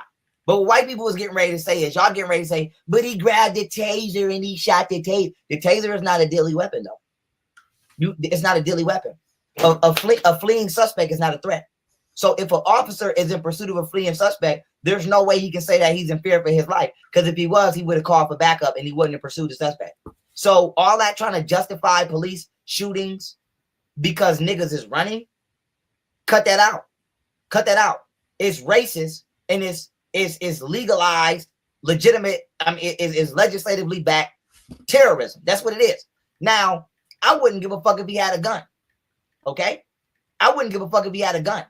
He doesn't have to be killed. It's ways to disarm him. Now, I know white people getting ready to say, well, if he got a gun, you know what I'm saying? That makes him a threat. Okay. Well, I'm going to show you this white man right here with a motherfucking gun not being shot down. Watch this. Watch this. Oh my God. Hey, yo, kill that nigga. Come on. Yeah, hey, yo, if he was black, that would have been shot that nigga, man. True.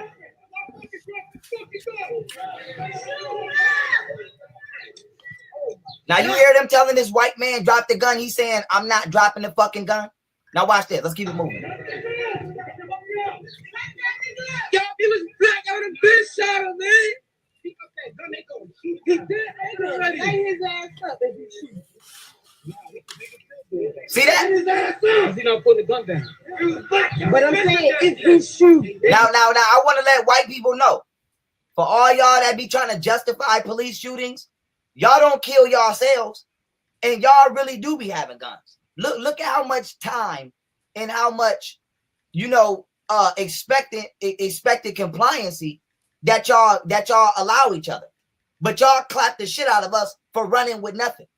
So I just want to let y'all know, this is why we need our own motherfucking police. We need our own motherfucking police. Because it is apparent that y'all don't treat criminals the same based upon skin color. I don't give a fuck what y'all saying that nigga did. He was running away. Just like most black people are trying to do. I'm going to tell you that right now. Bitch, if I ever get a warrant, you're going to see me on cops running. Motherfucker, so don't be surprised if you ever watch a cops and I'm on that bitch hitting fences and getting wiggly. Because, bitch, I'm not just going to jail. You got to come get me. That's just what it is. That's just standard criminal procedure. Nigga, if the police are here to arrest you, run. Everybody runs. It's not it's a fucking misdemeanor. Obstruction of justice. Nigga, give me that. I'm running. So what? It's not a crime. It's not a death sentence to run from the police. I'm tired of y'all trying to act like just because somebody's running, they should be murdered. No. Now y'all know how this goes. Let's just be honest. If you run from the police, when they catch you, they whoop your ass. That's how it goes. If you make them chase you, they whooping your ass. Nigga, that's the unspoken rule. Even I know that. I know if I run from the police, when they catch me, my ass is whooped on the way to the station. Any law enforcement officer watching that right now, you know that's the unspoken rule. But what's this new rule about shooting motherfuckers? Because I wasn't aware of that one. I just thought if you ran for making the officer chase you, you get your ass whooped. That's just what I thought it was. That was the unspoken procedure. What's this? I'm shooting niggas for running shit going about. But you're not gunning down white men that literally got guns in the middle of the street. So I just want to let y'all know it's time for our own police. It's time for our own police. Treat all criminals fairly. Don't shoot one and don't shoot the other. Fuck that. Time for our own police. Okay? And if you don't believe that these police is more violent than us, let me bust another article out. This from the Atlantic. Police have a much bigger domestic abuse problem than the NFL does. Now I want to just go to this one part. 2 studies have found that at least 40% of police officer families experience domestic violence, in contrast to 10% of families in the general population. Now let me tell you why that's important. That's almost 50%. So that means damn near 50% of the police force is violent towards their own lovers. So if you got 40% of the white men on the police force beating the shit out of their women and kids, what do you think that they're going to do to us? And they don't like us. If you got 40% of these white police officers beating the shit out of their own loved ones, you know they coming to the ghetto to whoop our ass. So I don't understand why white people act like it's so surprising that police are violent towards black people excessively. Y'all whoop your own ass. You go home and whoop your wife ass. So you know you gonna whoop my black ass. So white people, we need y'all to understand that we need our own police, because you can't stop the police from whooping your ass at home. So how you gonna stop them from driving down to the ghetto and whooping our ass? So I don't know what to tell you at home if you getting your ass whooped, but I'm gonna tell you what's about to stop happening. Y'all Ku Klux Klan motherfuckers getting these police jobs and coming down to the ghetto and killing us and whooping our ass. It's time for an all-black police force, period. Whoop your own ass. We're not getting our ass whooped no more. Now, if you don't believe the police are racist, I showed the slave patrol badge and the police patrol badge side by side. But I want to highlight NYPD, okay? Because I keep telling y'all the police is the hit squad for the deep state. Now, this is the department, this is the NYPD badge. Now, what do you see on this badge? You literally see a slave master on the fucking badge. This is not Photoshop. This is not Photoshop. This is not Photoshop. The police are walking around with slave masters on the badge. So when we tell y'all we need our own law enforcement agencies, don't ask why anymore. I've given more than enough proof. But this one right here really hits home, because the NYPD is one of the most violent, aggressive, and racist police forces in the country. And you know why? Because the system promotes it. They got slave masters on the badge. Now, let me give y'all a history lesson real quick. Let me give you a history lesson real quick about the word nigga and the word cracker.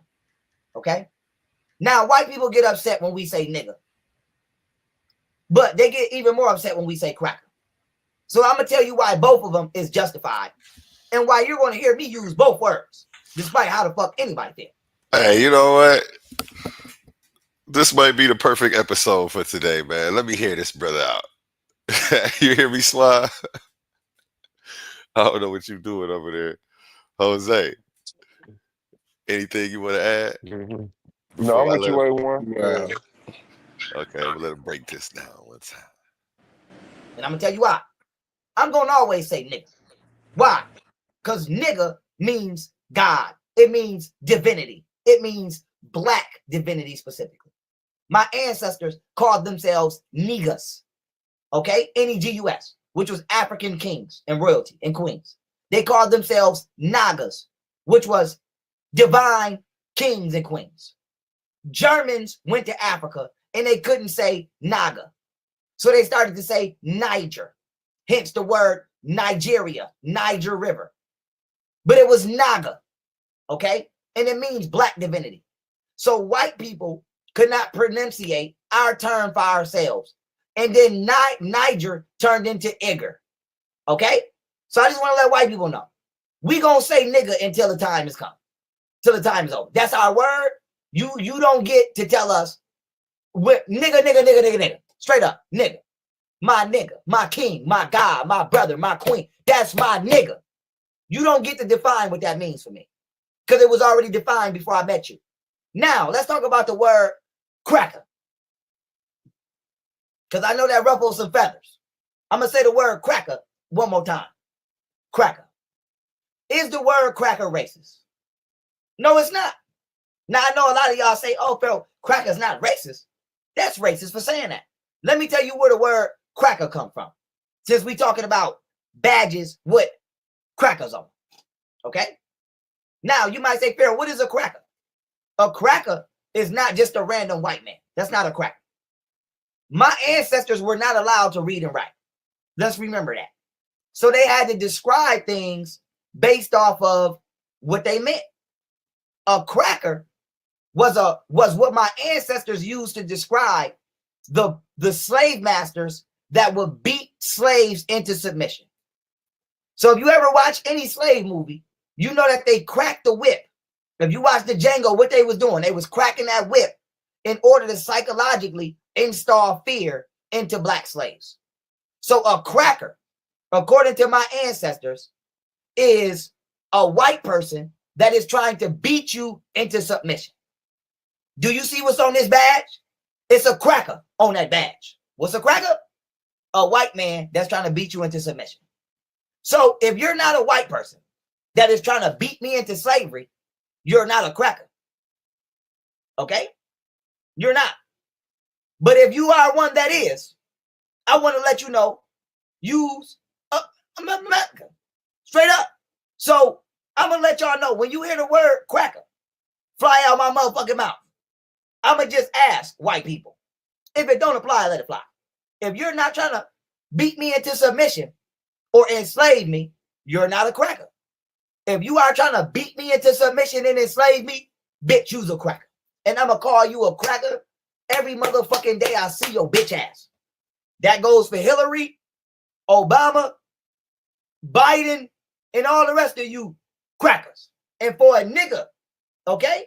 If it's any nigga out there that is trying to beat you into slavery, like Oprah Winfrey, Gayle King, and again, even though I'm playing this, I just still want to make it known that the standard is that this language will not be tolerated back and forth between debaters unless it's being used as a term of endearment. And if I recognize it's being used outside of that context, there will be a problem. So let's let him finish now. Al Sharpton, D.L. Hughley, nigga, you have crackatosis, my nigga. Salute the General Seti for that word. That's not my word. It's his word.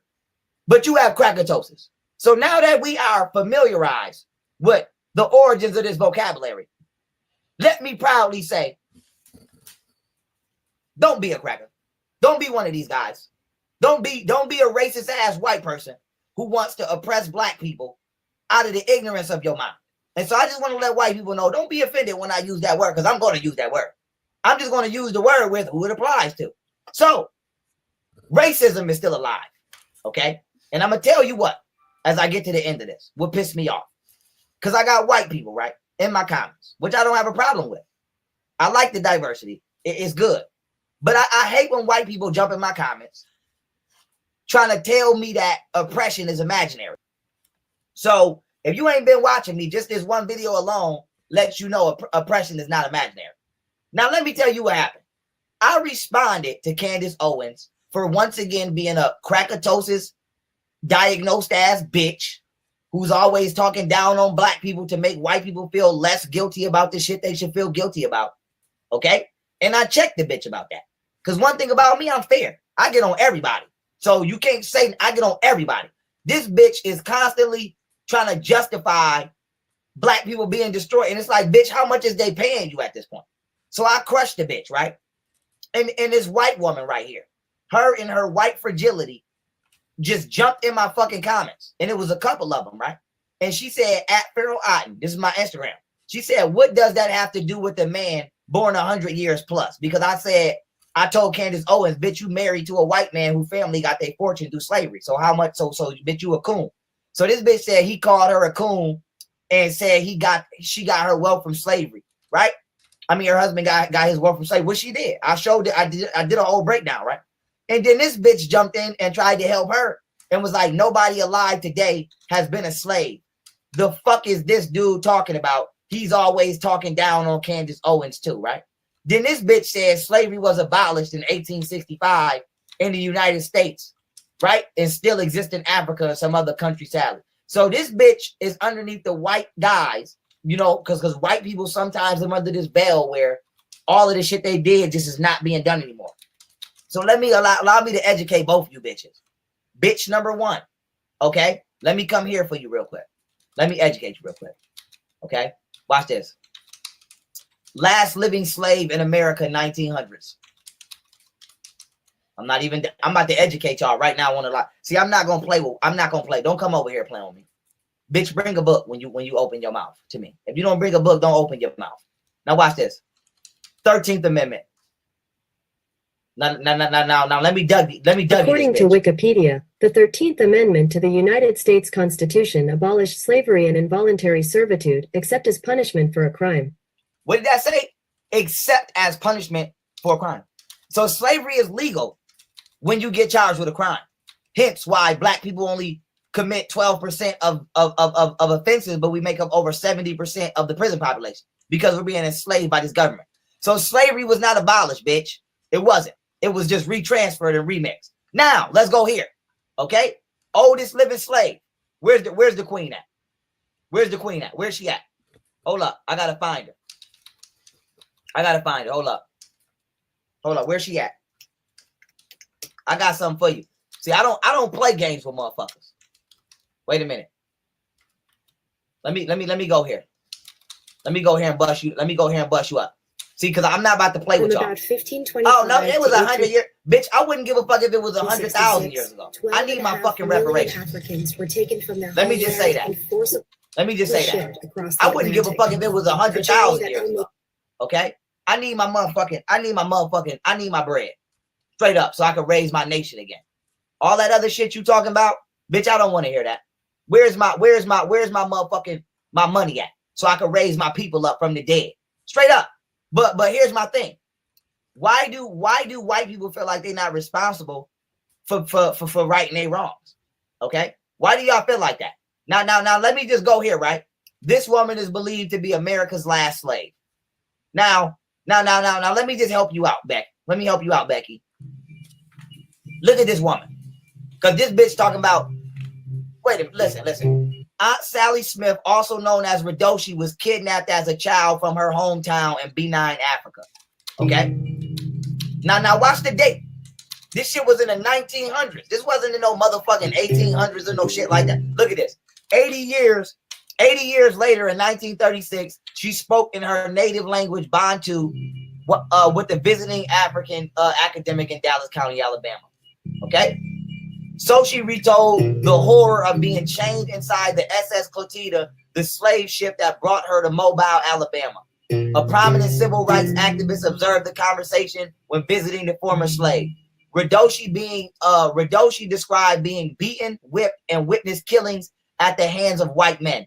The journey was so horrific, she believed that it took a year and hoped that she died before she even arrived in America, right? Now, she talked about the hideous abuse she endured for the year she spent as a slave, and then the next 70 years as a black woman living in the South underneath Jim Crow. So I want to let y'all know, bitch, what are you talking about? Slavery was, what is wrong with y'all? Y'all motherfuckers is still enslaving us. You never stopped. It never stopped, motherfucker. It never stopped. So don't listen, white people. Do me a favor. When you see me getting on somebody that's black, mind your fucking business. Just do me that favor. Don't jump in my shit trying to tell me about slavery, because that's gonna get you cussed the fuck out. I'm gonna tell you that right now. I will cuss a Becky out real quick with no problem. Mind your fucking business. When it comes to black people talking about slavery, mind your fucking business. That's all I'm asking. Don't jump in my shit talking about, you know, don't do that. Don't do that. Why? Because in California, this was a couple days ago. This was not this was a couple days ago. New York Times, families challenge suicide and deaths of black men found hanging from trees. The bodies of Robert Fuller and Malcolm Harsh were found in California 10 days and 50 miles apart. So somebody in California is hanging black men. And I didn't even put the other article up here. A teenager just got hung. And the police ruled it as a suicide. You know why they ruled it as a suicide? Because they probably the motherfuckers that did it. And if they didn't do it, they are KKK Freemasonic agents that purposely became the police, purposely became the detectives, purposely became the DAs, purposely became the judges so that they can murder us and then rule that murder a suicide. So y'all are still terrorizing us today. Don't jump in my fucking comments. Talk about slavery was over. Well, why you still hanging, motherfuckers? Stop playing with me, dog. Mind your fucking business. When we talking about slavery, mind your fucking business. This is why we need our own shit. We need our own shit. And it ain't no disrespect to the white people that's not racist. We gonna fuck with y'all. But I hope you can understand our plight. Because we being murdered and it's being written down as a suicide. We know Jeffrey Epstein ain't killed himself. You know who else didn't hang themselves either? These two young black men. Now we go outside and we start busting motherfuckers. Y'all gonna look at us like we wilding. So I'm gonna let you motherfuckers know. I don't give a fuck if you look at me like I'm wilding. We're gonna need for this to stop. We're gonna need for this to stop. So somebody send in the military and detox this country. Because it is not gonna be too much longer where this type of shit is about to be. I don't have another 500 years over here to be a slave. I'm gonna tell you that right now. I wish not my kids. Not my kids. So we're going to need for white America to wipe the white crust out of y'all eyes and go check y'all own people, because y'all are using the government and weaponizing the intelligence community of this government against the black community. And you are using racist legislative laws to oppress the black community. And I'm going to prove that in the next slide. Now I want to show this white woman because I'm fair. Okay. And I'm not just going to show an ignorant ass white woman and not show a positive white woman. Now, this white woman right here, Bonfire Lady, she had enough sense to check their ass. And she said, why is she even following this page to make a comment like that? Thank you very much, Bonfire Lady. What else did Bonfire Lady say? Why is she, excuse me, I put this twice. Bonfire Lady checked her, right? And she made another comment that I accidentally forgot to put here where she checked her too. But now here's some niggas that got crackatosis, okay? As you can see, I exposed Barack Obama on my Instagram, right? Now here come niggas. I got ignorant ass white women trying to lecture me about how slavery ended and I should just be quiet because they want to defend Candace Owens because Candace Owens makes white people feel comfortable about not having to be responsible for being racist. And then here come this coon ass nigga. I got to argue with this nigga about how Obama's a piece of shit. So I got to argue with ignorant whites and ignorant blacks. It's a tough job, but who better to do it than me? But look at this nigga, right? But Pharaoh, so now what? Would you have us follow Trump? At the end of the day, Obama was a beacon for hope to every African American in this country. I'm not even reading the rest of this fuck nigga. I'm going to just skip right here. Look at this nigga, right? So what if he faked his birth certificate? How often is something about people that look like you and me told that is a lie? What do you mean, so what? I just want to show y'all how dumb black people, let me not say that. I want to show y'all how dumb these niggas is, okay? What do you mean, so what? If he faked his birthday, he's not a citizen. The Constitution states you can only be a president if you're a citizen. This is why Trump is undoing everything Obama did, because legally it must be marked null and void because he's not his presidency is null and void. So everything he passed doesn't count. So the transgender community is mad that Trump said that you have to identify as what you were born with. Yes, because Obama threw you in a legal alley-oop. So that the shot don't count. But you see how niggas just want to defend anybody because they black? You can literally be a pedophile terrorist and niggas will come and defend you just because you're black. Now look at this dummy. I'm calling bullshit on this post. Division is what you're sowing. Here, the total opposite to unity. How the fuck am I sowing division by telling y'all that we were infiltrated by terrorists who spent $65,000 to rape children in the White House? What? How? So I want to let both these niggas know if y'all watching. I blocked your bitch ass and I blocked your bitch ass, and y'all niggas can go follow Obama straight up. Now, let's keep it moving. Let's keep it moving because we at the end. Okay, because I got another Becky. Okay, I got another Becky in my comments trying to tell me, you know, about slavery. And this bitch was in the same comments as the other bitch. So let me drag her too.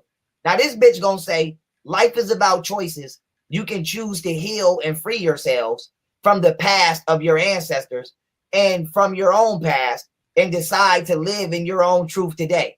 Victimhood mentality is overrated. Your choices are all that matter. If you choose to be oppressed, if you choose to feel as though you are treated inferior to other races, then that's all you're going to see and manifest. Choose freedom and stand firm in it, and you will see how your life will change for the better. Now, once again, if it don't apply, let it fly. I'm not talking to all white people. Before I go off, let me take a drink of this water. Dear Becky, I'm going to need you to shut the fuck up, bitch. I'm going to just tell you that right now. I don't know what the fuck made you think that you could lecture me on how to get over still being oppressed. Bitch, we're trying to do better, but we're still being killed and hung from trees, bitch. We're trying to build our communities.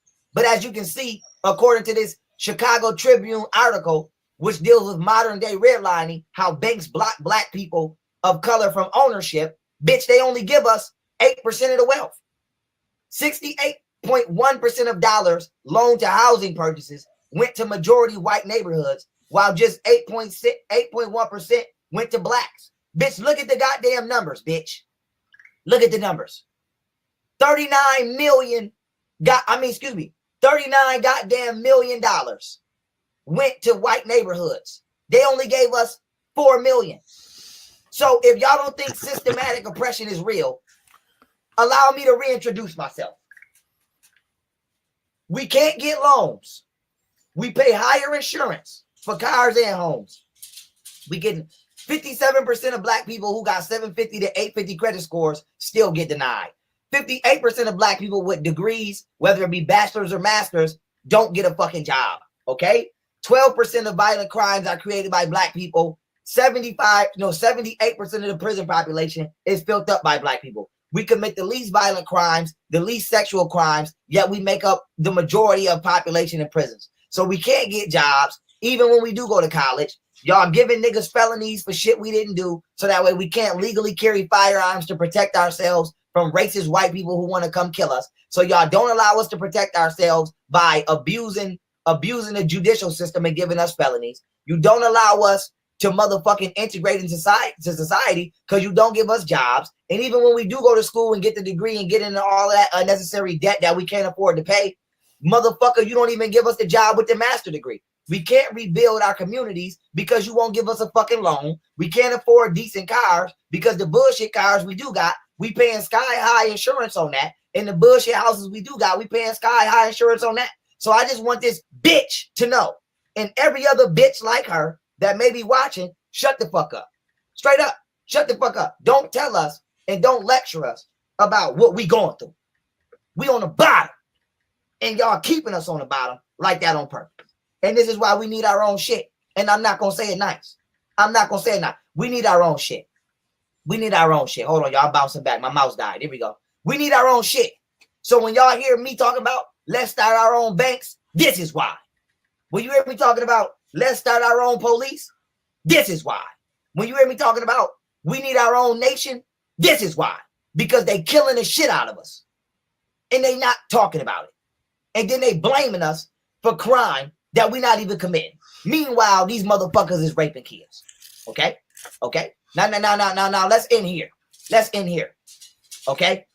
Pharmacists, nurse, and theme park employees amongst arrests for horrific child porn. Not just child porn, horrific child porn. This shit was from 23 hours ago when I screenshotted it. yesterday. Okay? Fox News. What else do we got? Toronto police officer charged in connection with sex trafficking and investigation involving a 16-year-old girl. So the professionals of this country, the politicians of this country, the law enforcement agents of this country are the ones committing the most horrible crimes. But what happens when you fight back? Now you're facing life in prison for killing a pedophile who sex trafficked and raped you. So that's how shitty this country is to black people. You don't give a shit. You kill us. You murder us. We can't get along. Can't get a job. Can't get shit. And then when we fight back, you charge us for fighting back. And so I want to let this bitch know, and every bitch like her, this is what it's like to be black in this country. Yeah, the distance seems the same, but the obstacles are not. Period. Racism is still alive. This country ain't shit. From the bottom to the fucking top. And I'm tired of motherfuckers trying to put this clean coat veil over our eyes. You don't go through what we go through every day. You don't. You're not afraid to go to the fucking store because you don't want to get pulled over. You don't know what that's like. You don't know what that's like. We dying every day. And white people are killing us. And they're inflating gang violence to make it seem like we're not killing ourselves like that. Niggas is not doing that every day. White people is coming through shooting us. And the shit is being blamed on motherfucking other blacks. And it's racist ass white people. And it's time somebody said it. And the reason that they going unchecked is because 99% of police killings don't get charged. Okay? I already broke that down.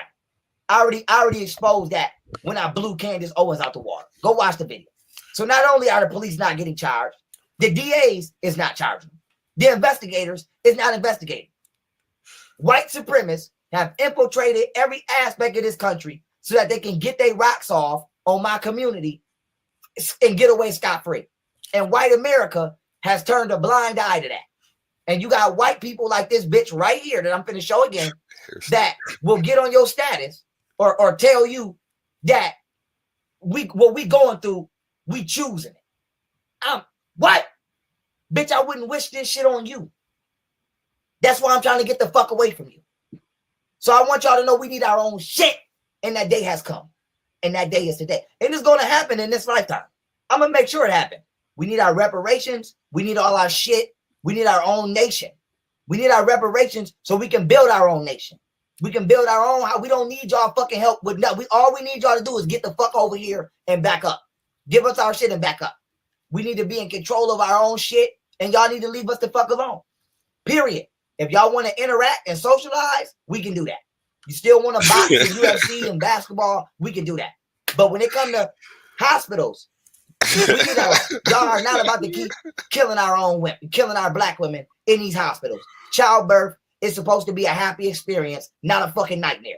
We need our own hospitals. We need our own schools. We need our own bank. We need our own law enforcement. God damn it, I did the FBI job. So don't tell me we're not intelligent enough to create our own intelligence agencies. We need our own law enforcement. We need our own military, our own Navy. We need our own Air Force. We need our own embassies so that we can make sure black people all around the world is good, just like we about to be good. What's the problem with that? You got it. So it's funny how whenever black people start talking about doing for ourselves, like grown adults are supposed to do, everybody get to crying about, oh, where's the unity? But nobody talk about unity when white people was in control of everything, and you see we dying at the bottom. Dying. I got a felony right now for some shit I ain't even do. Still fighting it. Still fighting it right now. 5 years later. No. 8 years later. Caught the charge in 2012. It's 2020. And I'm still sitting here fighting, saying I didn't do it. Went to trial. Facing 7 years. I put my life on the line for 7 years. Y'all don't know what that's like. Y'all don't know what that's like. Huh? The motherfucking judge got the power to take you from society for however long he chooses. And I'm innocent. And I'm putting my freedom on the line just to say I'm innocent. You would never know what it's like to be black in this country. So shut your fucking mouth, bitch, before you fuck around and find yourself slitted at that. Straight up. So don't speak on that. It's a lot of shit we need white people to speak on. Yes. That's not one. Don't do that. Don't do that. Don't come over here with that. Don't do that. And it's not about racism. It's about factism. It's a fact. We are being murdered by undercover white supremacists who dress up like law enforcement. And if they not dressed up, they don't get investigated by law enforcement agencies, or district attorney's offices, because those motherfuckers is racist too.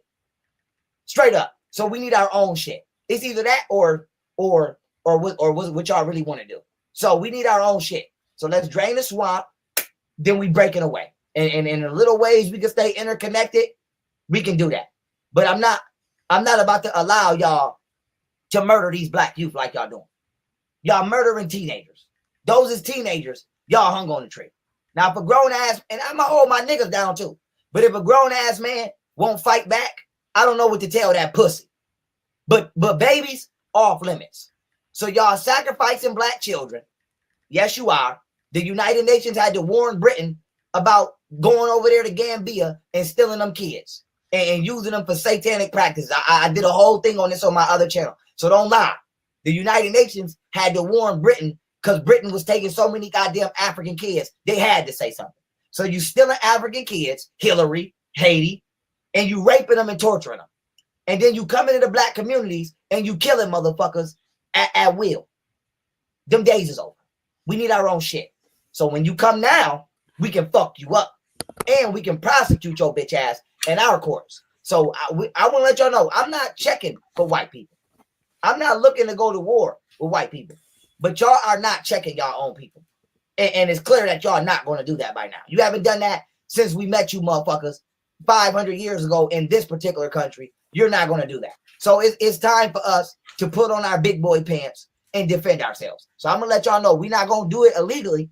We're going to do it legally, but we're going to do it. It's time to read these books. It's time to learn the law. It's time to get into this political arena, y'all, and shake this bitch like it's never been shook. Straight the fuck up. And I'm leading charge. So that being said, I hope that y'all know that Black Lives Matter is an undercover feminist and LGBTQ movement, which has its psychological, mentally ill roots rooted from ancient Greece.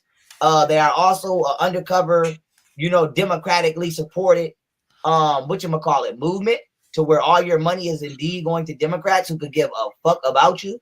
And if you don't believe me, I forgot to read this right here, because sometimes you guys got to hear from a white man. So once again, this is Rogan O'Hanley. I don't know who needs to hear this, but nearly all your donations to Black Lives Matter are being used to help white people.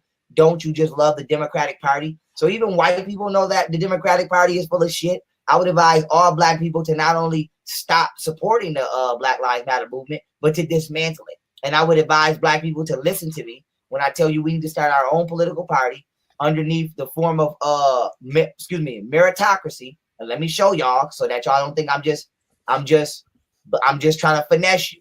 Okay, I'm not trying to finesse you. Look at this. Meritocracy. Definition: a government or holding of power by people selected on the basis of their ability. A society governed by meritocracy, a ruling or influential class of educated or skilled people. This is what we need, because this is damn near incorruptible, because only people that are actually physically and mentally qualified to be in the positions that they're in will be in them. So this is not a political system that's based off of how much fucking money you got. So Bill Gates, who's not a doctor, could just double back behind you and then undo your shit. A meritocracy is a political system in which economic goods or political power are vested in individual people on the basis of talent, effort, and achievement, rather than wealth or social class. Advancement in such a society is based on performance as measured through examination or demonstrated achievement. This is what our ancestors used to govern Africa. They were, meritocrats. And so that being said, let me pull that word up so y'all can see I'm not capping. Okay? Meritocrat. Boom. An advocate of a society governed by people selected according to merit. A member of ruling or influential class of educated or able people. So when people start asking me what I am from now on, I'm going to tell you bitches I'm a meritocrat. And I'm about to get this bag. Okay, I'm gonna keep working hard. As long as y'all support me, I'm gonna keep working hard. And I'm gonna tell y'all right now, I'm about to see if I can start a meritocratic political party for my people, and we're gonna have the best of the best in the best of the best positions, and we're gonna shake this motherfucker up. So white people, y'all can have that Republican Party. I don't give a fuck about that. You can have all that conservative. We about to re-engineer ourselves and get right. So we coming with this. We're coming with this. And like I say, I'm getting my shit together. Because when I come, I'm gonna come right. English, perfect English grammar. Huh? The indispensable guide to excellent writing and speech. So don't worry, when I come, hopefully I don't gotta cuss a bitch out, but I'm not planning on it. Okay. So we gonna get right. And I'm gonna come back for my people. I want y'all to know that. So let me get my disclaimer now. I'm not a terrorist. I don't want no smoke with nobody. I don't want no smoke with me. I'm simply knowledgeable of the oppressive layers of systematic racism, medically, legislatively, judicially, financially, historically, politically, motherfucking racially, goddamn it, every leap you can think of. And I am going to use legal avenues to warn my people and to build my people up from underneath the feet of Freemasonic, Ku Klux Klan, satanic, child-sacrificing Democrats, entertainers, and any other member of this sect. And so I want everybody to know that's my agenda. That's not criminal. I have a right to be fucking intelligent, and I have a right to educate people. So white people, if you want to come along for the ride, come on. But I want to let y'all know this is a black car ride right here. This is a black car ride right here. It ain't about racism. It's about you. But y'all niggas not about to have us living slum life in this country, and we built this motherfucker. And you looking at us crazy when we ask for reparations or when we ask to be left the fuck alone. So when people want to know what black people want, I'm gonna tell you right now, we want to be left the fuck alone. We want our own shit. We don't want white people coming in our communities, fucking us up, killing us. Nobody's getting prosecuted. We don't want doctors to keep experimenting on motherfuckers. We don't want dentists to keep drilling holes in niggas' teeth who don't even got cavities. It's so much shit y'all do to us that nobody never speaks on. Let's just talk about the dentist. Do you know how many black people get fucked up at the dentist? You know how many black people are scared to go to the dentist? Ask black people why they don't go to the dentist. You think we don't want our teeth and shit straight? You think we don't want our grip? Nigga, we scared. I'm gonna be honest. Black people scared. Bitch, I go to the dentist and I'll be scared. I'll be after to tell them like, yo, don't fuck my mouth up, my nigga. Like, do clean my shit. Don't get the nah. So that's just honest. We are afraid of the doctor. We are afraid of the dentist because white people experiment on us at free will. That's a fact. Fucking nigga whole grill up and wasn't even shit wrong with you. So we need our own shit because we the only people we could trust at this point. That's a fact. That's a fact. So I'm gonna just tell you that right now. We need our own shit. Look, somebody said OMG, so true. I'm not lying. I'm not lying. You think we don't like, we don't want to be healthy like everybody else? Come on, man. Come on, man. Cut it out. Look at this. Facts. Dennis played me. Come on, dog. Ain't nobody got to lie on y'all, man. Y'all fucking us over from every level that you can think of.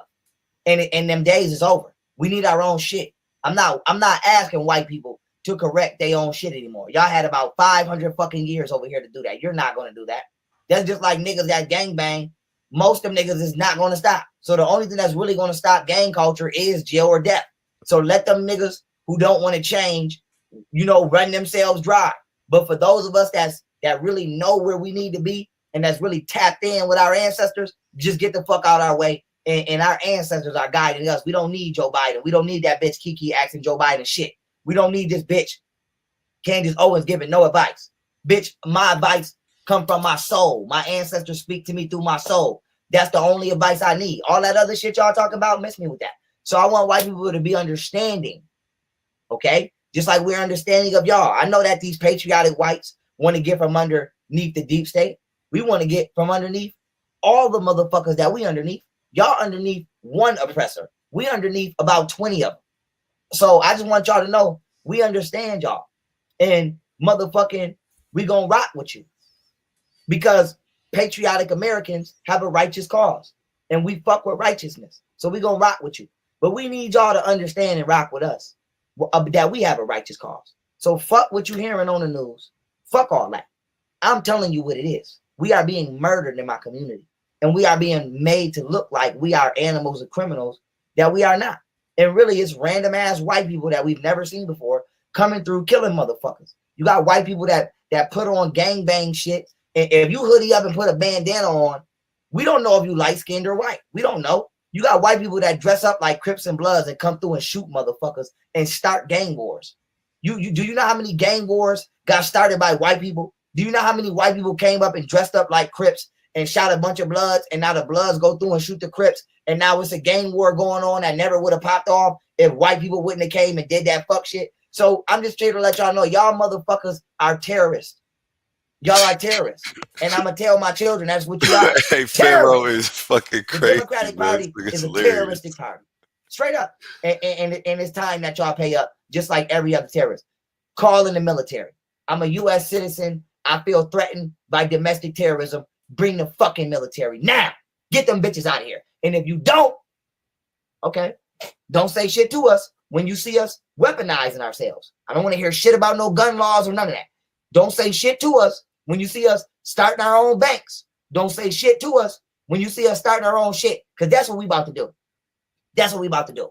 Nah, I don't give a fuck about no the country closed. I bet you I'll be outside. I don't give a fuck whose state I'm in. I'm gonna be outside. Fuck that. Ain't no fucking coronavirus, bitch. You lying. Stop lying.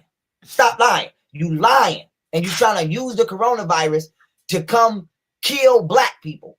This is why you saying we got the shit the worst. And this is why Melinda Gates is talking about the black community needs to get the vaccine first. And this is why Governor Cuomo is partnering with Bill Gates, because they finna try to force the vaccine on people. And this is why Alan Dershowitz, who also was caught and on fucking Jeffrey Epstein's book, contact book, is lying, talking about it's not illegal for the police to take you to a hospital and forcibly vaccinate you. That's a fucking lie. So they lying, but they lying because they want to set up the black community. And I'm here to let you know I see you bitches, and I'm not gonna let you do my people like that. I don't have millions of followers, but for the ones I got, I'ma warn them. So all these pussy ass rap niggas, pussy ass entertainers, and bitch ass black people that's not warning our people about the terroristic threat that we have been facing and right now is facing at its peak again, I'ma warn you. And I'm gonna let you know I'm gonna get it popping with you. So I'm gonna stay on the internet. I'm gonna keep informing y'all, and hopefully we can go in a positive direction. But if they try to kill us, I'm gonna be with you. I'm telling you that now. We're gonna find somewhere, men, black men. We're gonna find somewhere to duck our women and our kids off. Okay? And no disrespect to the scary niggas. But we don't, nigga, if you scary, say that. If you scary, say that. If you scary, say that. Because I don't got time to be side to side with a scary ass nigga. So just be honest. I respect, if you scary nigga, you can stay back with the women and kids. It's okay. You still my brother. So we're gonna duck these women and these kids off, leave them with some niggas that could hold it down if somebody get past us. And we gonna protect our community. I don't give a fuck what a nigga talk about. We gonna protect our shit. I don't want to hear nothing about no gun law, none of that. You come down this motherfucker thinking you gonna kill us, I'ma be in the front, my nigga. And I'm just letting you know that I'm not gonna let you kill us. I'm not gonna let you kill these babies like that. I'm not. And I want to show y'all something right now because they trying it. Watch this. White supremacists in the hood. Look, it's white supremacists in the ghettos right now shooting. Hold on. Let me show y'all. They shooting it out right now. Watch this. Black men protect. Hold up. Neighborhood. Let me show you something. Damn, where'd it go? Where'd it go? I think this is it right here. Hold on. Here we go. Let me show y'all before I go. From white.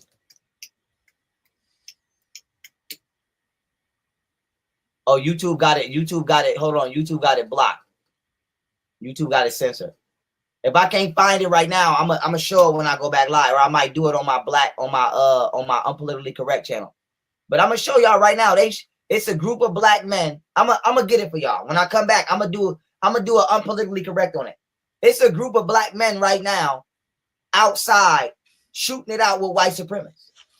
because white supremacists are in the black neighborhoods trying to kill us right now during quarantine as I speak, and the police won't come. And niggas is, you know, can you hear me? That kind of sound, at first that would sound far-fetched. And then I saw a whole documentary about how that was actually going on back when Katrina hit though. So it was just because at first I'll be like, man, what is he talking about? Like, I got to see some evidence for that. But like I've already seen that happening in times of crisis, that they were just going around having fun, taking people out. Yeah, and now I'll say this. I don't agree with the way he's putting things across. But our ancestors say the truth is the truth. If he's speaking the truth, let's say he's speaking the truth. He ain't saying nothing that's not true. Now, of course, we're going to say some things might be conspiracy or whatever. I don't know. I don't know if he has something wrong. I don't know about that. Maybe he has some underlying condition. I don't know that. But I'm saying our Kemetic ancestors and our African ancestors would say truth is the most important thing. And we see how they protected that truth. We see how they had to literally fight for that truth and bring people into submission on that basis. So I can't give him wrong. I can't give him wrong because what he's saying is true. When you are a ruler of an African country, you are considered the highest moral authority, and you're considered that way because you're taught your whole life about the moral code. So that is why people follow these leaders unconditionally, because they know that their moral substance is of the point that if they are wrong, they will correct themselves. So I'm going to agree with that. I don't know if you think that's a black argument, but I'm just saying. As a fact, believe the highest moral authority, the highest priest, the highest holy official in the land was the leader, and it should be that way. If you don't have no moral trust in your leader, what is he leading for, A1? If he's just a leader because he was born a leader, if you ain't teaching nothing about the code of your country, he don't have the moral conviction to fight for that code, then what the hell is he a leader for? I agree. He's born that way. He has to be trained to understand this is your position. And I always say, when we look at ancient Kenya, we like to think these people were egomaniacs. That's not necessarily true. They weren't perfect, but above all, they tried to live under that standard of being truthful. They tried, and it took a lot of fighting. It took a lot of things that we don't understand in 2025. But when you live in a country where you don't have no control, and you see the ancient Kemetic ancestors say we will control of our environment, now you understand why. Now you know why they don't want to be at the bottom. Because when you're at the bottom, you can't live the way you want to live. You're stuck having these kind of conversations that you're not comfortable with. You're stuck saying and doing things that you're not comfortable with because you want to fit into a system. Correct? That's how it goes when you're on the bottom. You got to conform to the You highest understand? levels. And YouTube is a perfect example of trying to come on to do something good and ended up having to compromise because the algorithm don't respect you just reading text. The algorithm doesn't respect that. So you gotta go into some things that you don't want to go into, but you're trying to keep it positive.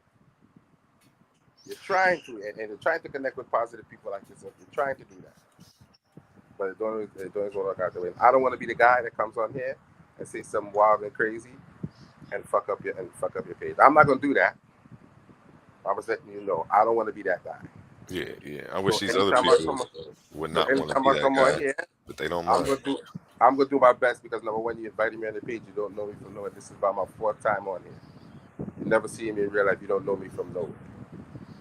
So I appreciate the opportunity, and I'm not gonna let you down. Got you. But I'm We're, also gonna show the individual who opened his mouth that he's wrong. So now, if you let him in when I'm on, if you don't show a YouTube video at that point, he can't talk.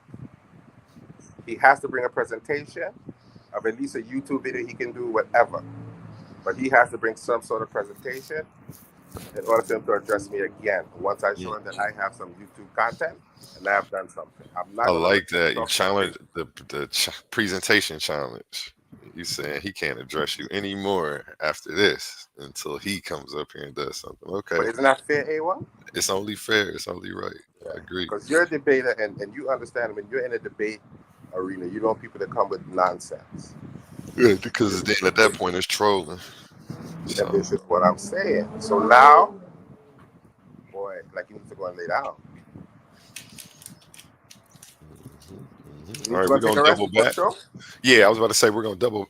Excuse me. We're gonna double back at 8 o'clock, and we have Monday Night Madness, and we're gonna let you start it off. And but you just sent me the flyer, bro. I sent your email. I sent it to you. You did? Yeah. Check your email. Okay. You see, and I was ready to go off on you. So let me do it now. Send it out because you only have about an hour. So let me send it out. Yep, my bad. But you know what I didn't do was create the stream. I'll do it now.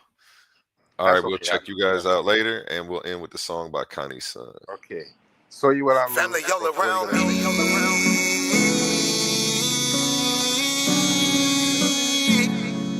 Family all around me. He my family, she my family. He my family, she my family. He my family, she my family. We are family. We might have the same last name, but that don't make you my family. I got some people with the same blood, and I know that they can't stand me. I got some people I call that ain't kin that's gonna pull up and handle it. They take care of that business like family. We come from them trenches like family. They talking, you listen, that's family. They don't tell your business, that's family. They calling your phone, coming looking for you. They say that you missing, that's family. They don't need permission, that's family. When you hurt, they can feel it, that's family. Let them come while you're cheering, that's family. Let them come when you living, that's family. Family all around me.